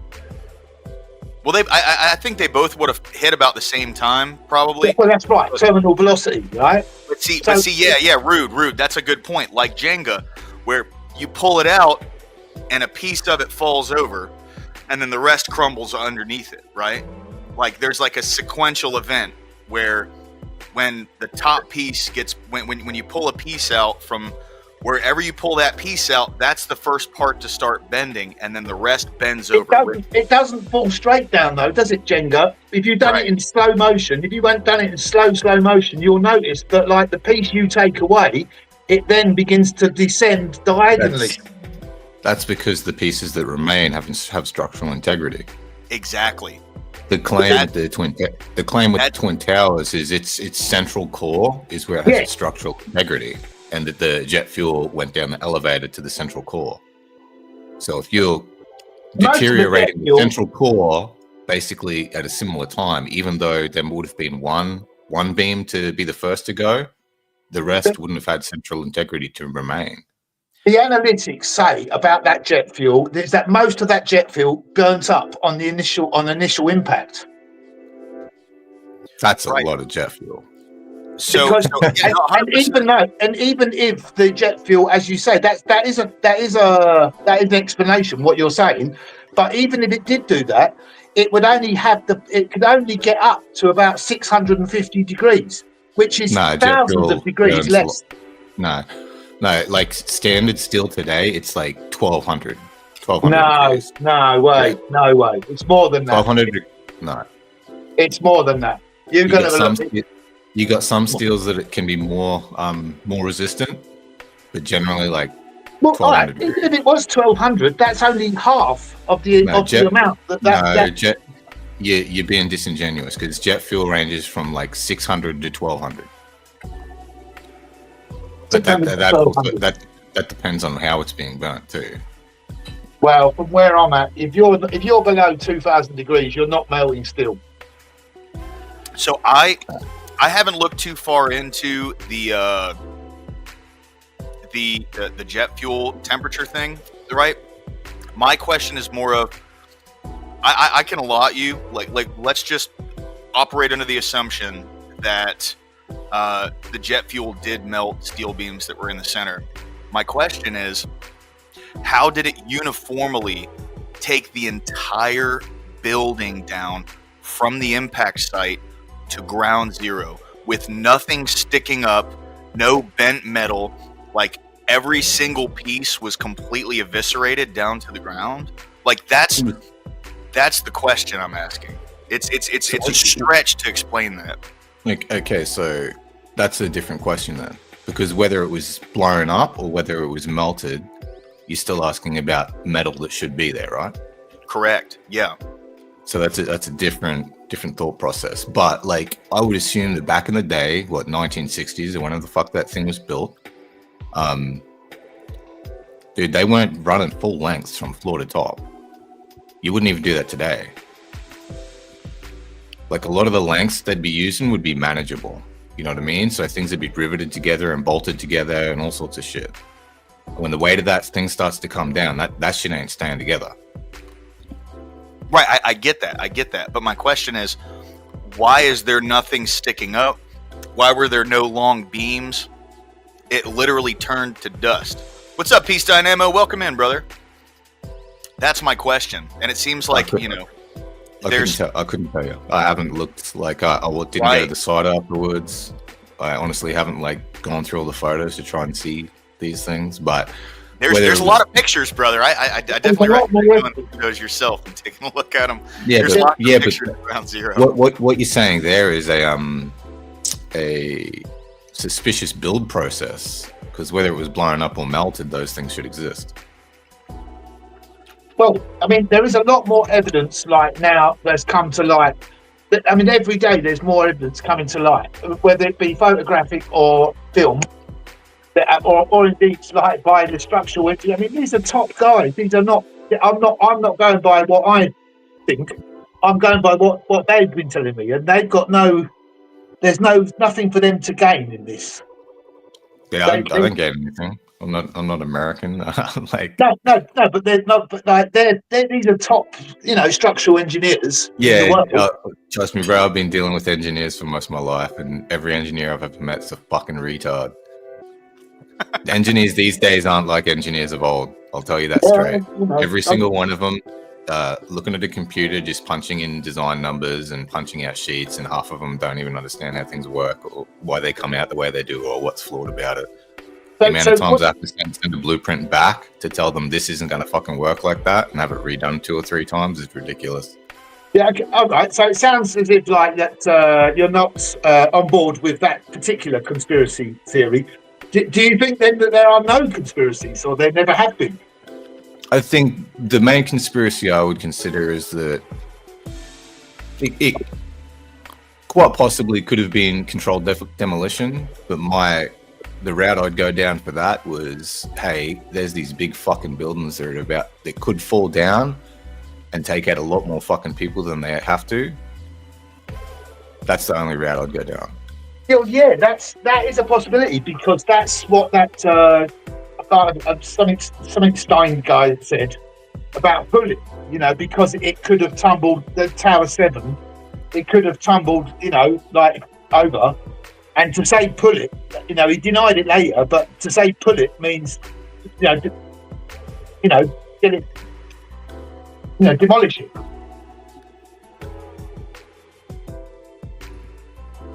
I can't believe people are still fucking still talking about this shit. Yeah, it just came up in the conversation, so we carried away with it. Okay. I fell back asleep for a bit. Well, you're good, man. I have got a bit of to change the conversation slightly. You were saying about Bible study and that, yeah. Yeah. I was raised Roman Catholic, so forgive me for my sins, right? But I mean, at the end of the day, I see people in the shopping mall or whatever in this country. I don't know if that happens in America so much or whatever, but they stand there in the street and say, believe in Jesus or you'll go to hell and stuff like that, right? Yeah. And there was one lady last week, she had a life-size crucifix on wheels, right? And quite frankly, I just think these people have got some sort of mental health problem. And so I asked the lady, I said to her, what inspires you to preach? I mean, surely your faith is enough. But why do you feel the need to sort of impart that to other people? What is the need for? Because they are so impassioned. Well, so the general crux of that is that comes out of the belief that as someone who has been saved by Jesus Christ, you're guaranteed passage into heaven. So everyone else is going to go to hell. That's the main crux of that belief, right? I don't know where I stand on that. I'm still learning all this stuff, so this is something that, I'm very new to. I'm very green, but it comes from a genuine passion for keeping someone else from going to hell. Why would that affect the individual? If they've got their faith, it shouldn't affect their own faith, should it? They don't go against it. They don't really get anything out of it. It's just kind of it comes from a genuine belief that if someone hasn't accepted Jesus Christ into their heart, they're going to go to hell. So why wouldn't you try and bring Jesus to as many people as possible? Well, why would you? To keep them from going to hell. But that's not the nature of the human condition, is it? Otherwise, we wouldn't have greed in the world and evil in the world. Fair. Yeah. If you never had the opportunity to learn this, like, about Jesus or learn about religion and Christianity, would you still go to hell for not accepting, even though you weren't aware to accept? Why would you believe? I have no idea, brother. I am not. I'm just saying because the only people who believe in hell are the people who believe in heaven. Yeah, but like, I don't believe in hell. I don't believe in hell. Why would God condemn someone who never had the opportunity to be saved? Well, I mean, as a crux question about religion, what proof have you got that you died? You've got no proof. You've got absolutely no proof whatsoever. No one has. The only proof you've got. This is the danger. The only proof you've got is you saw someone else do it. You see. Yeah. And that's the danger of preaching something, your belief. What if you're wrong? That's possible, isn't it? I mean, It it's is, not in 100%. these people's minds. In these people's minds, it's closed off now. There's a heaven, there's a hell. You live, you die. You either go to heaven, you either go to hell, and that's the end of it. And if you don't believe in it, I'm gonna attack you. Basically, it's risk reward for a lot of people, man. Like honestly, like okay, if it's not real, then all they're losing is a life of degeneracy in their eyes and a life of things that are the less than. But like, look, that's all they're missing out on. But if it's true and they don't do it, then they're missing out on eternity in heaven. It's a risk. No, but I'm glad Scott said that. Right? Sometimes it seems like you see what I'm saying. If I question it, have I not got a right to question the preacher? Of course you do. But I haven't, because as soon as that happens, I get attacked. That happened with that lady. She actually, she wouldn't give me one of her little leaflets, like, which I was asking in all good faith. I wasn't being nasty, but I feel I have got a right to question it. But if you do, you're looked at as an outsider. You are attacked for questioning, even questioning. I'm not questioning. Go ahead. Back in a second. All right, Rude. Go ahead, EA. My bad. I'm not questioning the teachings of Jesus Christ. I do believe that Jesus was a prophet, was an ascended being. I do believe that, yes. And I think that he was giving us an example of how to lead your lives in order to make a better world. I absolutely subscribe to that. Absolutely. What I am putting into question is anybody's right to say that they know anything about this. You might think, you might believe it, but you can't know it. You can't know it. You can't know it because you don't know what you don't know if you die. You might have a belief in that, but that's only based on what someone else has told you. Right. I mean, that's where I stand on it. Rude isn't a Christian. He sits in on the Bible study. I don't come across as some authority figure. I don't come across as I know anything, man. I'm trying to learn, and 99% of things we know are based on what someone else told us. Yeah. Right.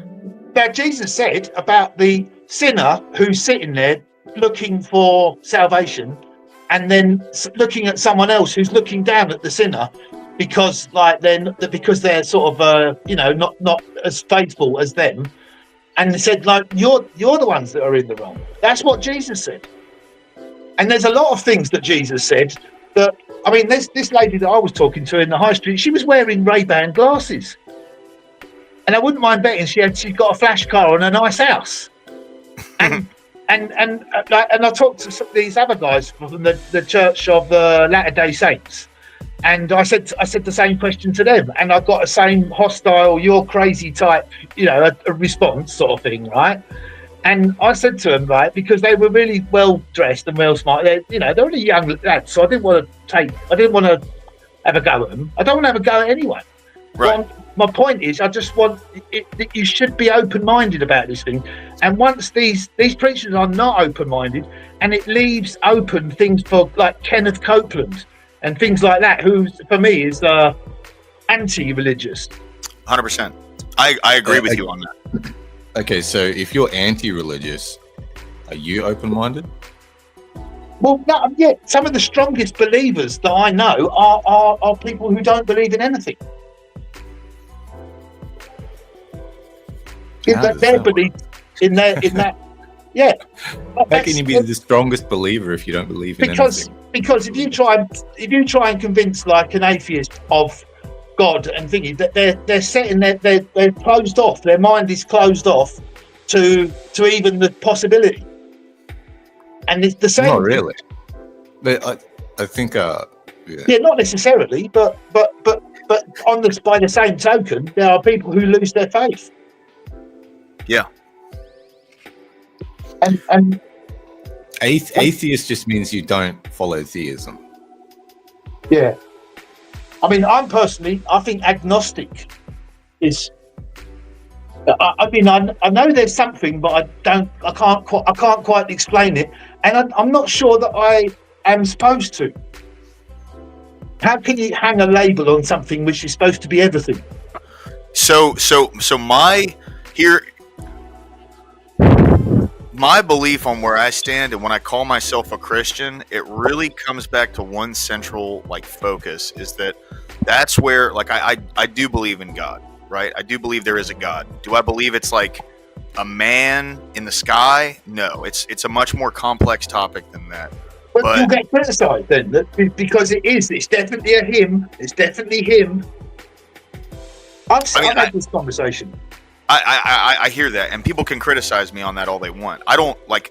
I'm very new to this whole Christianity thing, but my value system aligns with Christianity. And if I were to choose one historical figure that I would like to emulate in the way that I treat other people, it would be Christ.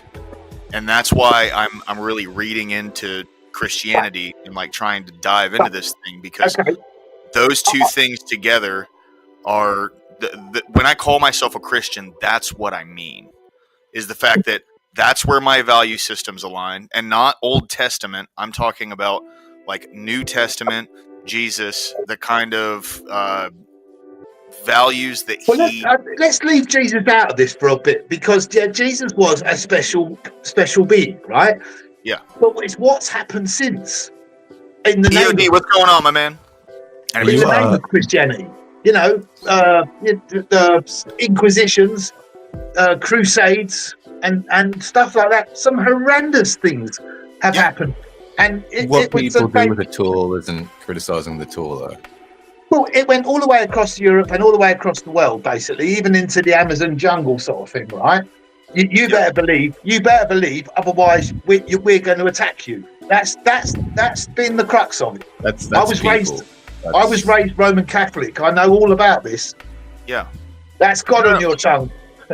That's got on your tongue, or I'm going to hit you with this stick. Yeah. But that's what corrupt people do, right? Yeah. Like absolute power corrupts absolutely, and once people centralize power, I mean that's one of the reasons the people who came over here.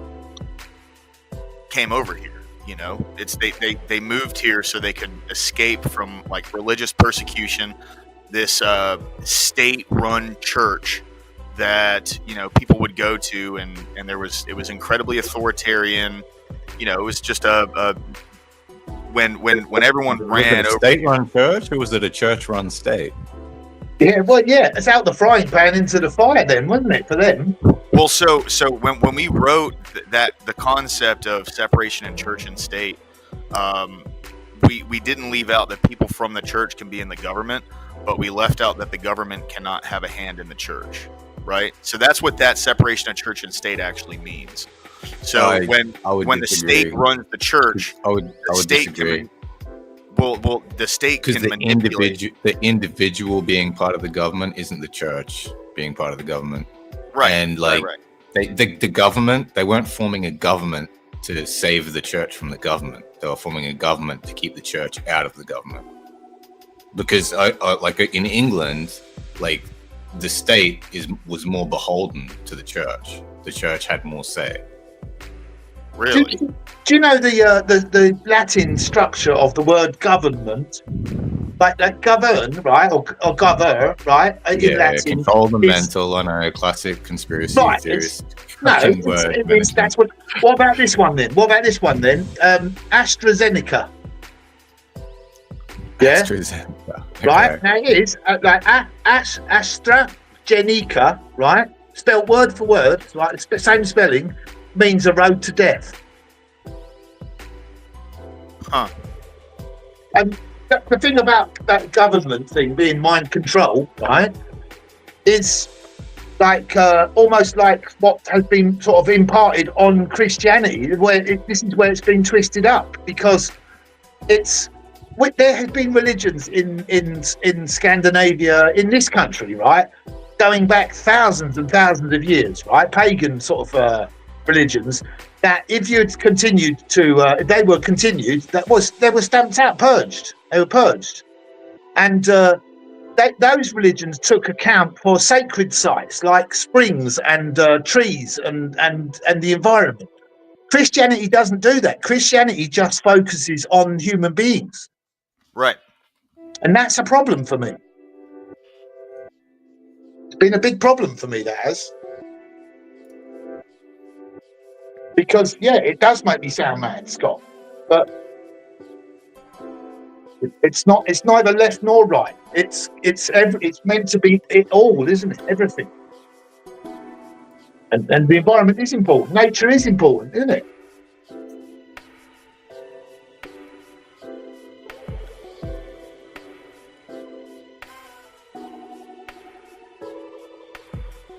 We frozen up. No. I'm good. I'm good. Sorry, I was just reacting into chat. That's all. What's that in the background of your, like behind you, lower class? So I can see sort of stained glass windows. That's a tapestry. So I wish that was actually where I live. That'd be cool as fuck, dude. But it's not. I'll tell you what I do like to read, and that is the in the Bible is Matthew, the Sermon on the Mount. Yeah. Oh yeah, absolutely. Yeah. That's just a fantastic piece of writing, isn't it? I mean, a fantastic piece of. That's how to preach. Yeah. That's all you need. That's all you need.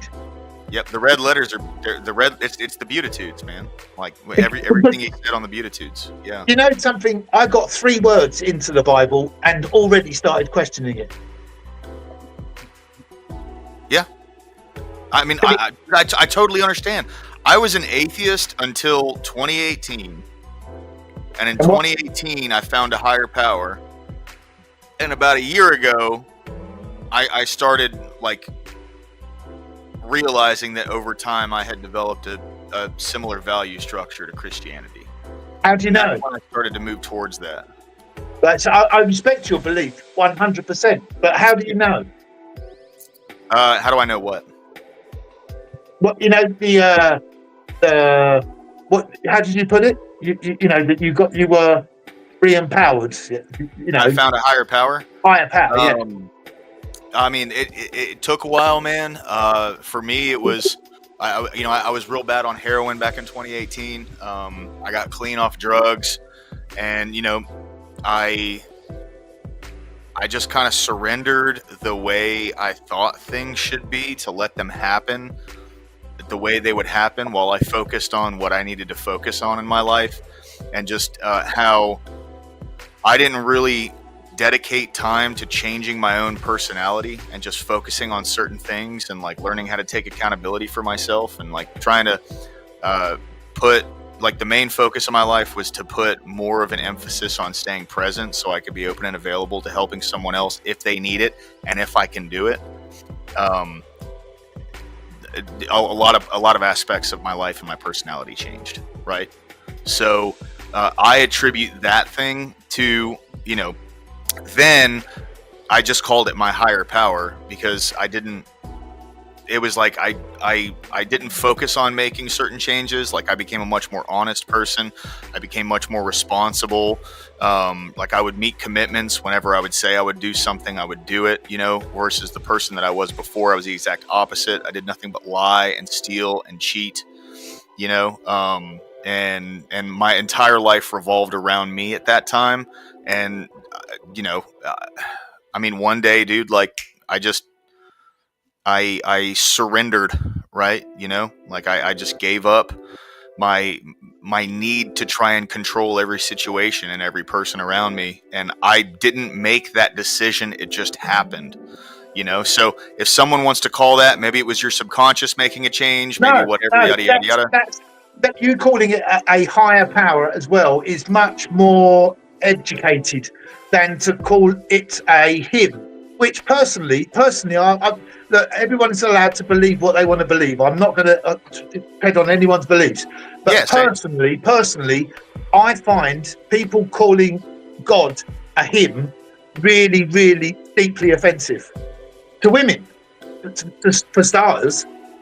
But it's just really stupid, I think. That's my own belief, and I hope that anyone else will respect that belief as much as I respect theirs. Yeah, I like when it comes to that, there's nothing. I operate under this assumption, right? There's nothing I would ever be able to tell somebody that is going to change the way they see the world, right? Because people tried to tell me what I needed to change my own personal life. Only it was you, that yeah. happened. It was only you that could do that, wasn't it? What I see, I don't believe that either. I believe that it was something that just happened. There was a change that was made one day that I didn't like consciously go, I'm going to make this change now, and it happened. It just happened, you know. So however someone wants to put it, however someone else wants to put it, that's so fine. You don't take any credit for your own recovery. I take credit for the fact that I surrendered and I just did the next thing in front of me. Well, But there's I didn't something make else. that bad. There's something else which I've always objected to, and it's this. People ain't going to like this.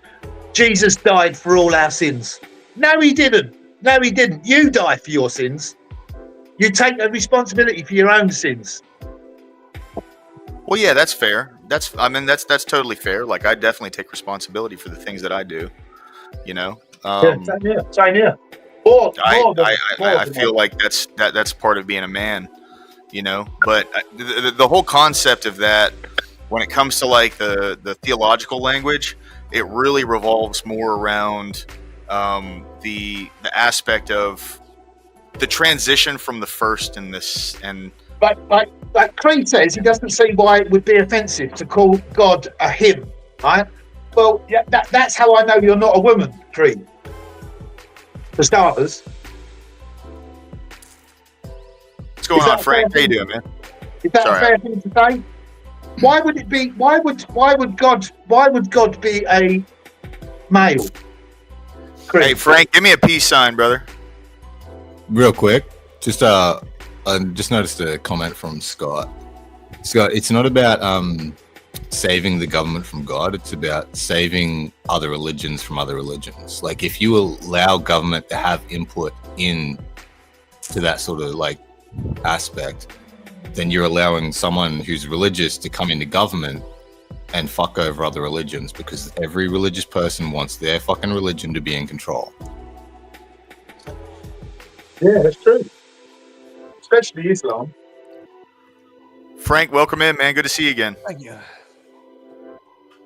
Thank you for having me again. Do you have something to add in, brother?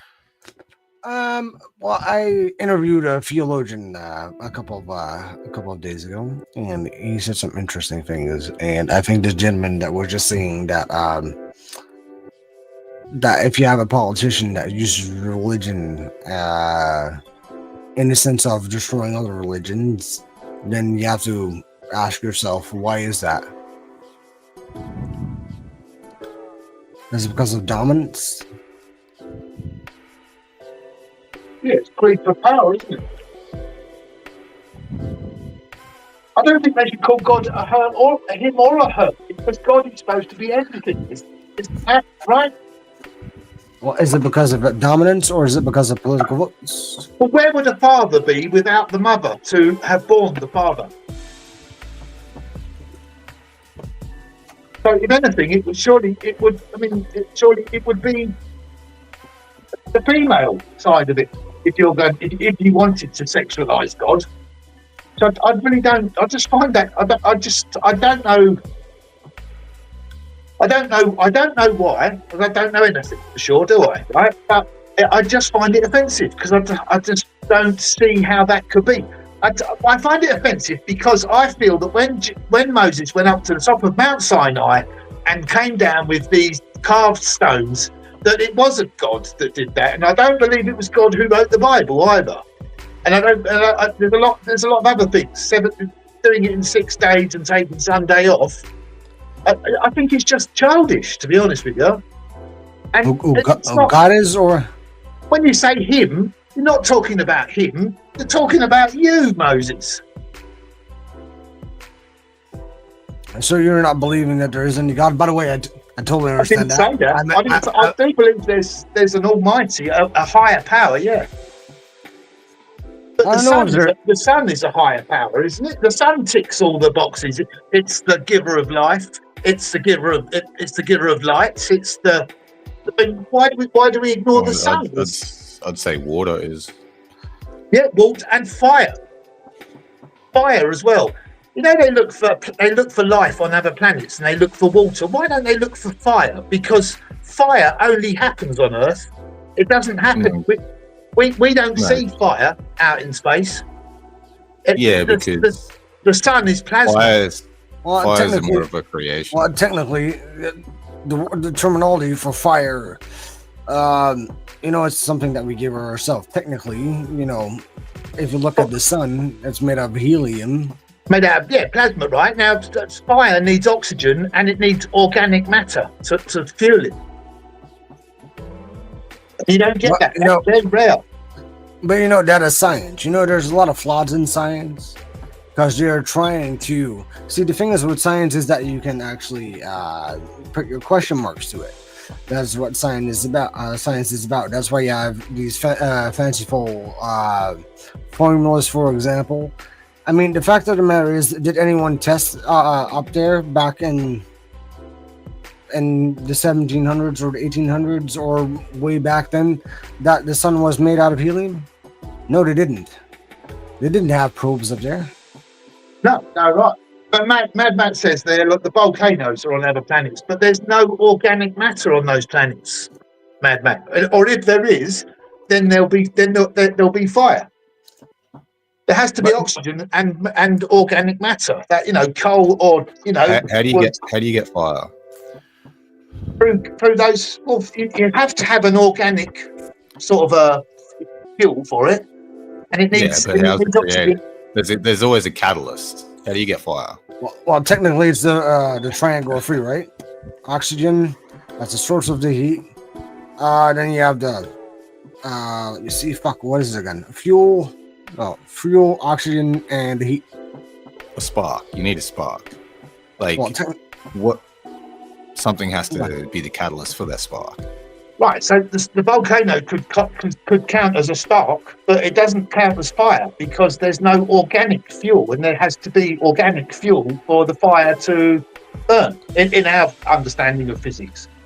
But still, the concept is the same, right? If a volcano breaks, the magma still brings fire. Well, heat. So you might bring heat, but not fire. Well, technically, there's, like I said, there's three components in fire. It's fuel, oxygen, and heat. If you take one away, then it dims. Yeah. Then what is a volcano? It's not just technically it's not fire. It's not fire because they're either not going to be oxygen or not going to be organic fuel.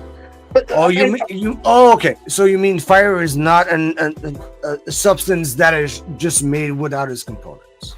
No, fire is needs the gas of oxygen, and organic fuel. Otherwise, it's just plasma. Yes, but it requires a catalyst to happen. This is the point. Why would you be looking for the fire created from a possible, random lightning strike on a different planet? And if you're looking for a fire created by people, then you're just looking for life. So why not just look for life? Yeah, if there's fire, there's life. Or there once was life. But the point we were making was that these things, these fire, water, the sun, we overlook these things in religion. We look to this God of the size of the universe or whatever else. It's outside of our realm. It's too much for our brains to take on board. I don't know why we aim at it.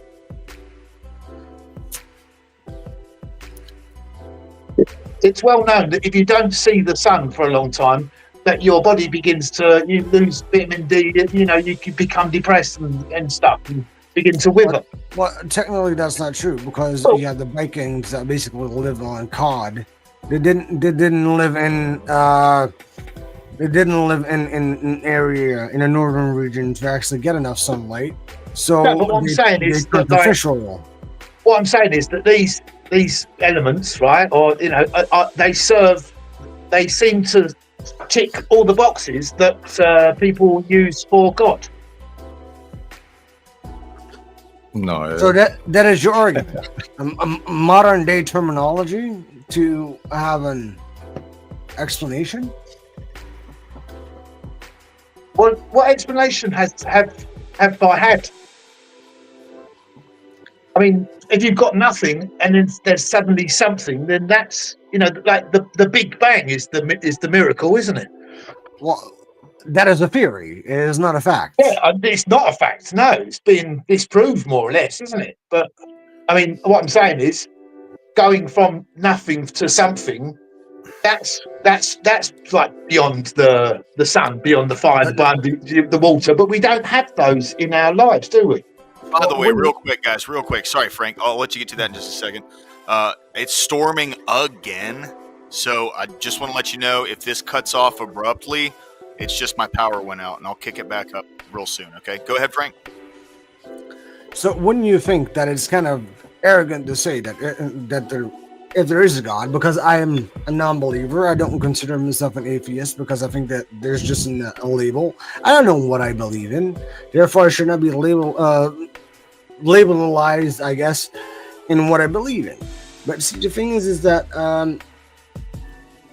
if there is not an explanation for something that is either in the scripture or whatever, then I had the same conversation with this Dr. Bob Field. Really interesting guy. He learned me a lot about religion. We talked a lot about paganism and how that took over, from Christianity to being Catholic. And I asked him, like, doctor, besides that, I mean, do you think like the origin of what has been told, is that really a miracle, or is that something that people just perceived it was a miracle and wrote it that way? Because then we would essentially believe in magic. So everything from religion, if you go all the way back, that makes sense. And then suddenly you have a guy that, he got persecuted. He had a trial. If it was fair, it was questionable. I wasn't there. But then he suddenly just had a miracle. I don't believe that. I like history, but you cannot make wise out of me that suddenly a guy prayed for all our sins, or died for all our sins. No, I don't. I just because it's essentially a life lesson, right? I think that's palming life. I think that's too dangerous because people would then palm their sins off on him, and like that concerns me. But Scott says the Earth is the center of the galaxy, right? And religion used to believe this, right, to be the case, and then it was disproved, right, through the telescope and all that, right? And now there's the possibility of the simulated universe being actually a thing. It's taken around. It's gone round in a circle, hasn't it? It could well be. I know what you mean. You mean that article a couple of years back with Einstein's relativity theory. Fuck. Sorry, I'm not sure if I am allowed to cuss here or not, but yeah, you can, man. Go ahead. That's fine. Just try to keep it TOS, bro. That's all I ask you. I know what you mean, and that is the relativity theory of Einstein, and that he, we all know about alternative universes, but I know that article that you speak of from a couple of years back that they proved that he had, quote unquote, that they said that they had proved it. But they have not, because it's still a theory. It's called the relativity theory and not a fact. What about this double slit light experiment? Well, if that is the point, my man, is that everything that has either hypothesis or theory behind it, it is not a fact, is it? I don't know. That's the one thing I do know. Well, see, that is the thing. If you do not witness it yourself, then even if you do witness it, doesn't make it a fact. Well, for you, if you do witness it, then for you it is a fact, and for other people it is not. That's a mistake. That is the entire thing. I think that's a mistake that we're making. It might be overwhelmingly likely. It might be 99.99% a fact, but it can't. We don't have the ability. This is what I'm saying about the sort of looking for God. It's like it's beyond our realm. Well, why are you looking for God in the first place? Well, we're all looking for, the Almighty, aren't we? I am that one. Well, why are you looking? Because you question your life and you're trying to find a way out. Yes. Do you think that's fair to yourself to not explore why you were here? Maybe you're just a singular individual that is here with a mission. But if I was perfect, then I would say no. But I'm not, so I think that is fair. And maybe that's the beauty of it. Why would you praise something if you're an incredible, intelligent human being yourself? Hornet, welcome in, bro. Good to see you. Glad What to see up? You shouldn't have done that, Hornet. You should have stayed out. Trust me, it's not worth it. I heard it. I heard it. I'll tell you what, I love it. I love the way that you guys have got my brain bubbling. So I really appreciate it. And I'm going to say big up and good night because it's getting late here now. No. Hey, EA, dude. EA, thanks for stopping in, man. You are always welcome, bro. I hope to see you again soon, partner. You too, brother. Take care. You too, Thank man. you to everyone. Thank you, everyone, for that. That's really helpful. Right on. And then there were 4. Again. Yeah, I heard we were talking science. So. No. Well, not necessarily, but religion and science, they never intermingle, but they do. Well, what do you mean by that? Well, if you science is a broad aspect, right? Science has a huge field, therefore subcategories. So if you have, for example, something that is someone that studies archaeology, then it would be considered science, right? And that might exactly. That might contradict with, for example, what any other religion is saying. It's not really specified, but then it is specified and to do like a thesis or an abstract about it. Well, yeah, religion is faith and the other is an observation, right? Exactly. There'll be things that line up, but it's not necessarily because they line up because they try to. It's just an observation over something that's faith-based. Exactly.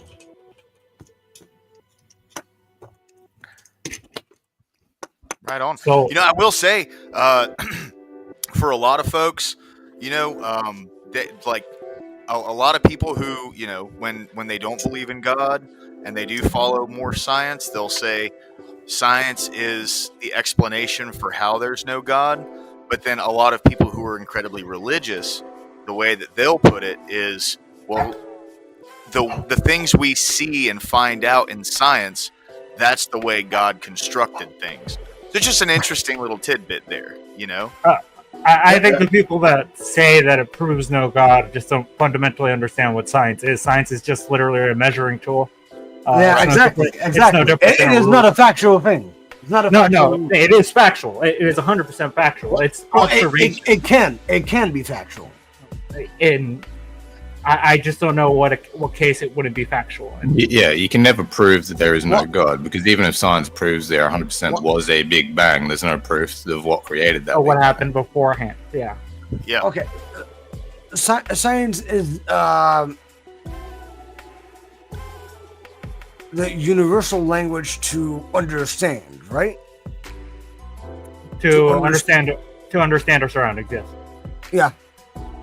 But does that understanding mean that it has to be accurate by a singular individual?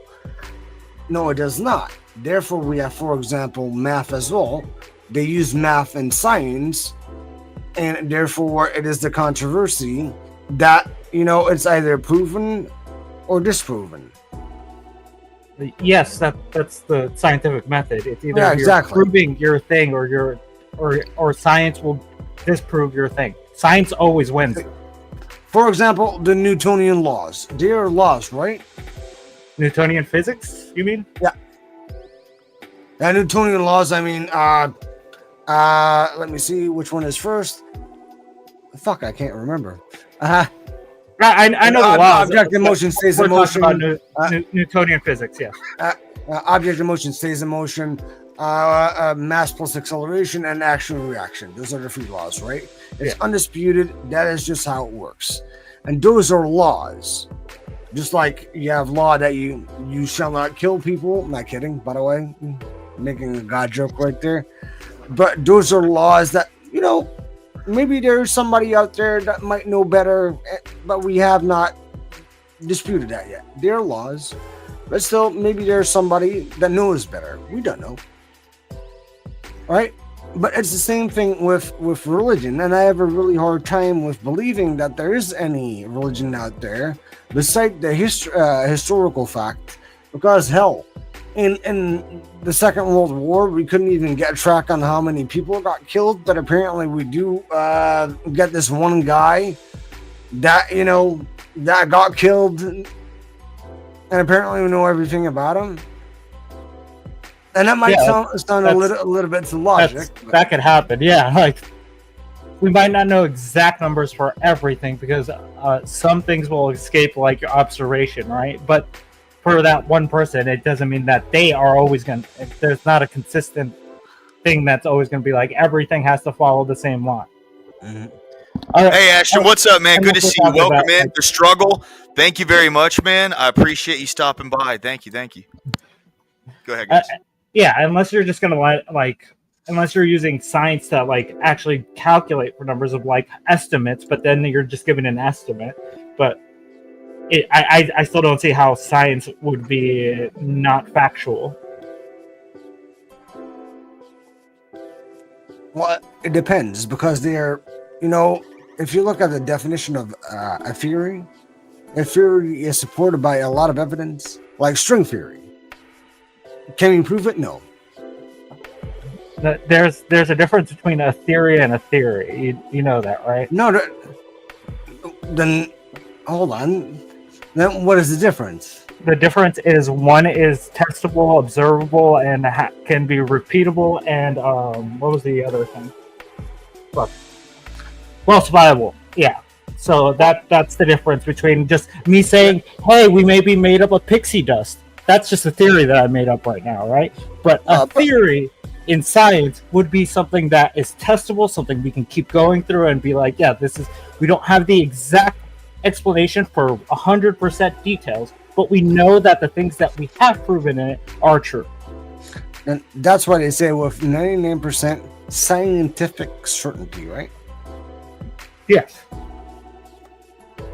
And how much percent do we have left? Well, there's still some things that it's going to escape our understanding. Why is that? What do you say it's our understanding? What if for some people it just doesn't make sense? Do you think that's a fair assessment? No. Our understanding always evolves over time. But the fundamentals always stay there. You're just building on top of those fundamentals.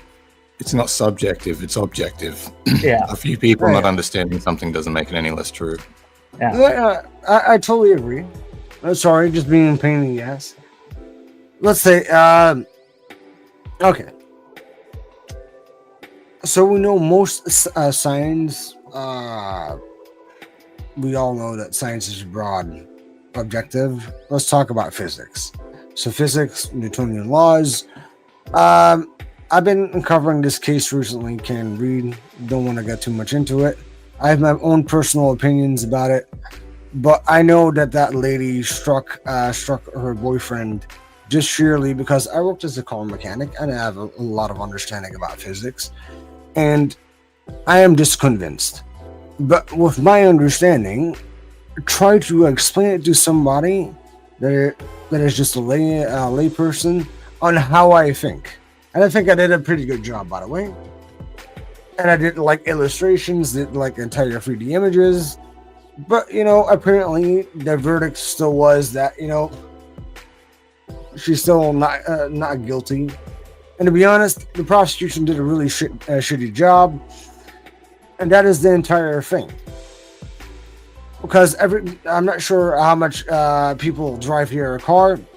But if you have insurance, by the way, if you have insurance and you get, for example, rear tail lighted, do you physically see that you can be rear tail lighted? Nobody can, right? But then it's usually like an insurance thing. And usually they don't reconstruct it. But let's say that we're just in a criminal case and you bump into somebody and they are trying to reconstruct it. Do you think that with 100 or let's say 99% certainty, they can reconstruct exactly what happened? It depends on the situation. How much information you actually have to go on. All right, like if there's a camera that captures part of the thing, I can get closer. Right? There's obviously, yes, I could reach 100% certainty with that. Now, there's no camera. There's no eyewitnesses. Can you reconstruct it with 100% certainty or 99% certainty? With high certainty, yeah, but I wouldn't say with 100% certainty. And then wouldn't you say there's a probability because you were not there, you have not significant evidence? What? Okay, hold on. I can show you some stuff that I made on my own. Let's see. At least if lower class allows me to actually show it. Yeah, dude. Yeah. Go ahead and share your screen. I'll pull it up for us. Let's see. Sorry, Charlie jumped up into my lap, so I'm just hanging out with him I don't while I'm know, listening to y'all. This is a great conversation, by the way, guys. Just want to say, I'm enjoying all of it. Days, yeah. Always like some sign talk. Liar. So I tried to reconstruct it for myself because in my mind, looking at this case, for me, it all made sense, right? So I was like, I need to explain to people, if we're gonna argument this, that I need to do illustrations on what happened. And I think I did a pretty decent job, but hold on.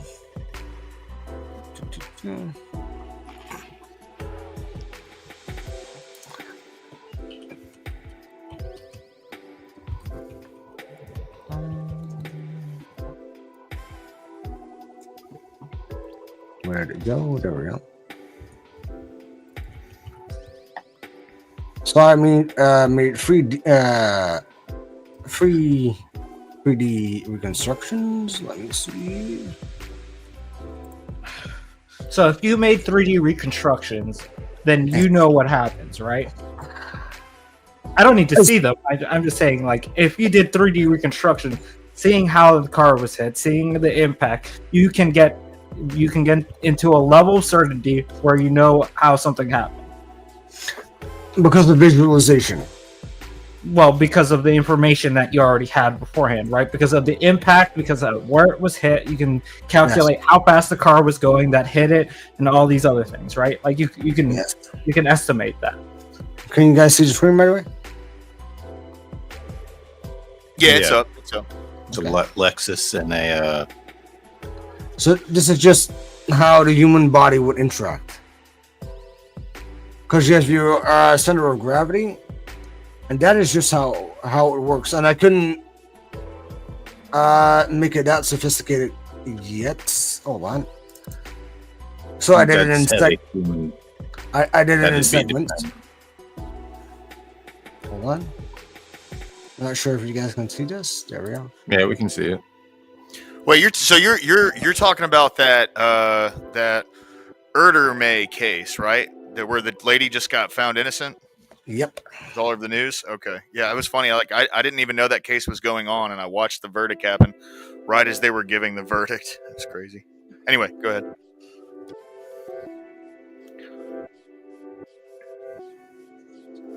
This is just a really simple construct, actually.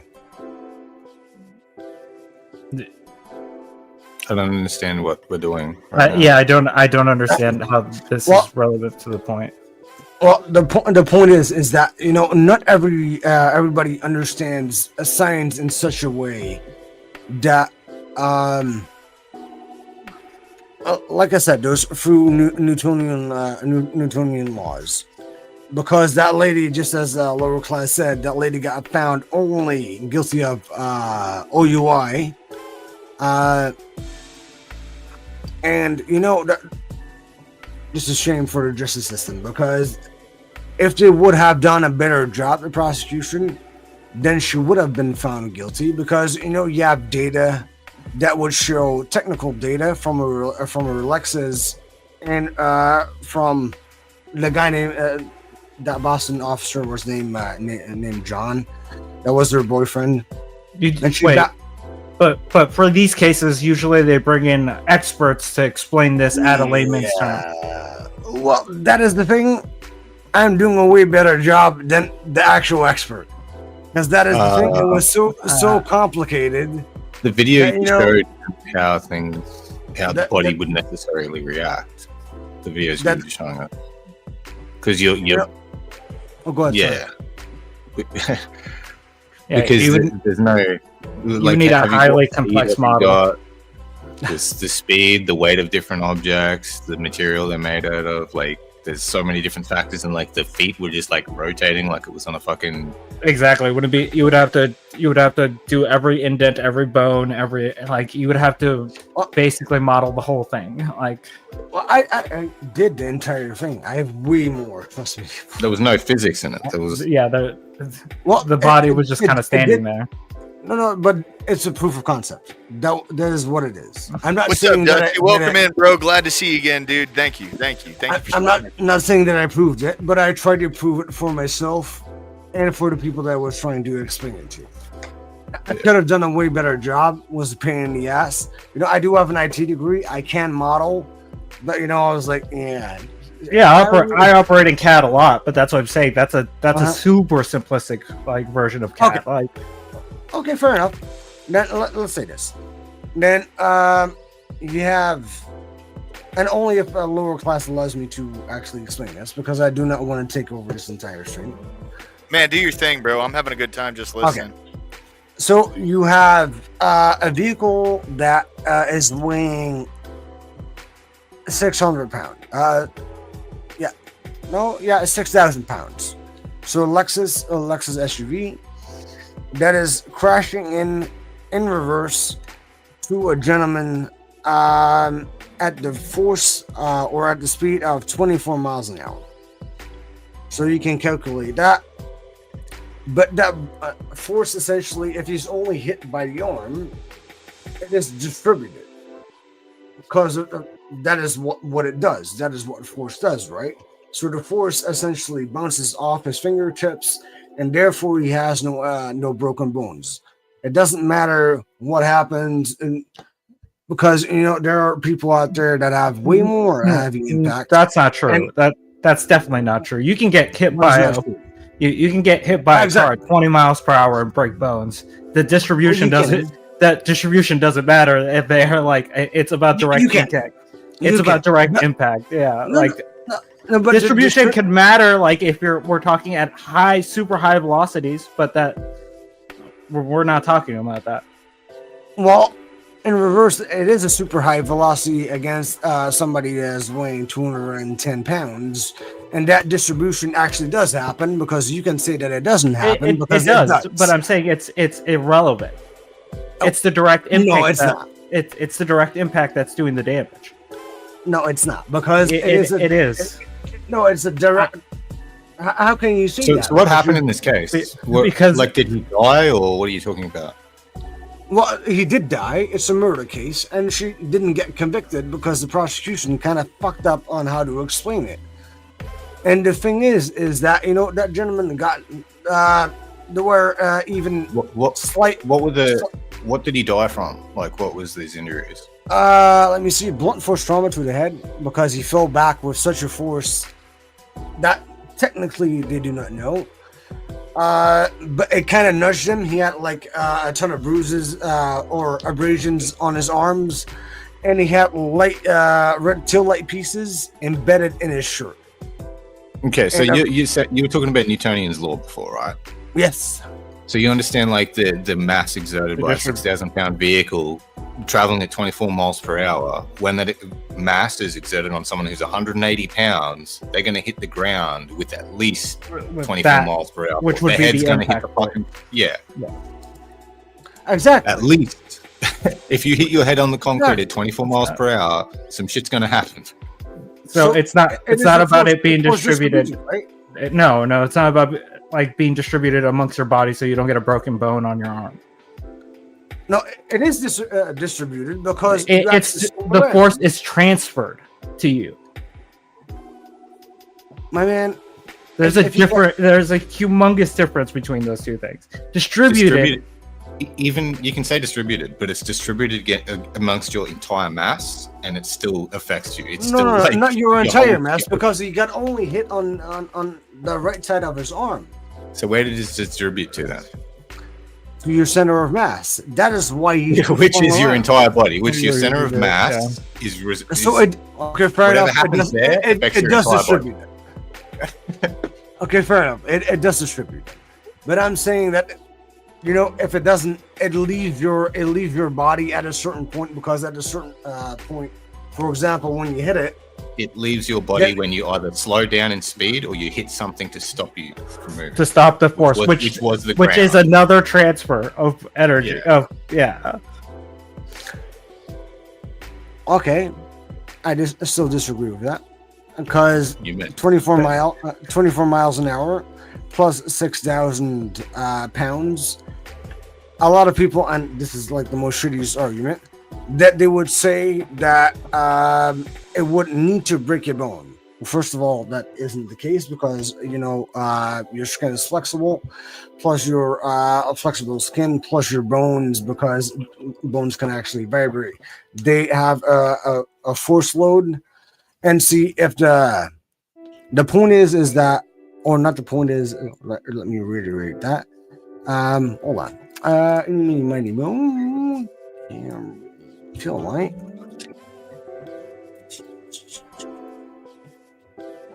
Feel light. Oh, I can actually fucking prove exactly what I'm saying. Lower class, can you do my due diligence? Yeah, go ahead, dude. Share it. I'll present. Hold up.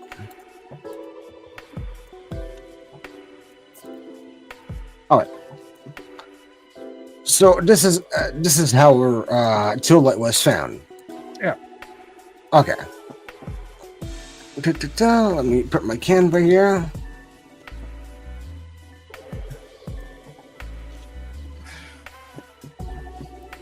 So the point, the essence of this entire case is that his elbow or his arm struck the tail light, and it broke. Right? Okay. Okay. Now check this. Hold on.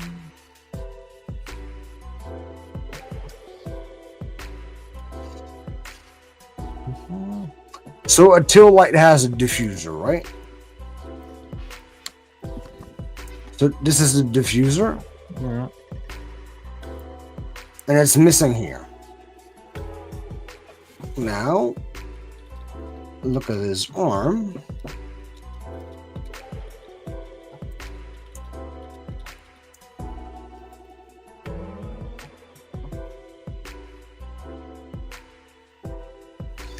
See what I mean? Is this TOS? What? Is this safe for TOS? I think so. It's only an arm, so. Okay, just saying. That's all. No, I took accountability for that. Appreciate it. So look at the dice here. I see abrasions, but like I see abrasions in multiple locations. So it seems like he hit the ground. The thing that you need to look at is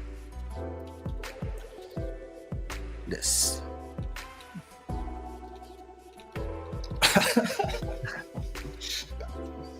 I'm not. Like, yeah, I see. If you tried to prove this to me in a jury, I would be like, dude, you have nothing there right now. I see what you're saying. Do I think it has validity? No. it should be around here. You know, the diffuser should be here, and around here, it's been broken. I mean, look at that. Those dots right here. That's the exact same pattern as this. Okay, so what's your explanation for what happened? You saying you don't believe the explanation. What's your explanation? Well, that she obviously hit him, and you know, there's something called friction. The friction of the car actually dragged them aside, and actually drug him along with him. And when it shattered, and the tail light pieces, tiny points of it, were actually embedded in his shirt. And that is what caused those abrasions. Not the entire tail light, but just those shards that essentially wouldn't be found. And that's why she got essentially why she didn't get exonerated. But they didn't do enough research. Wait, did she get like a manslaughter charge? Like, what did she get? Nope. Only OUI.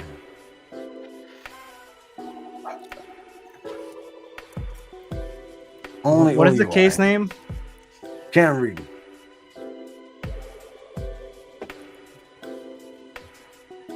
Trust me, you guys don't want to follow that case. Most toxic case ever. Don't worry, I don't follow cases at all. After I look at this, I'll never look at it again. Well, see, she even admitted it that, you know, did I hit him? She even admitted that, you know, did I just tap him and, you know, he didn't come through? You know, there's so many things, and, you know, in all honesty, it's not even worth talking about because, you know, it's a disgusting piece of justice, but you need to believe in a jury system, so. I just think that the defense probably provided a pretty good case. Why is that? Well, if she only got an OUI, like, that would be the standing point that they delivered a case that's more compelling than the prosecution. Or the jury pool got tainted because this case has been so popular that they called, let me see, how many people did they call? Like 1,200? The foreman that they chose has the exact same background in his interview as hold on, the Nixon Republic. Hold on, I need to go on Twitter, but it's exactly the same, and it's freaking scary. There's a special organization for like media attention, and it's called, I don't know, it's, hold on. Okay, so you believe he was struck by the car, right? Yeah, 100%. And you believe that resulted in his death? Yes. Yes. So your contention is that she didn't get charged enough? The sentence wasn't enough for you? Correct. Why? They had the Lexus data. I can hold on. I can actually show you. Hold on. So do you think it was deliberate? Yes.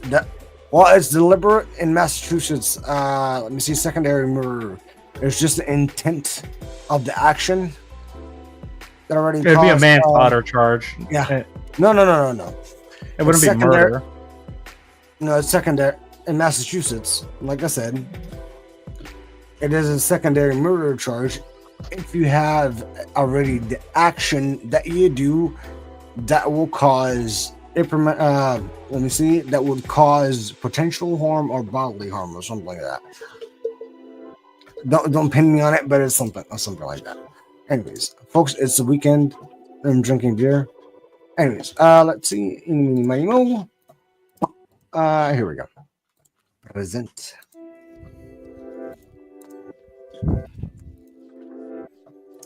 Where is that? There we go. So,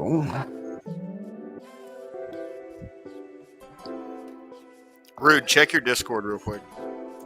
Yeah. No, Sorry, man. We'll do.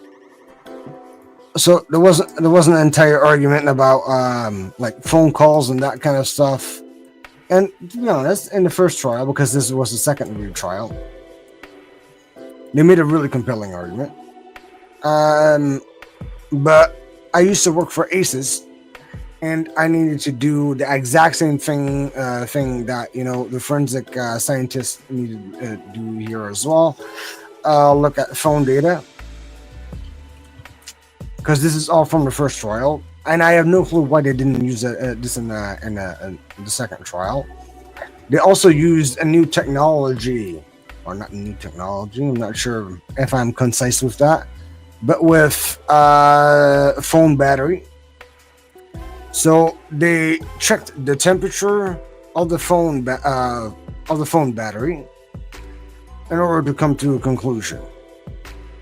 And honestly, I think that was shit. They didn't use that. They did use. Let's see. Yeah.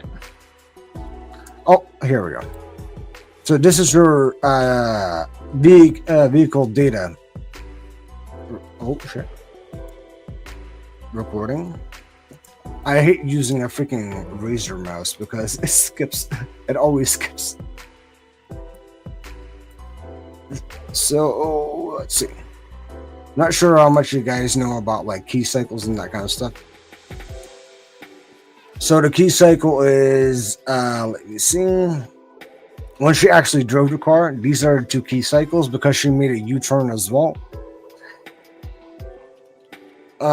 So these two are in the same proximity, which would mean that when you turn on your car, and you can have multiple key cycles that would all show the same number until you turn it off. Then a new key cycle will begin, so on and so forth.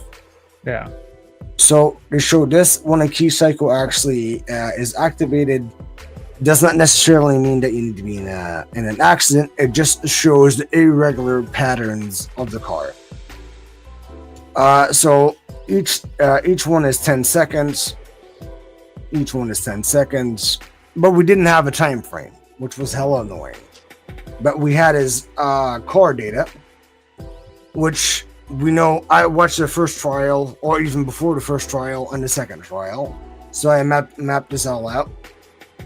Is that people were saying, or the huge conspiracy is that he was killed inside the house, then dumped outside the house for whatever reason. Really weird. But that was the entire conspiracy. So what does cop explain in this one? Because that's where I got the screenshot from. Is that this is where, like I said, huge conspiracy. People on Reddit, Facebook, you name it, X, were saying that at 12:22 and 12:24, elevation steps were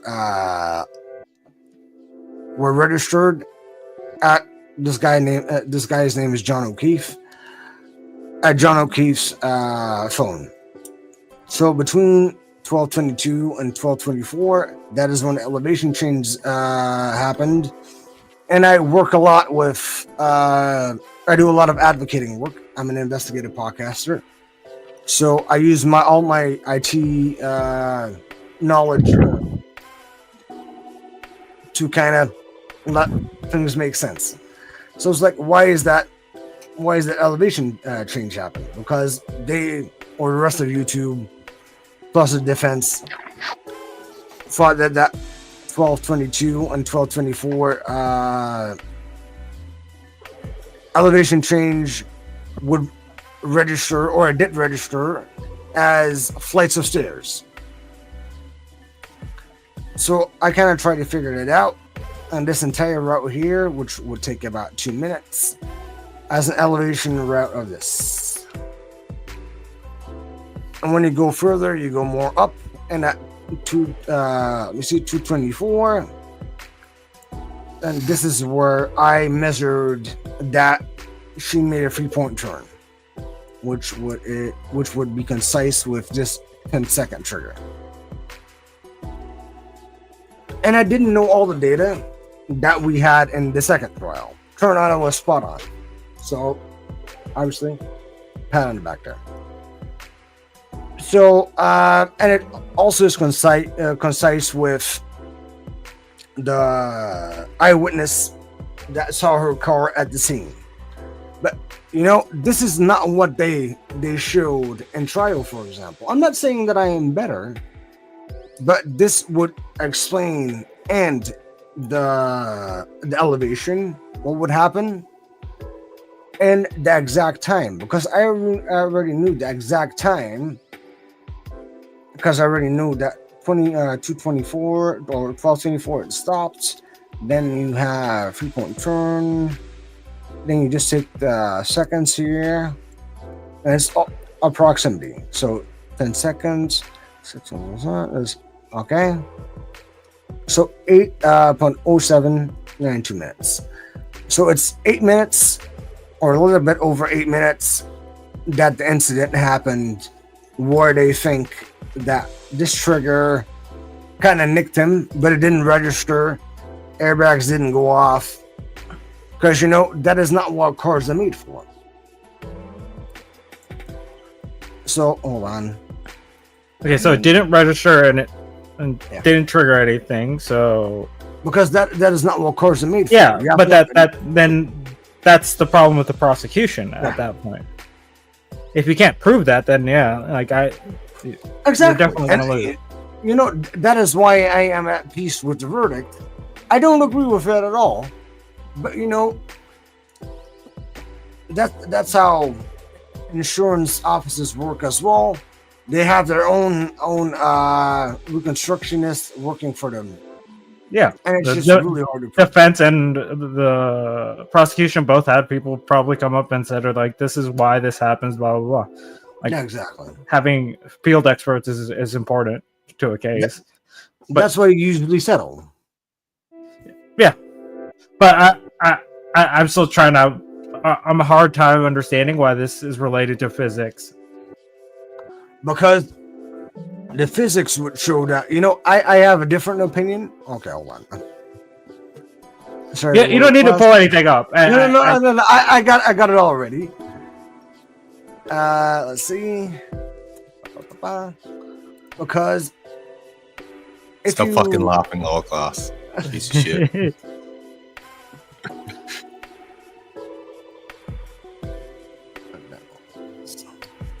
Look, I'm just enjoying the back and forth here, cuz. Yeah.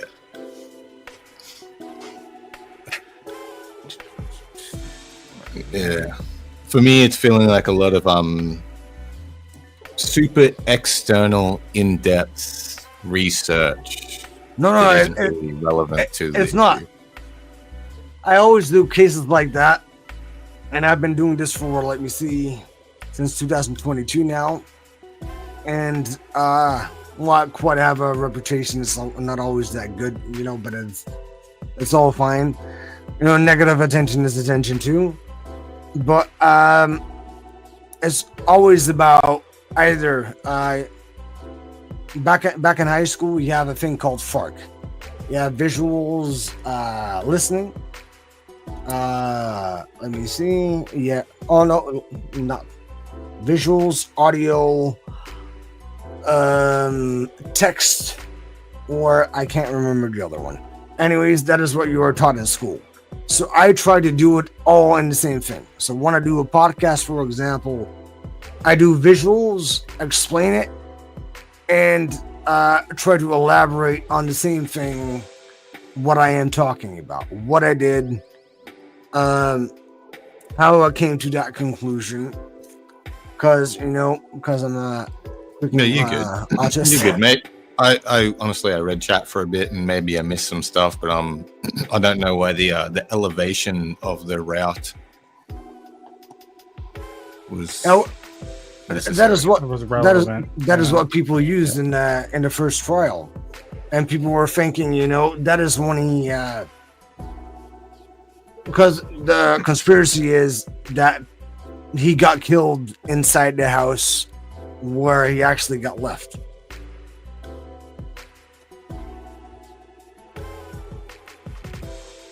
Oh, check one. Okay. Yeah, it's really confusing. That is. I didn't get it either. Let's see. Hold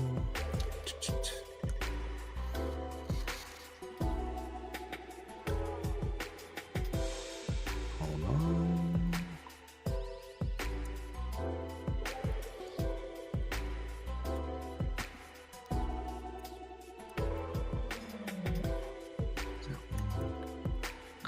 There we go.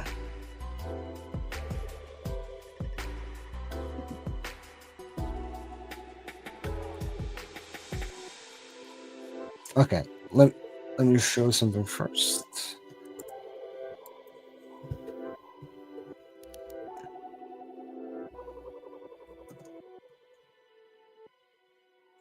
You know what? I'm not gonna show that first.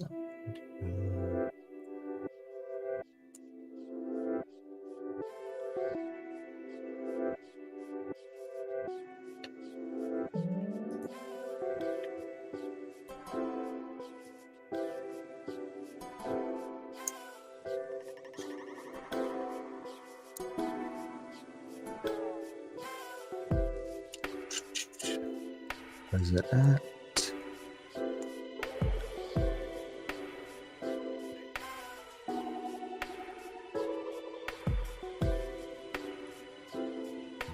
Oh, there we go.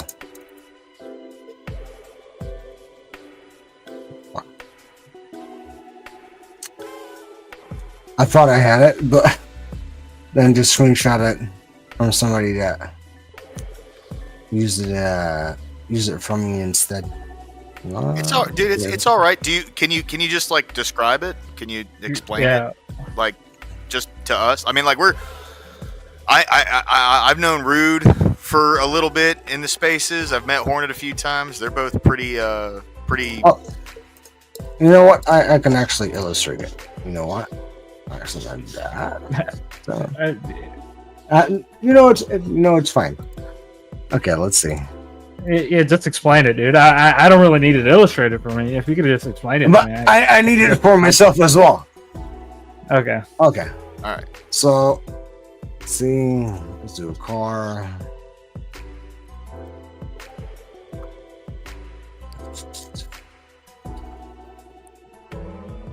Okay, so you have a car here, right? And you have oh.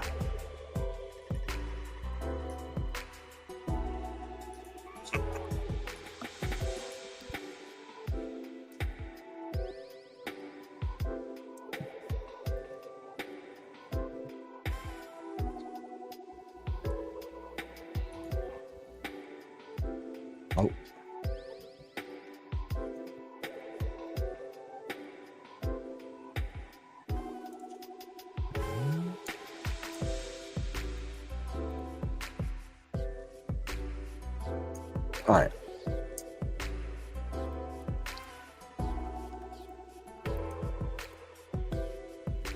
There we go. So let's say this car hits this dude. Then how would you expect the guy would rotate? Towards the away from the car. Counterclockwise. Oh. Wow. So not that way. So that way, right? Correct. Now, if you would calculate the speed with the vehicle, then how do you guys think that he would he strafe? Would he go to a 90-degree angle? Let's say that you have a curb right here.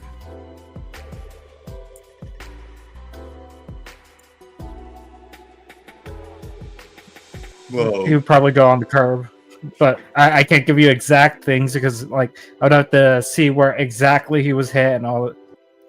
Like, That forensics angle wouldn't isn't be easy. Yeah, but it would rotate this way, right?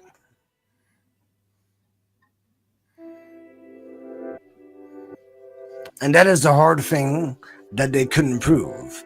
Because this is not necessarily like a full-on impact like this. Wait, didn't you say he was found inside the house? No, he wasn't. It wasn't found inside the house. That's the entire point. That is the entire. How far away from the curb was he found? Let me see. 15 feet. Hold on, guys. Hold on. Struggle. You got to cam up and give me flick me off and give me a peace sign. This is trouble. This is trouble. Struggle's good. Struggle's good, but he's good. He's a schizo, but he's bad, and I love it. Hey, Struggle! Don't break TOS. Don't worry. Me, Struggle, and Hornet hang out every day. We'll fuck on him if he does. But you know, that was the entire controversy. That's kind of it. Yeah, that's the point. The problem is he's 15 feet off the curb. I that kind of motion would not create that kind of impact. Yeah, she'd probably have to go 80 miles an hour or something. Yeah, and you know that is the thing. You tell me. Apparently, it could be done. It could have been done because they tested it, and they did prove it. But apparently, 15 feet while going 24 miles per hour. Dude, I can. Hang on. Which side was he on? Which side was the curb on? On the same side that I showed you. Same side as him. Yes. He would go towards the curb, but 15 feet, backing up 24 miles per hour.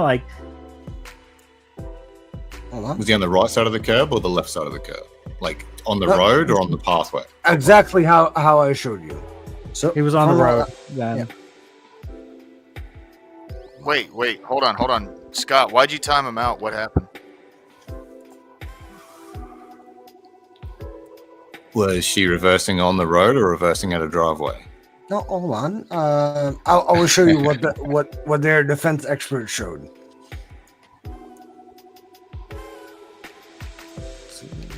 There's so many different factors that can come into play that I'm just not. That is the thing, and that's why I'm kind of consoling. That it doesn't matter how they would prove it because there are so many factors that there's no way that she could have been convicted. Hey, real quick, guys. Hey, Scott, if you could, just in the future, if someone's not necessarily breaking TOS, try to run it by me, or I'll say something to you. If you could, just before making executive decisions like that. I didn't see it. That's the only reason I'm saying. So I didn't see it, but just in the future, if someone's doing that, just run it by me real quick. Unless it's TOS. If it's TOS, fucking kick them. You know what I mean? Yeah, that's all. Anyway, go ahead, Frank. So they did this test first. So they did a pneumatic test, and this is only with 70 miles an hour.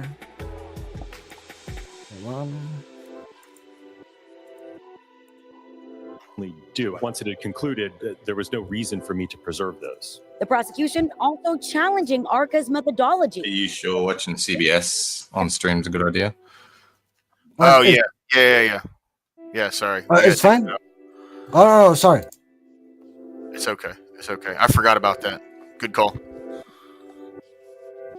To be honest, it doesn't matter. I guess you will need to look up for yourself because that's not necessarily the thing that I was wanting to show. So in the trial, these guys are named ARCA, Accident and Reconstruction, and they back up with that vehicle in the exact same position where they think he was at, and it breaks the tail light, but they used a lighter dummy. And they just suspended him up in the air with no mass on the ground. That's just good defense, I guess. Wait, was the point of impact where he hit his head found? Well, what the point of his impact was? It was right in the middle. But was that found on the scene? He would be bleeding. Yes. Presumably, if he died. Okay. Did he die on impact? No. who died of hypothermia and severe brain injuries. Because he had also something called ecchymosis, which is raccoon eyes. Okay.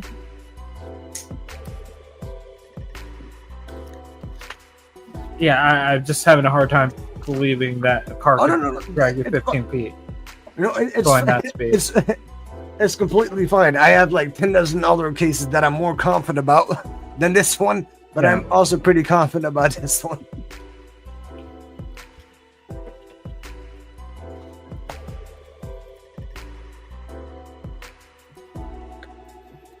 So wait, how does this back up to physics again? It's Newton's law. Newton's law, I guess. Oh, is it like Newton's law, like Fig Newton's, like in my or something like that? Fig Newtons. Yeah, Fig Newtons. Yeah, fuck, bro. You know, it's fine if you don't believe the science. I don't really give a shit. I mean, that is what other people believe as well. I've been trying to follow everything you're saying, and it's just like it feels like my 5-year-old trying to explain something to me, like goes to one thing and then like all of a sudden we're all of a sudden in the bakery, you know. I tried. And then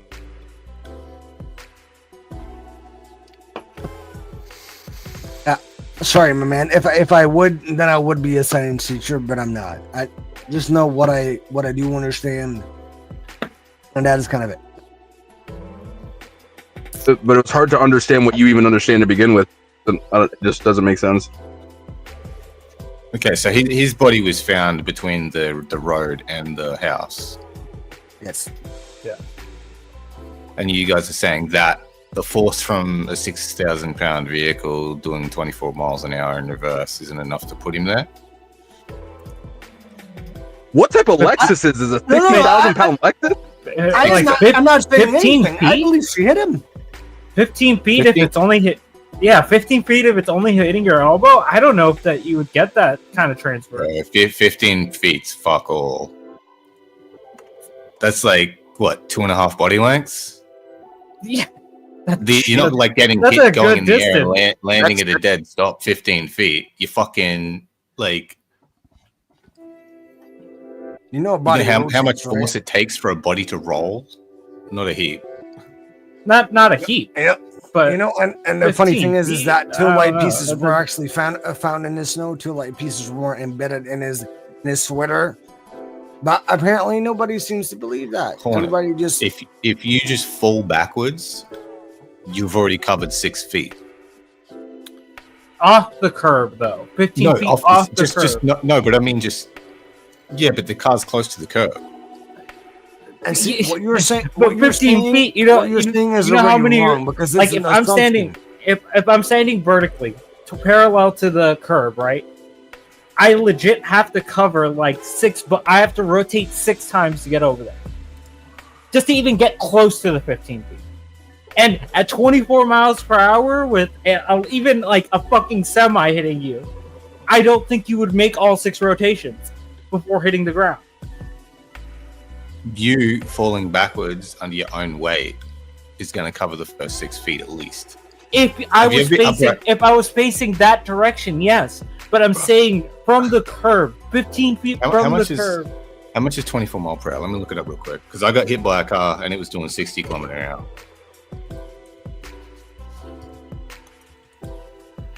So it's 38 kilometers an hour.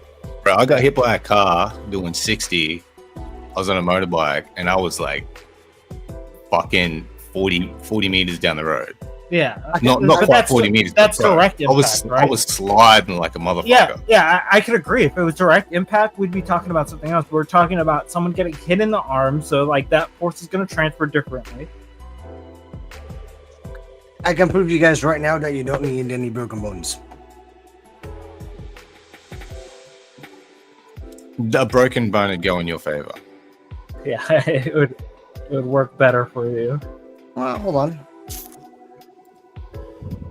This isn't like copyright or anything, right? No, it's not. I will even skip it as well, but I use this. Can you mute it too? I don't think this would be TOS. Just from the title? I will Like, skip it. I will skip it. I will skip it. Don't worry. More copyright than TOS. Man, this is not TOS. 100%. Did you read the title? Yeah, is it copyright? It looks copyright, bro. Hold on. I'm trying to get my watch hours up, and it's just been a cutting me every subtitle. time. No, I got it. Yeah, that's what I'm this trying is to. the one. This is the one. That's what I'm trying to figure out. If they crawled after, they could cover the 15 feet. That'd be fair. But if he was found on his back, this is not copyright, though. That's why I need to know where like the impact zone was for his head. So, I'm not gonna play it just in case, but I'm pretty sure our lovely British guy. I'm sorry if I'm being demeaning or anything. I'm not sure if you're from the UK. Yeah, I'm from Bangladesh, actually. Oh, okay. Then, do you know about this case? Those two twins that went on the highway? Nah. Yeah. I've seen this. Did she have any broken bones? She got hit by a semi. Hold on. I'll stop it right away. It was an interesting little thing there, because they did just run right out in the middle of oncoming traffic. It's crazy.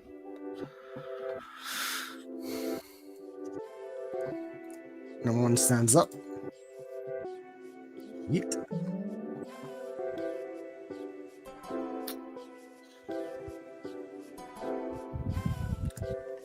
You're saying? I'm gonna take that down because No, I got you, bro. I got you. That's some more Newton's law. It didn't really hold up a lot. Yeah, the mass of her tiny little skinny ass skeleton body probably doesn't produce enough mass to actually break bones. Yeah.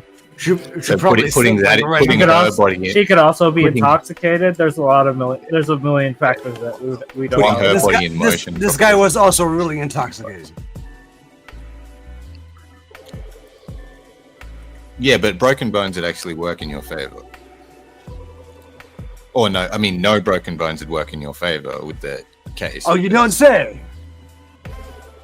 If he didn't have broken bones, then you could speculate that he wasn't hit by a vehicle. And that is So the entire argument. That's what they won their case on. Because the math didn't add up. But there's so many different factors. Yeah, no, exactly. Yeah. Exactly. But that's what I'm trying to say. Like, where was the point of impact? Like, where did he hit his head on the floor? If it was 15 feet off the pavement, I have a hard time believing that's where it happened. No, you need to think about his abrasions on his arm. He only had injuries on his The point of right impact of his head that determines where the body landed. It was on the frozen ground. Where on the ground? Okay, hold on. I can show you this.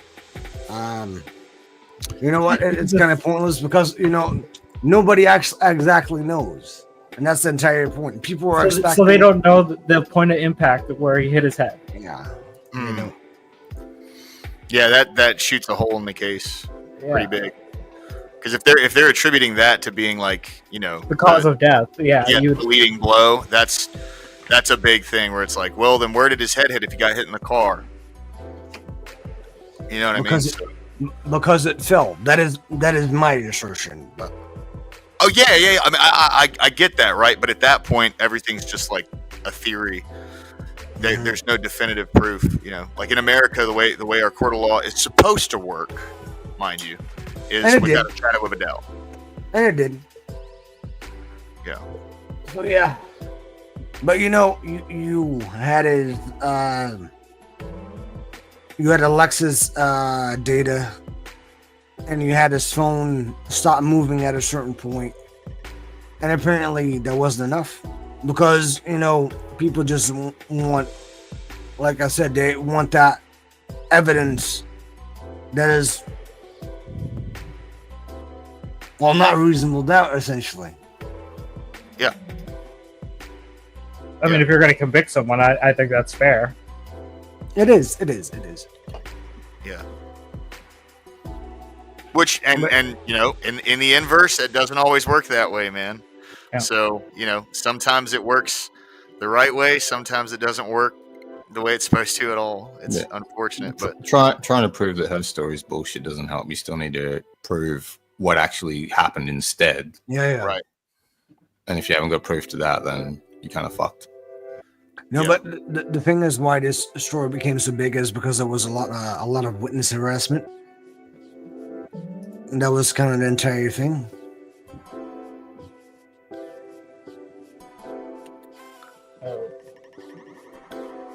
You guys still there? Hello? Yeah, no, we're still here. Okay, cool. Sorry. Like I said, there's a lightning storm going on right now. So if this thing just abruptly ends, it's a lightning storm.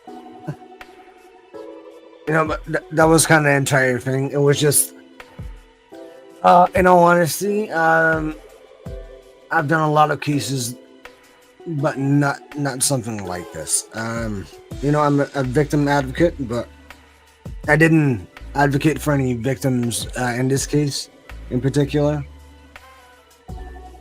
But damn, a lot of witnesses got harassed. They got blamed for beating him up. That's because there were so much questions. So yeah, and like I understand where you're coming from. There was like a whole massive like social media campaign that advocated for her release under like some kind of feminism. Exactly. Yeah, bullshit. Dude, yeah. No, I know where you're coming from. I know where you're coming from. 100%. I didn't follow the case. Like I said, the only reason I even heard about this was I cut on YouTube, and they were like, when I clicked on it said verdict being given. Like I clicked on that, and it was live, and I clicked on right as they were saying she wasn't guilty of the murder, but she was guilty of driving drunk. Did you hear those people outside? Yeah, 100%. That is sickening, guys. Really. Yeah. Yeah. All right, well, I'm gonna let you guys go. I'm gonna go do some drinking. Thanks, Catch you guys later. Have a good night, cuz. I forgot we were meant to be getting lit in the Discord. What were we saying, Rude? I said I forgot we're meant to be getting lit in the Discord. Oh, yeah. Everyone in the Discord was getting drunk tonight. Oh, are they? Yeah, apparently.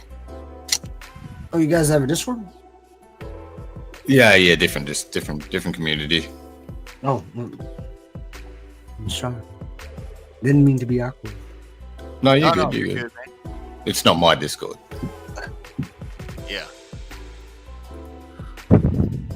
I got a gaming Discord. You want to join in that, brother? But that's about it. Yep. It's hold on. What's your Discord, bro? I will share mine as well. There we go. I'll invite you to mine. I actually better fucking go have a shower so I can go buy some liquor. Yeah, bro. Have a good night, dude. I'm gonna be getting roasted. I'll talk to you later. Bye. Peace. Yeah. Dude, I'm so sorry if I took over or something. Didn't really mean to. No, you're good, man. We were just bullshitting anyway. It's okay.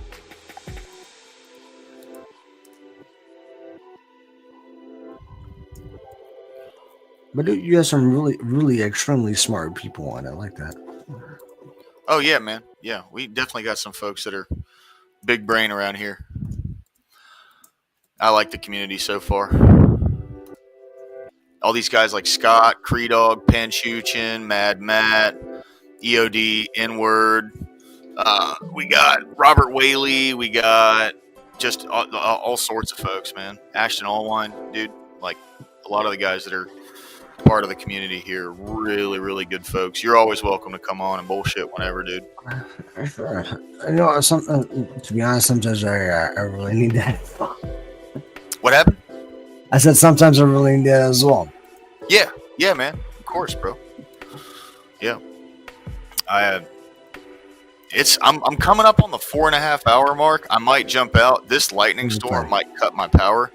But Frank, dude, thanks for jumping in, bro. Appreciate all the information on that case, dude. Now I don't have to look into it myself. You know what I mean? You don't have to, my man. Thank you for having me on. Yeah, bro, you're always welcome back, dude. I'll see you soon, bro. Okay. Chat, thank you guys, man. You guys have a wonderful rest of your evening. I'm gonna get down to writing up everything we talked about earlier. I'm gonna get down to writing up liquor in front, poker in rear. I see. So, but yeah, I'm gonna get up to writing out kind of like a game plan for town hall. I think moving forward, that's going to be the way to really kind of get things going. Thanks, Creedog, man. Thanks, Cecil. I appreciate you coming in today, bro. And, bro, you're always welcome to jump on panel, too, by the way, Cecil. Like, this is open to you, man. You guys are the best, dude. I can't tell you how much your interaction and the support for the channel means to me, bro. I really like having you guys around. It's good to talk to you guys. I always have a great time, man. So, yeah, tomorrow is going to be town hall. So I'm going to see if I can get some folks together. We can have some folks come up. We'll be debating. We'll be talking some schmack, and see if we can develop something. Thank you, Penchuchin. I appreciate that, man. Yeah. We're going to have some people up tomorrow talking some schmack, and we'll see if we can develop something nice and fun, something that we can drum up some revenue and people coming in and watching. So thanks again, guys. God bless.